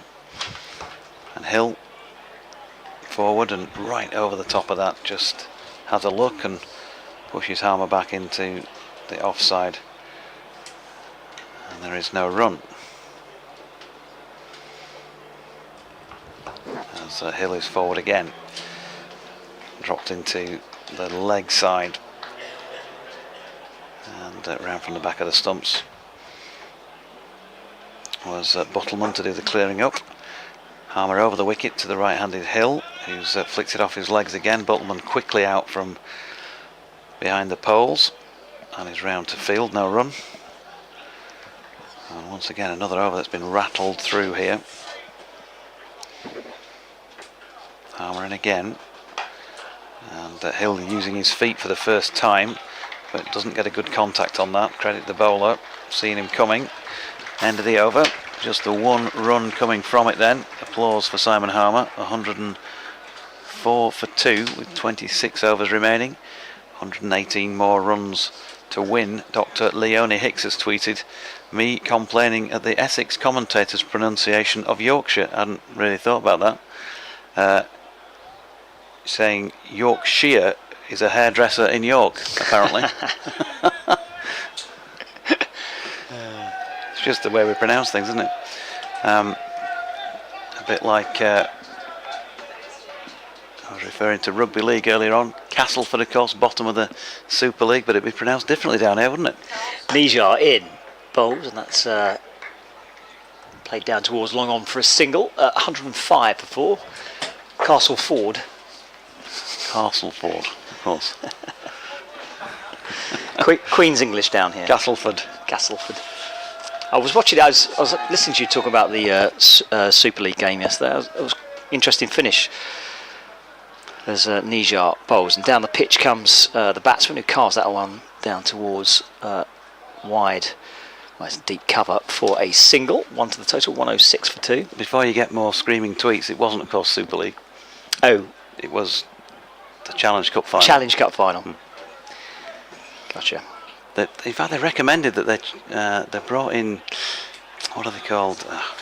Nijar in flatten. That's attempted to pull around the corner from Masood, but it takes a full padder, half an appeal from Nijar, but nothing doing from the umpire. I'm trying to buy you time here, Jonathan. They brought in the Mark McCormack organisation. What are they called? Nijar skips in. Around the wicket, bowls full, driven down the ground. Oh, it's called through for a quick single. It's good running from Masood. Comfortable single, 107 for 2. It was, but he was off the mark straight away. It was one of those where the non-striking end, you've got to see where the ball's going and where the fielder is. So George Hill was flat-footed. I mentioned a little bit earlier that there was a horrendous run-out between the pair of them, which Shan took full responsibility for at Chesterfield a few weeks ago in a championship game. That's in the air, that's flipped up, that's going to land right in mid-wicket's hands, and it is. Yeah, Paul's attempt from George Hill, couldn't get enough on it, and suddenly Essex are creeping themselves back into this game. The third wicket falls, 107 is on the board, and as we were saying beforehand, that slow run rate for Yorkshire. If a few wickets start to fall, then suddenly it starts to look a little bit more tricky. Still got plenty in the hutch, Yorkshire. 7 wickets, but they're not really progressing that score on quick enough. And George Hill goes for not many, 107 for 3. Never thought the chase would be easy. That wouldn't be George's finest hour, I would have said. Got right underneath it, and it was out, wasn't it, from the moment it left the bat, really. An easy catch at this level for Bo Webster. But he did the job, and Aaron Nijar with his second wicket. George gone for 1 from what I think was 7 deliveries. See if David will confirm that. It was, in fact, actually, Harry Duke was out for 42 from how many? But I'll let you get back to whatever else you've got going on. 72. Thank you. I like to keep a note of these things, but I've missed that one earlier. So Will Frayne, big opportunity for Will here. At number 5, halfway through the innings, to remind the Yorkshire coaching staff what he's capable of producing. Came up with, I think I'm right in saying, the second well, the fastest 50 in List A cricket at Chesterfield himself in the previous season. 19 deliveries for 50, so he can score very quickly. Dangerous player if he gets in, Will Frayne. It does feel, from a Yorkshire perspective, they need a batsman just to give it a little bit more acceleration, because if they can get that score quickly down, or the runs required, just double figures, as Nijar bowls and punches that one out towards a mid-off, cover for a single, 108 for 3. And that's the end of the over. A successful one for Essex. The wicket of Hill, top edging to mid-wicket. And Nijar getting a round of applause. And Essex just making their way back into this game. 108 for 3. Yeah, so 4 from the over, plus that wicket. And we're going to see Simon Harmer continue for over number 26 at the Hayes Close end. 108 for 3 at halfway, Yorkshire. Essex 187 for 5 at that stage. There's a lot of time to get them in still. Certainly no cause for panic, and that would be probably the worst thing Yorkshire could do at this stage, is panic. 115 needed from 25 overs. The way that runs are scored in the modern game should always be gettable on a reasonable surface, and while this wouldn't be perfect, it has been used of course before, it's certainly not playing badly, as Frayne, using his feet to Simon Harmer, flicks his first ball along the deck to mid-wicket, and there is no run. Harmer over the wicket to the right-handed Frayne, and flicks this one out to square leg this time. Once again, no run.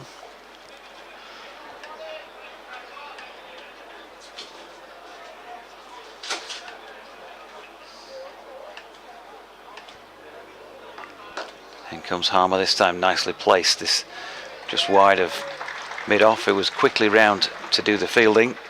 They've got 1 run. Robin Das was the man who covered the ground quickly.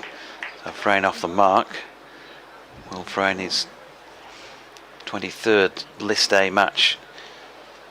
He's 2 runs short of getting to 600, a best of 143. That 1 century to his name in this form of the game, and 2 50s to go with it, including that really quick one at Chesterfield that I mentioned. As Masood just leaning into this, punches up to long off and picks up another run. And you'd expect to see that from Shan Masood, just keeping the clock ticking, putting the bad ball away. Harmer in again. Frayne pushing half forward at this, diverts it into the leg side. No run. There's been only 5 boundaries since the 8th over, so that just goes to show just how difficult it's been for Yorkshire. Yeah, firmly struck this one by Frayne, but along the deck, and Harmer does well to field off his own bowling to complete that 26th over then, with Yorkshire on 110 for 3. I think Tom Wesley will be pleased with his bowler's work so far today. Another wicket or 2 in the next few overs, it really does put the cat amongst the pigeons. Someone's got to come out and play a more aggressive knock for Yorkshire, just to set the Essex bowlers on the back foot again. Yeah, you'd think under normal circumstances that would be Will Frayne, aggressive player. I think he'd probably prefer some pace on the ball. Nijar in bowls, and that's run off the face of the bat. Might taking an edge actually down towards short third man. There's no run. Having said that, the way he whacked Matt Parkinson out of the park one day would suggest that he'd be happy enough against the slower bowlers.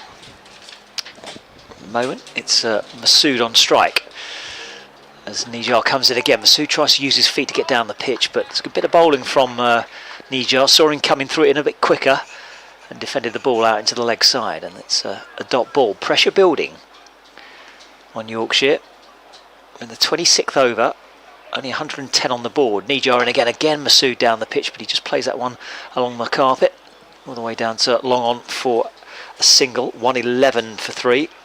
Nijar's on 20 off 30 deliveries.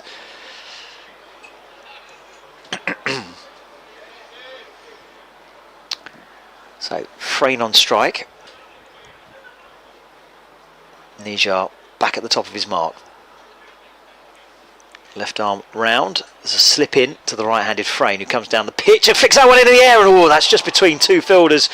Nijar trying to get it off his own bowling, and Das coming in from short cover. Couldn't quite get there. Actually landed perfectly in between the two of them. Yeah, he's looking to get it away squarer through the leg side there. Certainly running his wrists on it. Leading edge. Nijar in again, bowls on Frayne. Oh, that's inside edge onto pads this time. Push through a little bit quicker, I think, David. Yeah, this is a testing period for Yorkshire. 3 wickets down, 111 on the board, 111 required.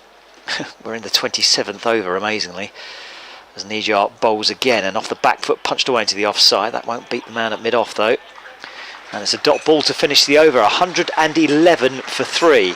Essex are really in this game at the moment, so long as the spinners can keep the batsmen tied down. From a Yorkshire perspective, yeah, someone's got to break these shackles and play an innings somewhat more aggressive than we've seen so far. Yorkshire lad said it's time for Will Frayne to deliver. Poor shot from Harry Duke to get out. Bring back Tats, who's chairman of the Jonathan Telesol fan club. Yorkshire lad. Dave Foster saying that we've lost the commentary on the BBC website. All working now. All working now, according to Victoria. It's coming back on, I think, for me. Yes. As Harmer comes in from the Hayes close end. That's clipped up to long on for a single. 112 for 3. It's going to be the spinners doing the bulk of the work this afternoon for Essex.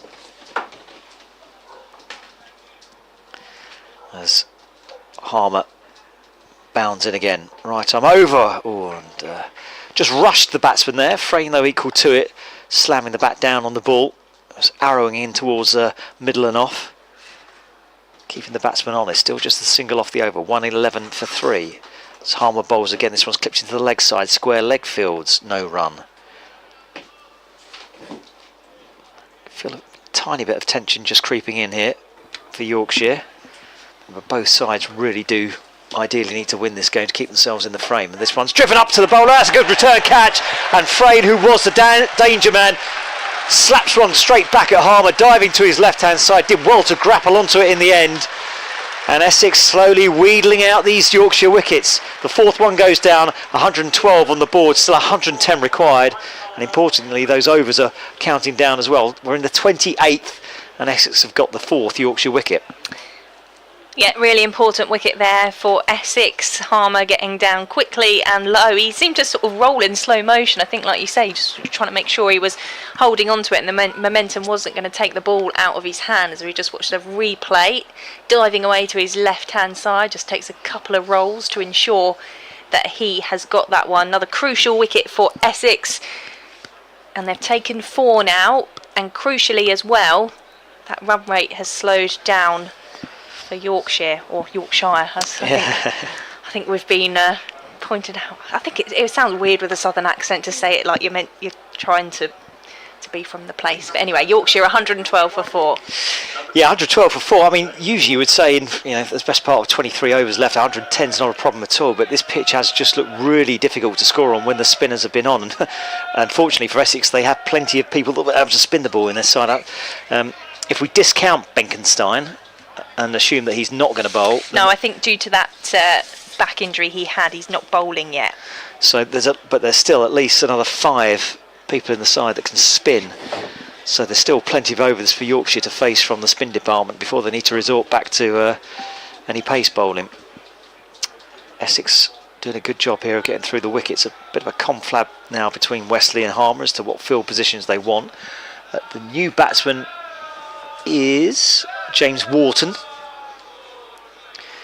and suddenly that's let's say flurry of wickets, but the 2 or 3 that have gone down most recently have just got the crowd involved. again. Robin Das waiting for a helmet, maybe. He's taken his cap off. Yeah. Is he going to come and fielding Yeah, close? so I think there's a bit of a miscommunication with the balcony. It's taken a while to get the helmet on, but luckily for Essex, because they're bowling so many spinners at the moment, they're not really in a rush. Seems to be some Yorkshire supporters in good spirits somewhere nearby. I can hear some chants encouraging the batters. I don't think it's any of the players or officials. I think it is supporters somewhere nearby. And Robin Das has finally got that helmet. Okay, so we've got a short leg in. Harmer bowling to the new batsman James Wharton. And that field will feel slightly suffocating for a side. Long on is going back. Harmer bowls and oh, that's inside edge onto pads. Entirely sure batsman knew where that was going. Almost slid straight on. 112 for 4. Harmer bounds in again, bowls and on his back foot. Wharton just defends out into the offside, and that's another excellent over from an Essex point of view. Another wicket goes down and it's 112 for 4, 110 still required for Yorkshire to win this game here on BBC Essex, BBC Radio Leeds online and on your BBC Sport app. Yeah, apologies if you were having difficulty listening to us via the BBC Sport website and app. A couple of technical issues, some gremlins in the system somewhere, but that should all be sorted now. You should be able to be hearing us loud and clear from the county ground. You also can watch via the Essex Cricket YouTube channel. Aaron Nijjar will continue to bowl from the river end for Essex.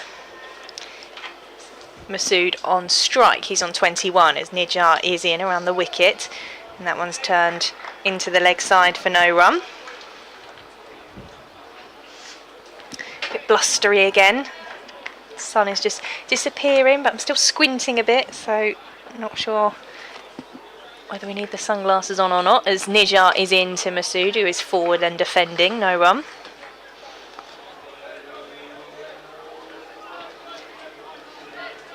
So the wickets to fall so far. Bean was bowled by Webster for 39. Nijjar getting the wicket of Harry Duke. He went for 42. It's Nijjar bowling now to Masood, who just takes half a step backwards and hits that one into the offside for no run. And George Hill caught by Webster off the bowling of Nijjar for 1. And then the last wicket to fall, Will Frayne caught and bowled by Simon Harmer for 2. Yorkshire 112 for 4 as Nijjar is in. A couple of steps down the pitch from Masood, and that's past a diving mid-off Tom Wesley for 4 runs. Yeah, nice strike. I was about to say someone's got to play a shot in anger soon, and that was one right out the middle of the bat, raced past the fielder at mid-off, diving to his left. Tom Wesley is it, yeah. Slammed into the advertising hoardings just below us. 116 for 4. Boundaries have been few and far between in the recent past for Yorkshire as Nijjar is into Masood, who takes another couple of steps down the pitch. This time he lofts that one over mid-off for another 4 runs. Yeah, well, that's what they've got to do. They've got to start putting the onus back on the Essex bowlers. A couple of boundaries. Nice use of the feet again. This one picked up over mid-off. The last one was a thrash through mid-off. Nijjar into Masood, who cuts that one away. There will be a fielder in the deep as they come back for 2. Good arm from Charlie Allison to get the ball back in to the bowler Aaron Nijjar. 118 for 4. End of the over. End of the 29th. And Yorkshire 116 for 4. Masood on 25 and Wharton yet to score. Yeah, nice counter-attack on from Masood. 1-2-2. We're a bit behind on the scoreboard, are we? BBC Essex scorer David Jackman confirming. So 100 required for victory. Again, down towards those double figures required. There's Wharton on strike as Harmer bowls and using his feet down the ground, flicks this one back towards the bowler, and it's a nice stop by Harmer actually, falling to his right hand side, just gets his big mitts on it, prevents a single. There is a long on back, short leg still in as Harmer bowls again to Wharton, and Wharton drives this one nicely down towards long on for a single.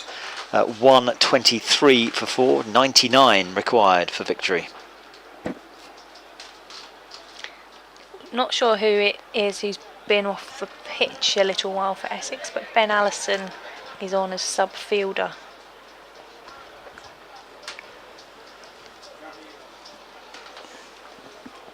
Harmer at the top of his mark, just waiting for the batsman to settle. Masood on strike, right arm round to the left-handed Masood, who just defends into the leg side. That's placed nicely between two fielders. It will be a single. Wesley does the fielding. The 30th over here on BBC Essex, BBC Radio Leeds. Lots of switching around with the left and right handers and new batsman and the set batsman. So Robin Das settles back into that short leg position as this one's pulled away into the leg side. Is that going to go for 4? It is. It's swept finer than the fielder down at deep mid wicket, and that little thumping towards the advertising hoardings you heard tells you that it's a 4. Should be 127 for 4. 95 required for victory.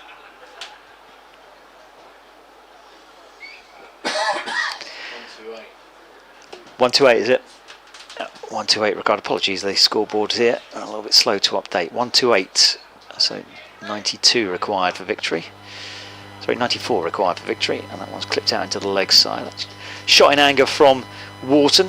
Has pushed Robin Das out from the short leg position to a backward square on the leg side as Harmer bowls a quicker one this time. That's defended out towards mid wicket, and that's the end of the over. Dot ball to finish with. But a good one from a Yorkshire perspective. 128 for 4, 94 required to win. 20 overs remaining. Bo Webster is going to come back and bowl from the river end. It'll be interesting to see what approach he takes, because earlier on he was bowling spin to the left-hander and a faster pace to Harry Duke, who was in as the right-hander. So it'll be Shan Masood on strike to Bo Webster, who is just moving Aaron Beard from around to deep square leg. As Webster is in bowling spin. Shan Masood just pushes that one into the offside for a single. Charlie Allison in off the boundary for Essex to do the fielding. 129 for 4. Field pushes up with Wharton on strike. They're actually on target, Yorkshire. Duckworth Lewis, not that we've got any hint of rain around here. It's suggesting it should be 123 at the end of this over, so they're already on 128, so they're on track. Webster is in, and that's just shown the face of the bat by Wharton, lets it roll off. They come back for 2. It's fielded by Aaron Beard. It's a rather loud round of applause for James Wharton. 131 for 4.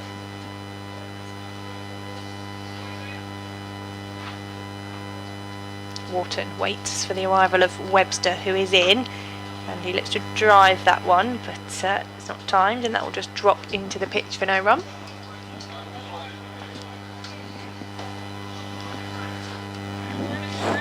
Cloud back around here at Chelmsford.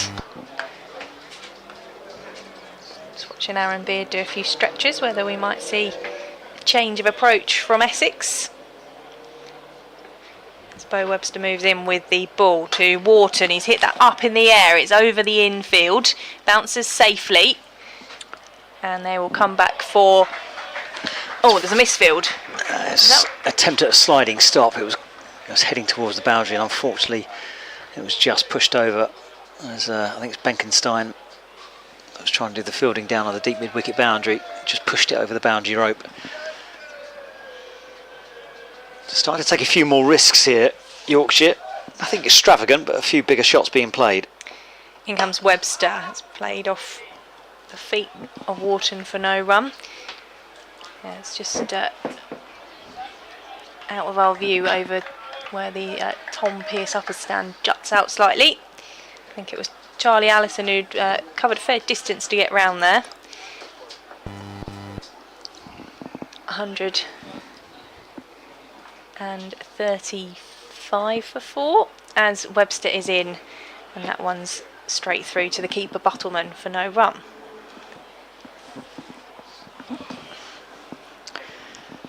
End of the over as well. So again, just Yorkshire just wrestling back some control over this run chase. 91 required for victory. Correction, 80. Sorry, the scoreboard's not updated again. It's 86 required for victory. No, correction, 87 required for victory. Get there in the end.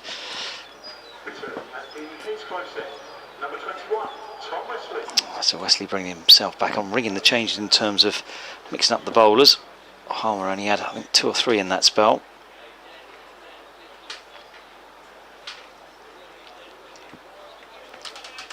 Wesley fancies a bit of spin himself here. It's Masood on strike. He's on 33. And Wesley bowls, and Masood just clips it into the leg side. Fielded at mid-wicket. And there is no run.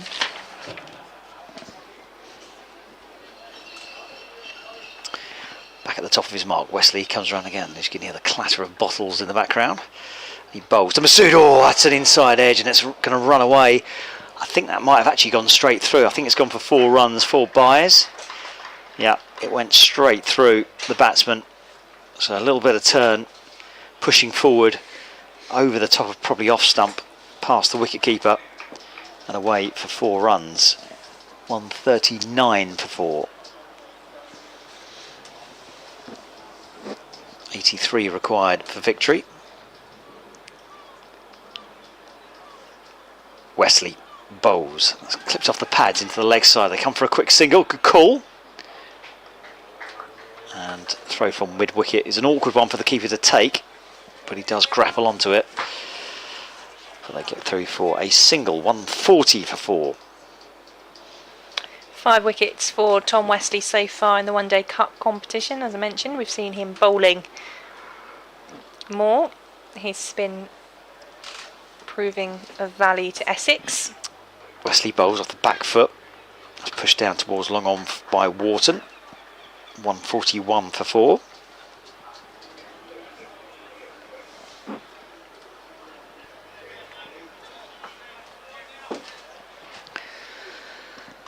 It's the part of the day where the sun, when it's out, starts to creep in through the commentary box. That's down the leg side. There's an appeal for a catch behind, and the keeper was up for it.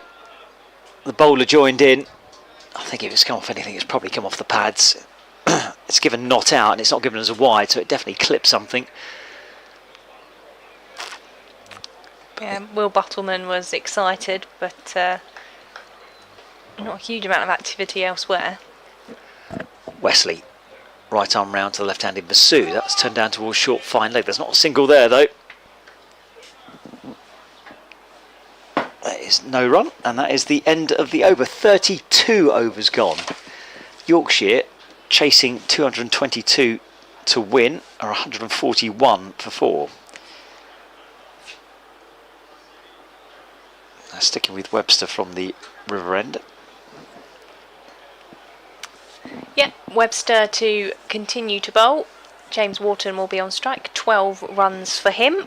Shan Masood, the captain, on 38. Essex, having had that flurry of wickets and just stemming the run rate slightly, could do with another, as Bo Webster is in, and that is clubbed away to the leg side boundary for 4 runs from Wharton, first ball of the over. Yeah, he picked up the length early. And he just put his weight on his back foot, swivel pulled that into the leg side. Beautiful shot, completely safe as well. There was no fielder out there. That has forced a fielding change though. Wesley going to stick himself out on the deep mid-wicket boundary.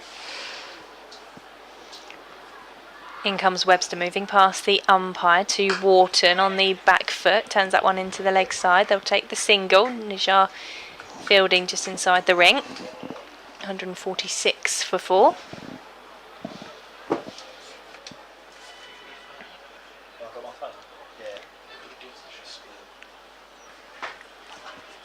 Shan Masood is on to strike. Will Bottomman coming up towards the stumps. In comes Webster with a bit of spin to Masood, and he hits that one through the covers for 4 runs. There was a dive from Nijar, but it was racing away past him. 150 for 4.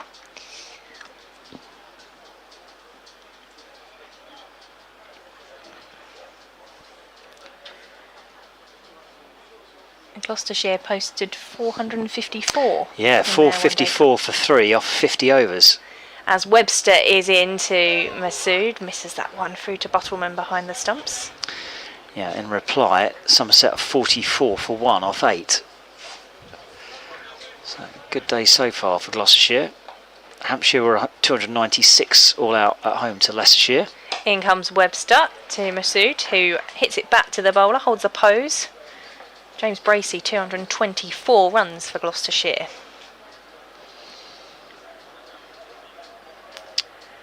Webster is in to Masood. Hits that one through the covers. Allison out on the boundary does the fielding as they take the single, and that's the end of the over.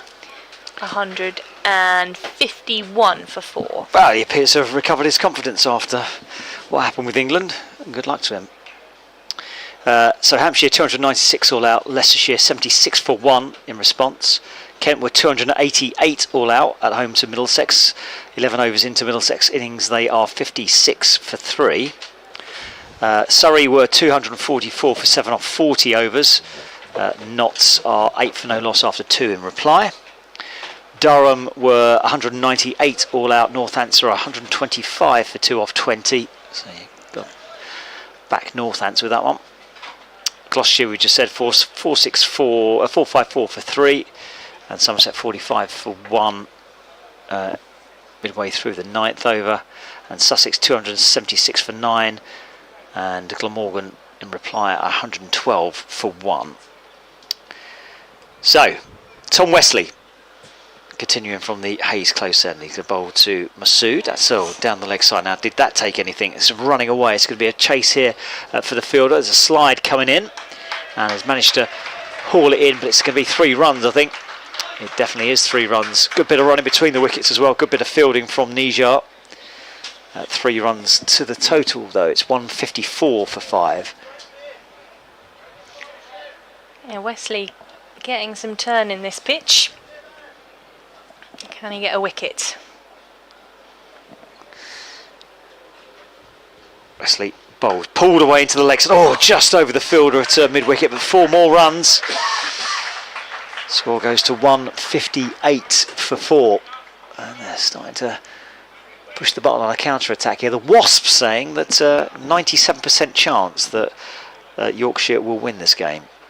At the moment, it is looking that way. Suddenly, that score's come down very quickly for the target, for the runs needed. 64 now as Wesley bowls. That's pulled away to the leg side. That's going to interest the bowler, but it's interest the fielders, but between the two of them, with deep mid-wicket and deep backward square leg, and 4 more to the total. So a brutal bit of a hitting here from Wharton, and just putting the pressure back on Essex.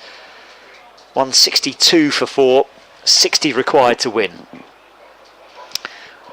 What will Wesley do in response? The fielder stayed the same. Wesley in, outside the off stump, just hangs that one out there, and that's driven back to the bowler on the bounce, and there's no run. And the 34th over here, Wesley bowls flatter this time, and that one's just defended back to the bowler, and another dot ball.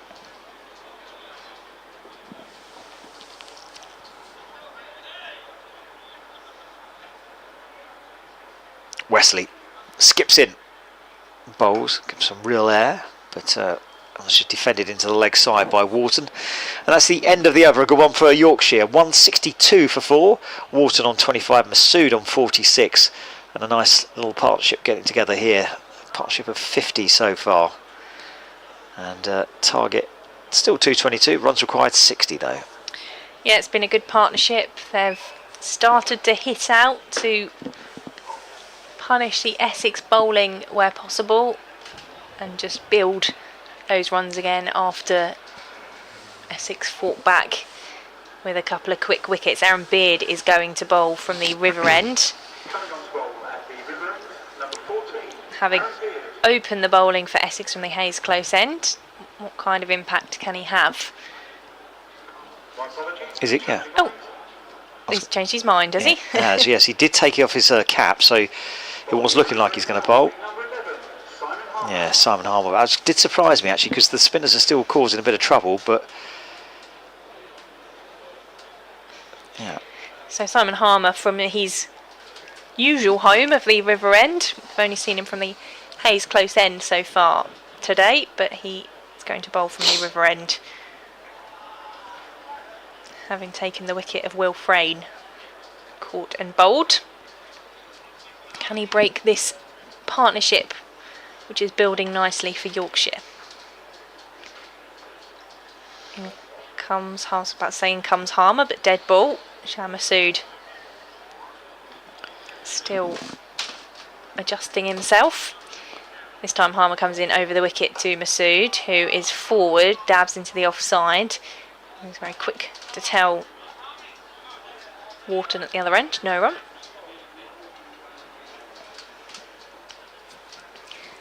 In comes Harmer, sunglasses on, that's a bit wider, and Masood will take the single, 163 for 4.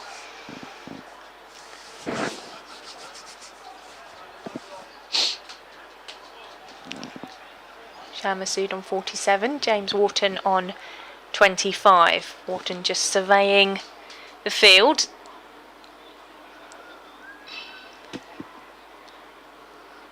And Harmer just making some adjustments for the right-left combination. In comes Harmer to Wharton, who is forward on the front foot. The ball just trickles into the pitch. No additions to the score. 163 for 4. Harmer in, bowls, and that's clipped into the leg side for a single down towards deep mid wicket. 164 for 4.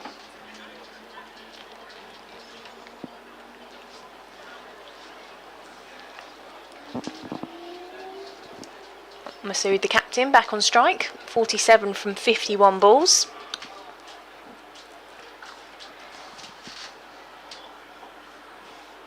And Harmer will come in around the wicket. Oh, it's a beauty. That's an absolute beauty. So much turn in that as it just popped up.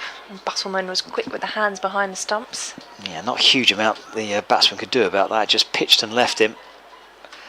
The only thing is just that little bit extra bounce took it over the stumps. In comes Simon Harmer. Masood forward and pushing into the offside this time. 2 singles from that over. 35 gone, and Yorkshire are 164 for 4. Yeah, nice over that one from Simon Harmer. 64 for 4. So we can see a bit of pace. So Beard's going to actually come on from the Hayes close end, which makes a bit more sense.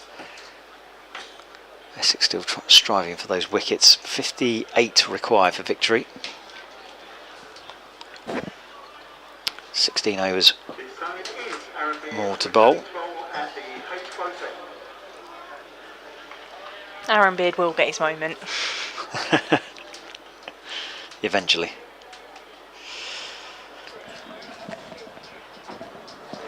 BBC Essex Cricket at gmail.com if you'd like to email us. Jonathan Doige from BBC Radio Leeds and the Yorkshire stations will be back on commentary very shortly. So Beard coming in now from the Hayes close end, up to the stumps, right arm over, bowls, and that's driven through the covers, but straight to the man. She's gone out towards deep backward point for a single, 165 for 4.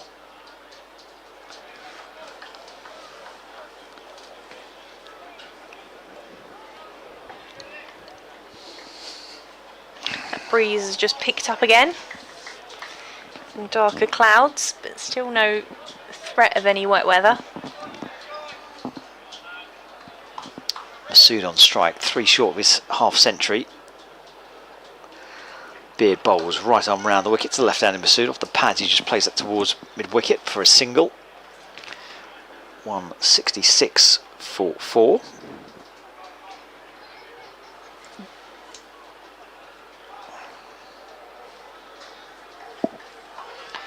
Another change in the field as the left-hander, sorry, the right-hander comes on to strike.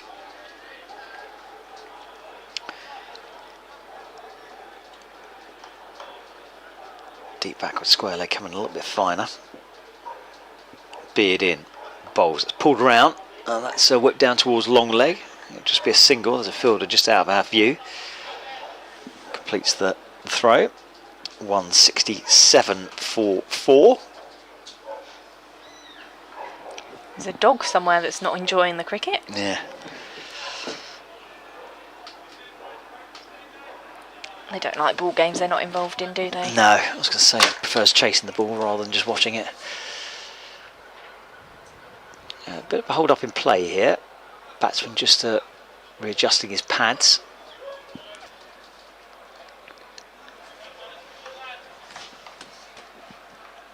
.166 for 4. 56 required for victory. Beard in, right arm round the wicket to Masood, who defends into the leg side. Can't beat the fielder at short mid-wicket. And it's a dot ball.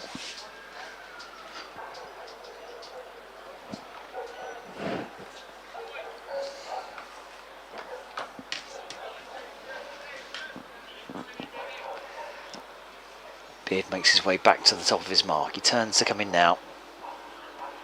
Sun again just creeping behind on the clouds away to our right as Beard bowls, and that's off the pads. It should be 2 runs there, clipped away towards deep mid-wicket if they're quick enough, and they are. Good bit of running actually, especially from the non-striker who's running towards the danger end. 168 for 4, and that's the 50 up for Shah Masood. Nice knock actually, 50 off 56 deliveries.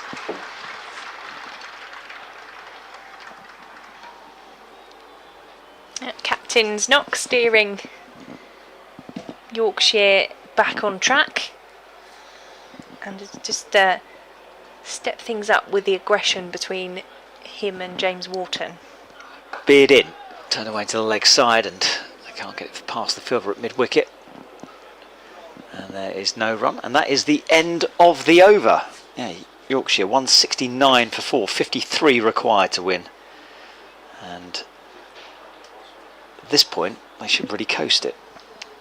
But stranger things have happened. They have indeed. A couple of quick wickets for Essex, and it could all be a different story, but they struggled to get the breakthrough. They've taken 4, but a nice partnership is built between Shan Masood and James Wharton. Masood making his 50 there, and James Wharton is on 28 as Harmer is in from the river end to Wharton on the back foot, turns that one into the leg side for no run.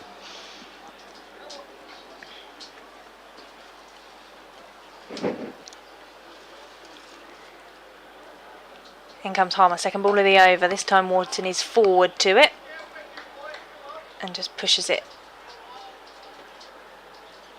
into the leg side. 2 dot balls. Harmer coming over the wicket to Wharton. He digs that one out this time. And in comes Michael Pepper from long on. A single to Wharton.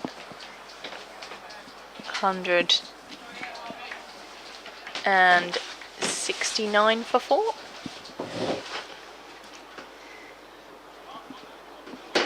Masood sets himself, having just made his half century, as Harmer is in, and he just punches that one into the leg side for no run.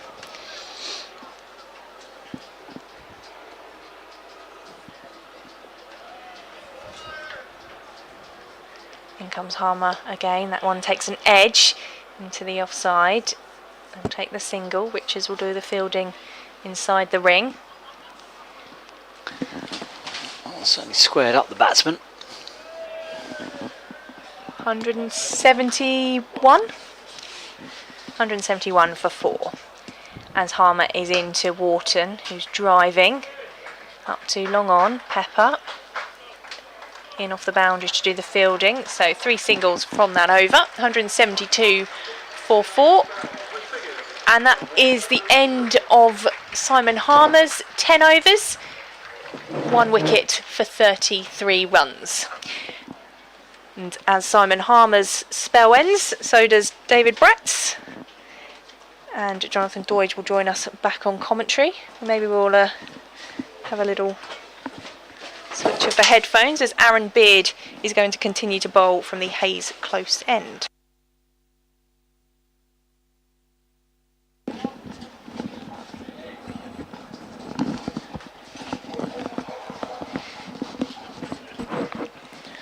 Bit of hokey-cokey on the headphones. Aaron Beard then in short of length and pushed by James Wharton out into the covers for a single, taking him on to 31. It was a tidy spell from Simon Harmer, of course it was, 33 off 10 overs, but by the standards of some of his spells against Yorkshire, some of his spells over the years, not devastating, but he has at least kept it fairly tight from one end, while they've tried to pick up wickets from the other. Another dot ball here as Beard bowling round the wicket to Masood, who flicked it along the deck to mid-wicket, where it was fielded there by Nijar. Bless you. Thank you very much. Tim's been in touch, bbcessexcricket@gmail.com, says thoroughly enjoying the game and the commentary from my home in southern France. It's far too hot here to venture outside. It would be nice to see Essex come up with a tight finish as they did in their last limited overs game against Middlesex. Here's Masood punching one up to mid-off. No run.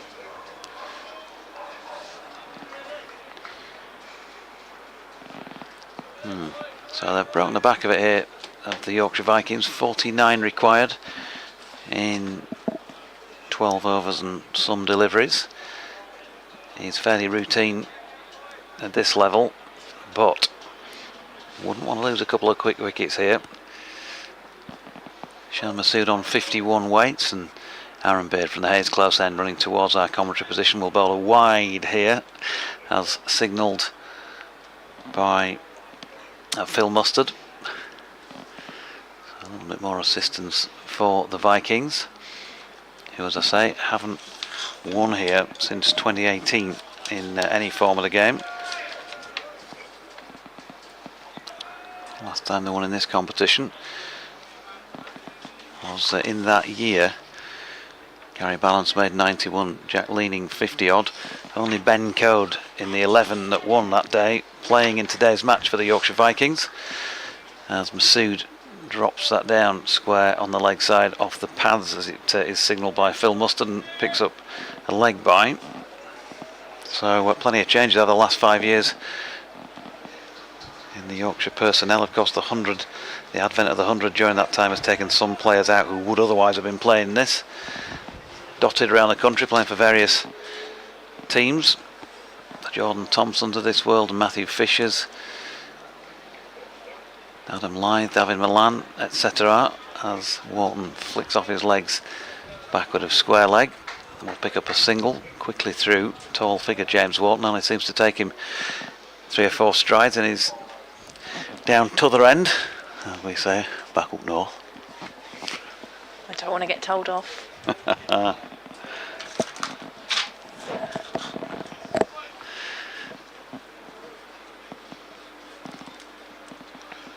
Here's that Beard round the wicket, and that's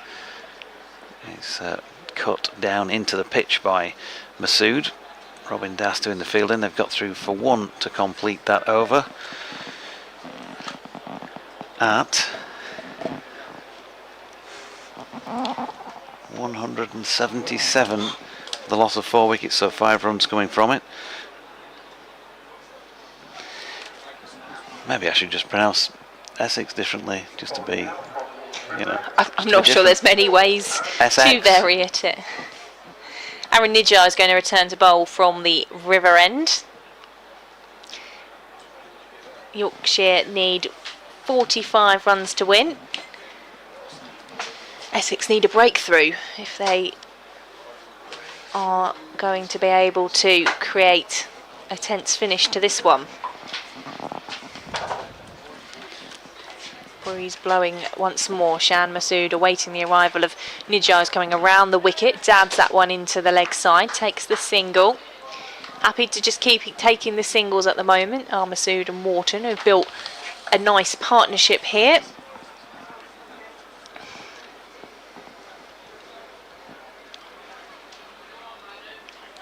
Wharton on strike. Right-hander, 32 runs on the board for him. Tom Wesley just backtracking to long on. Out of our view to our right-hand side as Nijjar is in, and Wharton was coming forward to it. It's through to Buttleman with the gloves. Yeah, not so far from taking an outside edge.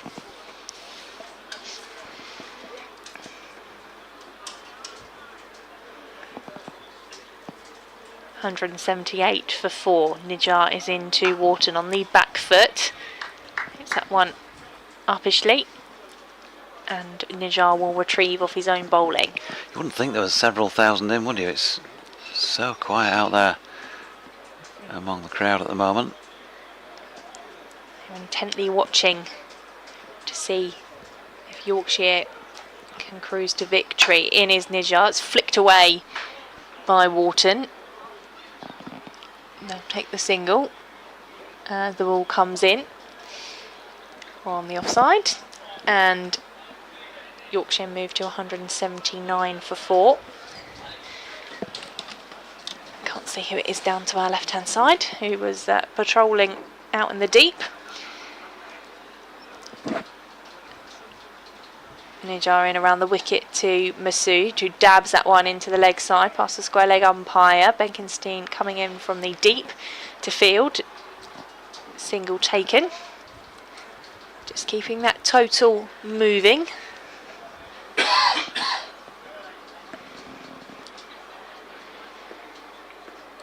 Can Essex create any pressure on this partnership?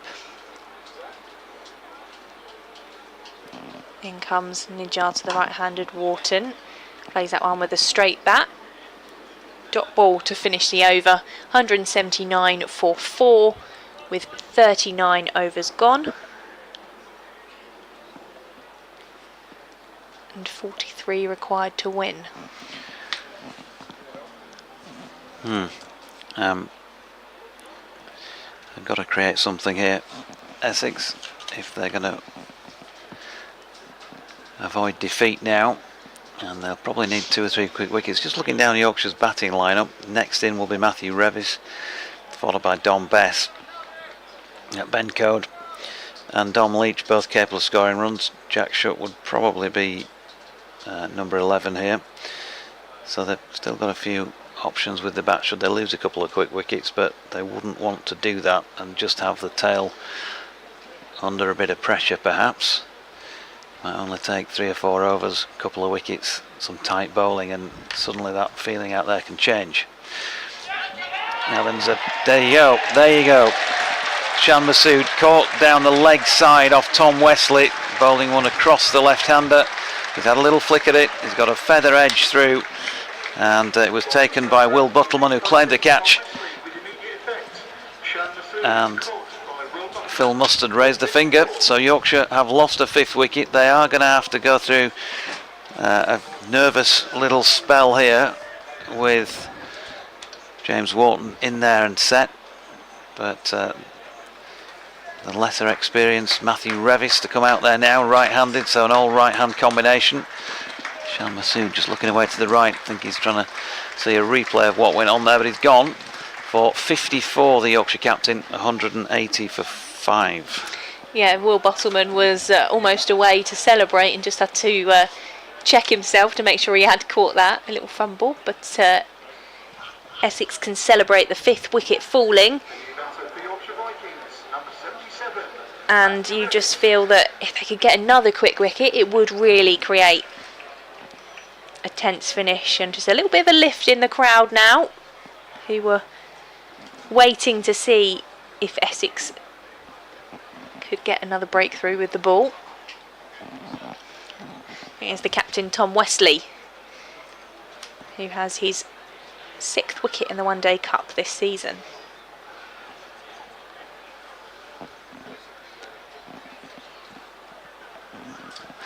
Partnership with them was worth 68 for the 5th wicket. 54 off 66, Ahmed Shan Masood. And getting the nod from David. So 3 contributions at the top of the order: 39 Finlay Bean, 42 Harry Duke, 54 Shan Masood, 1 for George Hill, 2 for Will Frayne. And Matthew Revis, the new man in, flicks that one square on the leg side first up, and there is no run. The wicket taken first ball of this, the 40th over. So Wesley getting in and among for his team with his first wicket. They've been shared so far. A couple of them for Aaron Nijjar.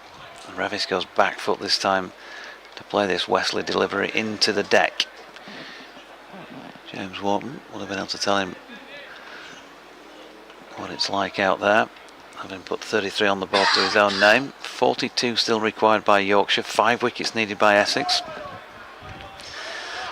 As Revis pushes square on the offside and Richards fields no run. There's never been a tie between these sides in a List A match, so all 3 of those results still possible, of course. Wesley over the wicket, and Revis pushing back to him once again.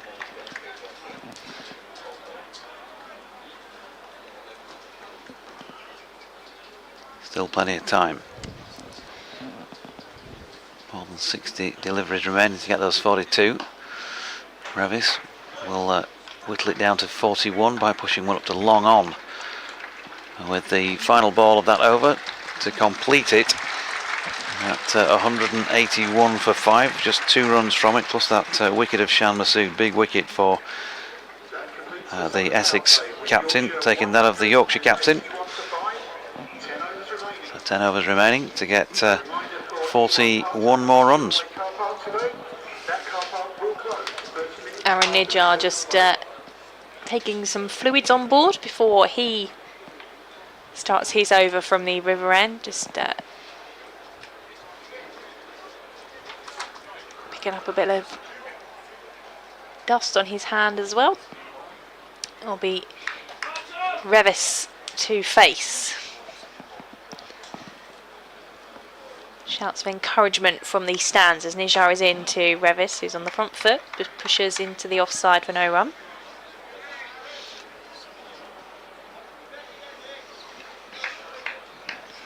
Sun peeking through the clouds. Aaron Nijjar bowling with his shades on from the river end. In he goes to Revis, who turns the wrists into the leg side. It's fielded by Bo Webster. 2 dot balls. Both this pair achieving their first tons this year in certain competitions. Matthew Revis in red ball cricket, James Wharton in T20 cricket. As Nijjar is in to Revis, that takes an edge and it will trickle down to the 3rd man boundary. It'll be chased by Robin Das in vain. That's 185 for 5. Just checking my maths. Yep, 37 needed. He just used the pace on the ball there, didn't he, Matthew Revis, to get it away through 3rd man.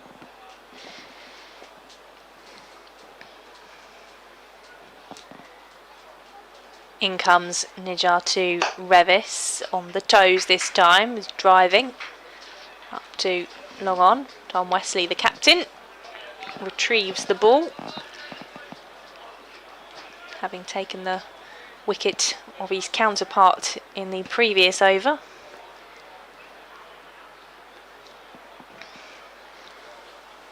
In comes Nijjar to Revis, who is driving up to long on this time. Michael Pepper does the fielding as they take the single. 187 for 5. 98% chance of winning now, says the Wasp. Nijjar to Revis. That's again driven up to log off for a single.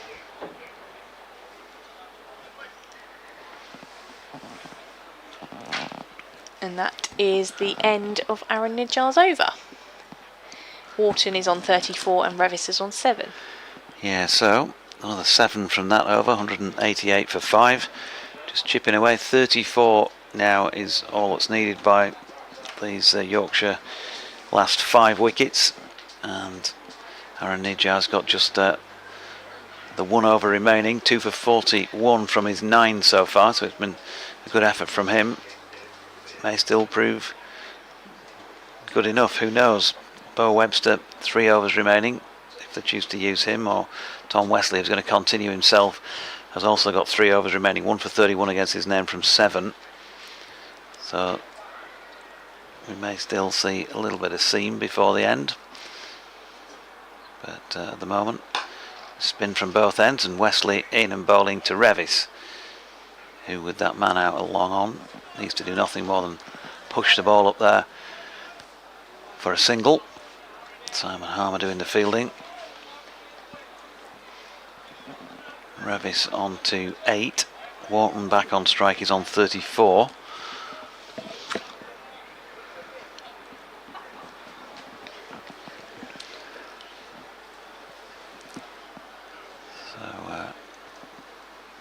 Wharton waits and pulls this time. It's short of length, didn't fully get hold of it, but he's got it away with good enough timing to get it to deep backward square leg for another single. 190 for 5. 32 now required. Wesley in again. This one doesn't bounce on Matthew Revis, but he watched it well and he's got it away with a square drive for 2. Had to hurry back. It was a good return throw from out there in the deep, but he managed to get in. So 30 needed, 192 for 5. Revis now on to 10. Elsewhere, I'd love to give you the scores from elsewhere, but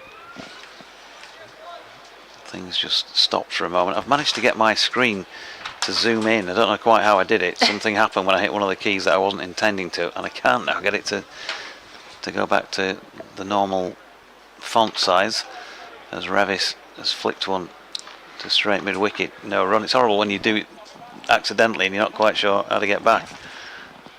Give everything a bit of a wiggle, it usually works. Yeah. I can bring you some scores in a moment. Wesley to Revis, square drive again. This is going to bring into play the sweeping Charlie Allison, who will return it for the concession of 1. I think we've managed to get there, Victoria, he said.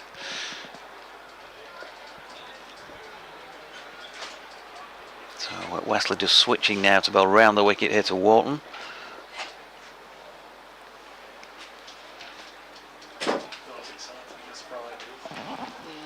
.193 for 5.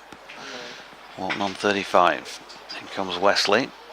Wharton dropping that down at his feet to complete the over at 193 for 5. Give us that update then, Victoria. What's going on elsewhere? I can tell you that Northamptonshire have beaten Durham by 6 wickets already. Earlier I told you that Warwickshire had beaten Worcestershire by 9 wickets. Elsewhere in the game still going on.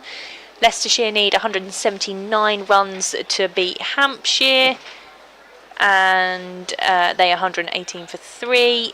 Middlesex are 89 for 5. They need 200 runs against Kent. Nottinghamshire are 48 for 1. They need 193 from 30 to beat Surrey, as Nijjar is into Revis. Just pushes that one into the offside for 9 for no run. And Somerset now 97 for 2 in their chase against Gloucestershire. Gloucestershire making 454 for 3 as Nidjar is into Revis, who pushes that one into the leg side for no run. 2 dot balls to start the Nidjar over from the River End, and Glamorgan need 107 runs to beat Sussex. They are 170 for 3. Nidjar in again to Revis. That's along the floor, driven straightish, and Wesley comes round to retrieve the ball as Revis gets a single. 194 for 5. Revis is on 12, and Yorkshire need 28 runs to win. Wharton on strike. He's on 35 as Nidjar is in, and he's driven that one back down the pitch. And again, Wesley will just come across, do his left-hand side, and give the ball back to Nidjar as the Yorkshire pair take a single.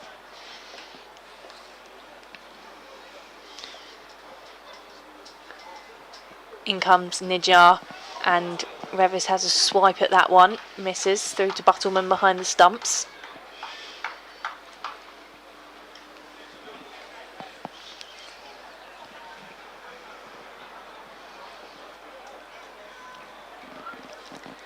.195 for 5. Nidjar into Revis. It's along the pitch, back to the bowler. End of the over. No addition to the score from those final 2 balls. 195 for 5, and that's the end of Aaron Nidjar's spell this afternoon. 10 overs, no maidens, 43 runs, 2 wickets. Yep, good effort from him. Can't knock what he's produced, nor Simon Harmer. But at the moment, it looks as though Essex didn't get enough runs. 27 needed by Yorkshire. 5 wickets though needed by Essex, and as we said, a couple of quick wickets might change it all. Well, Shan Masood fell just after saying that, but they've added a further 15 since then in the last 3 or 4 overs. Tom Wesley has 2 overs of his spell remaining, 1 for 36, and he's going to continue at the Hayes close end. The Essex innings have been wrapped up by this point some time before, of course, but they're 221. Wesley round the wicket to Wharton, who misses out on a flick to the leg side. The Group A table as it is sees Leicestershire at the top, joint with Hampshire, but they're leading Leicestershire, even though they've played a game more, 1-3 and lost 1, but their net run rate is significantly superior to everybody else in the group. And they top it as Wharton punches one back into the onside, and Wesley feels no run. Hampshire second, level on 6 points. They've won all 3 of their matches. The net run rate of 0.888. Nottinghamshire in third on 5 points. If Essex go on to win this, they'll join them on 5. If Yorkshire win it, they'll go ahead of Essex, sort of mid-table on 4, as Wharton flicks it into the leg side and Wesley is round to field again off his own bowling. Yorkshire's net run rate is minus 0.118 at the moment. So come the end of the game, if they manage to win it, we'll see where they sit, but probably just about in the top half with 4 matches remaining as Wharton sweeps one here out to deep backward square. Pepperfields, first run of the over. 196 for 5, 26 required. Revis will retake his guard here.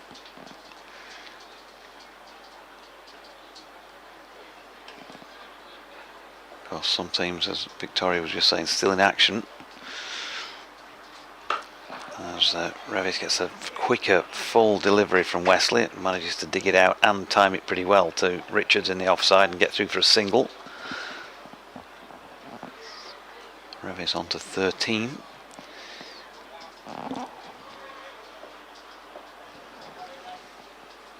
Wharton back on strike.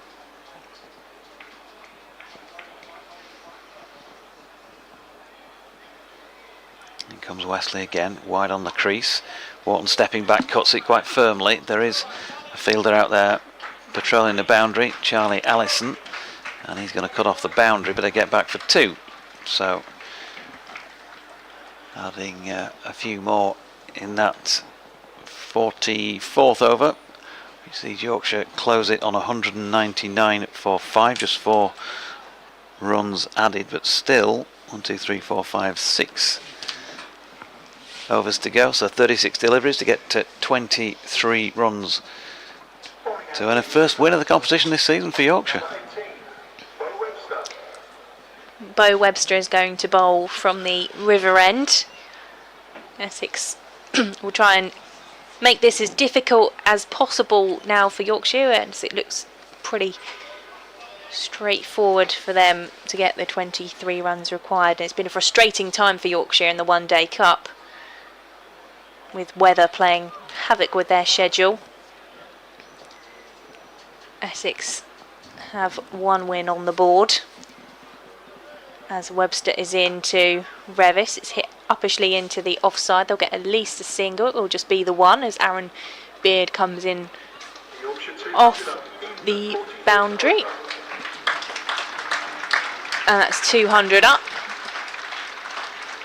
Which gets a round of applause from the Chelmsford crowd, and Revis just jogging up the track to have a word with James Wharton. You've got to go punch gloves at 200. I mean, it's just... Yeah, absolutely. And that one is hit up in the air, and that's going to go all the way for 6 runs. A punch of the glove to reach 200, and then a 6 straight off the back from James Wharton, 206 for 5. Yeah, just up there in the slot, wasn't it? And he dealt with it well.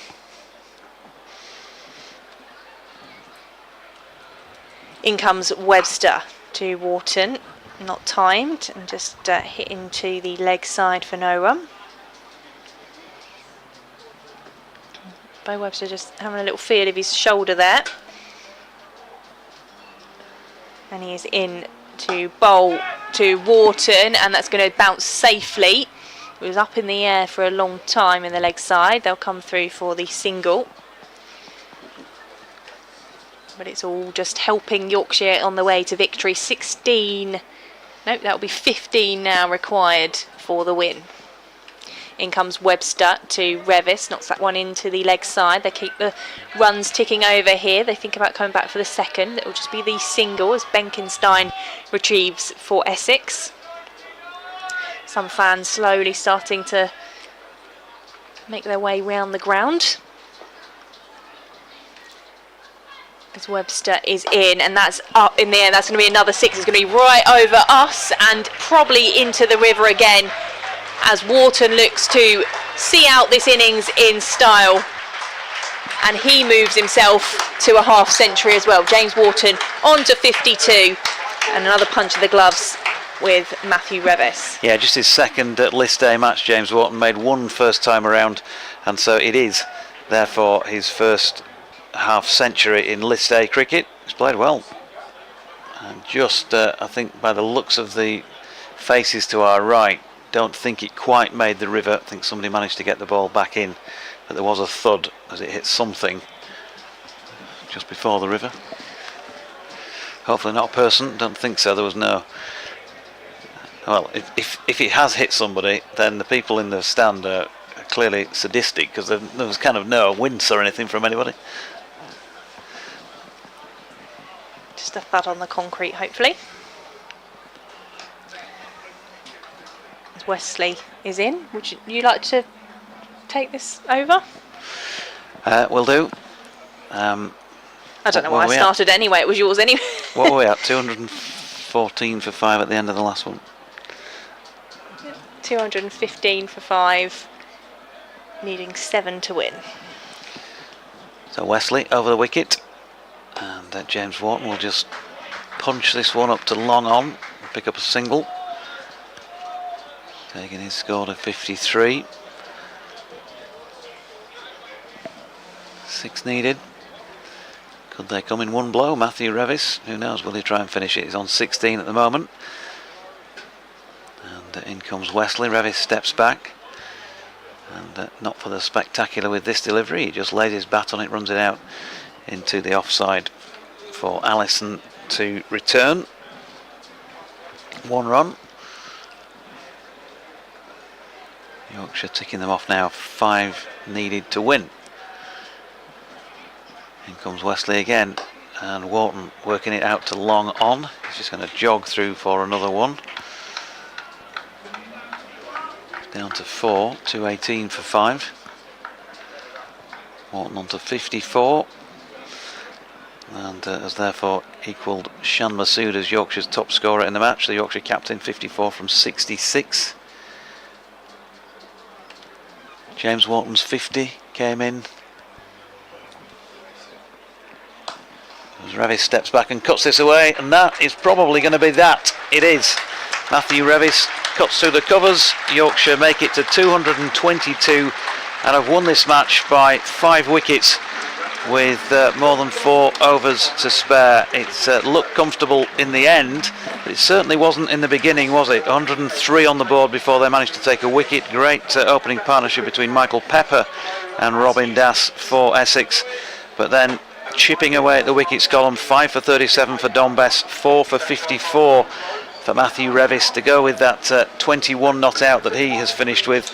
James Wharton 54 not out, along with Shan Masood's same score. He was, of course, got out by Tom Wesley. 39 for Finlay Bean and 42 for Harry Duke. They've got there comfortably in the end, Victoria, for a first win of the season for the Yorkshire Vikings in 50 over cricket. And a first win since 2018 at Chelmsford for Yorkshire. Essex back in action in the One Day Cup on Tuesday when they head to Leicestershire, and they'll be looking to turn things around. It's been a bit of a struggle for Essex so far in the One Day Cup. They got that dramatic type win on Friday. They're not able to get the job done here today, just falling short in what they were able to make in their innings. And Yorkshire, in the end, a couple of lusty blows at the end to finish and win in style. Thank you very much to Jonathan Deutsch, who's been joining us from BBC Radio Leeds and the Yorkshire stations. Thank you to you all for listening as well. We'll be back on air on Tuesday for Essex's next match, and I'm sure you'll be off and about with Yorkshire as well. Yep, I'm over at Clifton Park, York. Looking forward to that. One of our regular visits in this competition last few seasons. Played a championship game there as well a few years ago. But yeah, 2 matches to come at York this week. First up, Surrey on Tuesday. So I'll be there with Churchy doubtless turning up, and then Kev James, I presume, to join us on Thursday for the match against Hampshire. Yeah, and Essex at Kibworth on Tuesday. And Dick Davis will be there for BBC Essex. We are told that you may well need your chairs, etc., to spectate at that one, but you can join us again for commentary via the BBC Sport website and app for both of these sides' respective matches coming up. But thank you very much for your company. Hope you enjoy the rest of your weekend. We will have reaction on BBC Essex to the defeat by 5 wickets here for Essex, and I'm sure there will be the same for Jonathan on BBC Radio Leeds and across Yorkshire as well. Thank you very much for listening, and we will speak to you again very soon.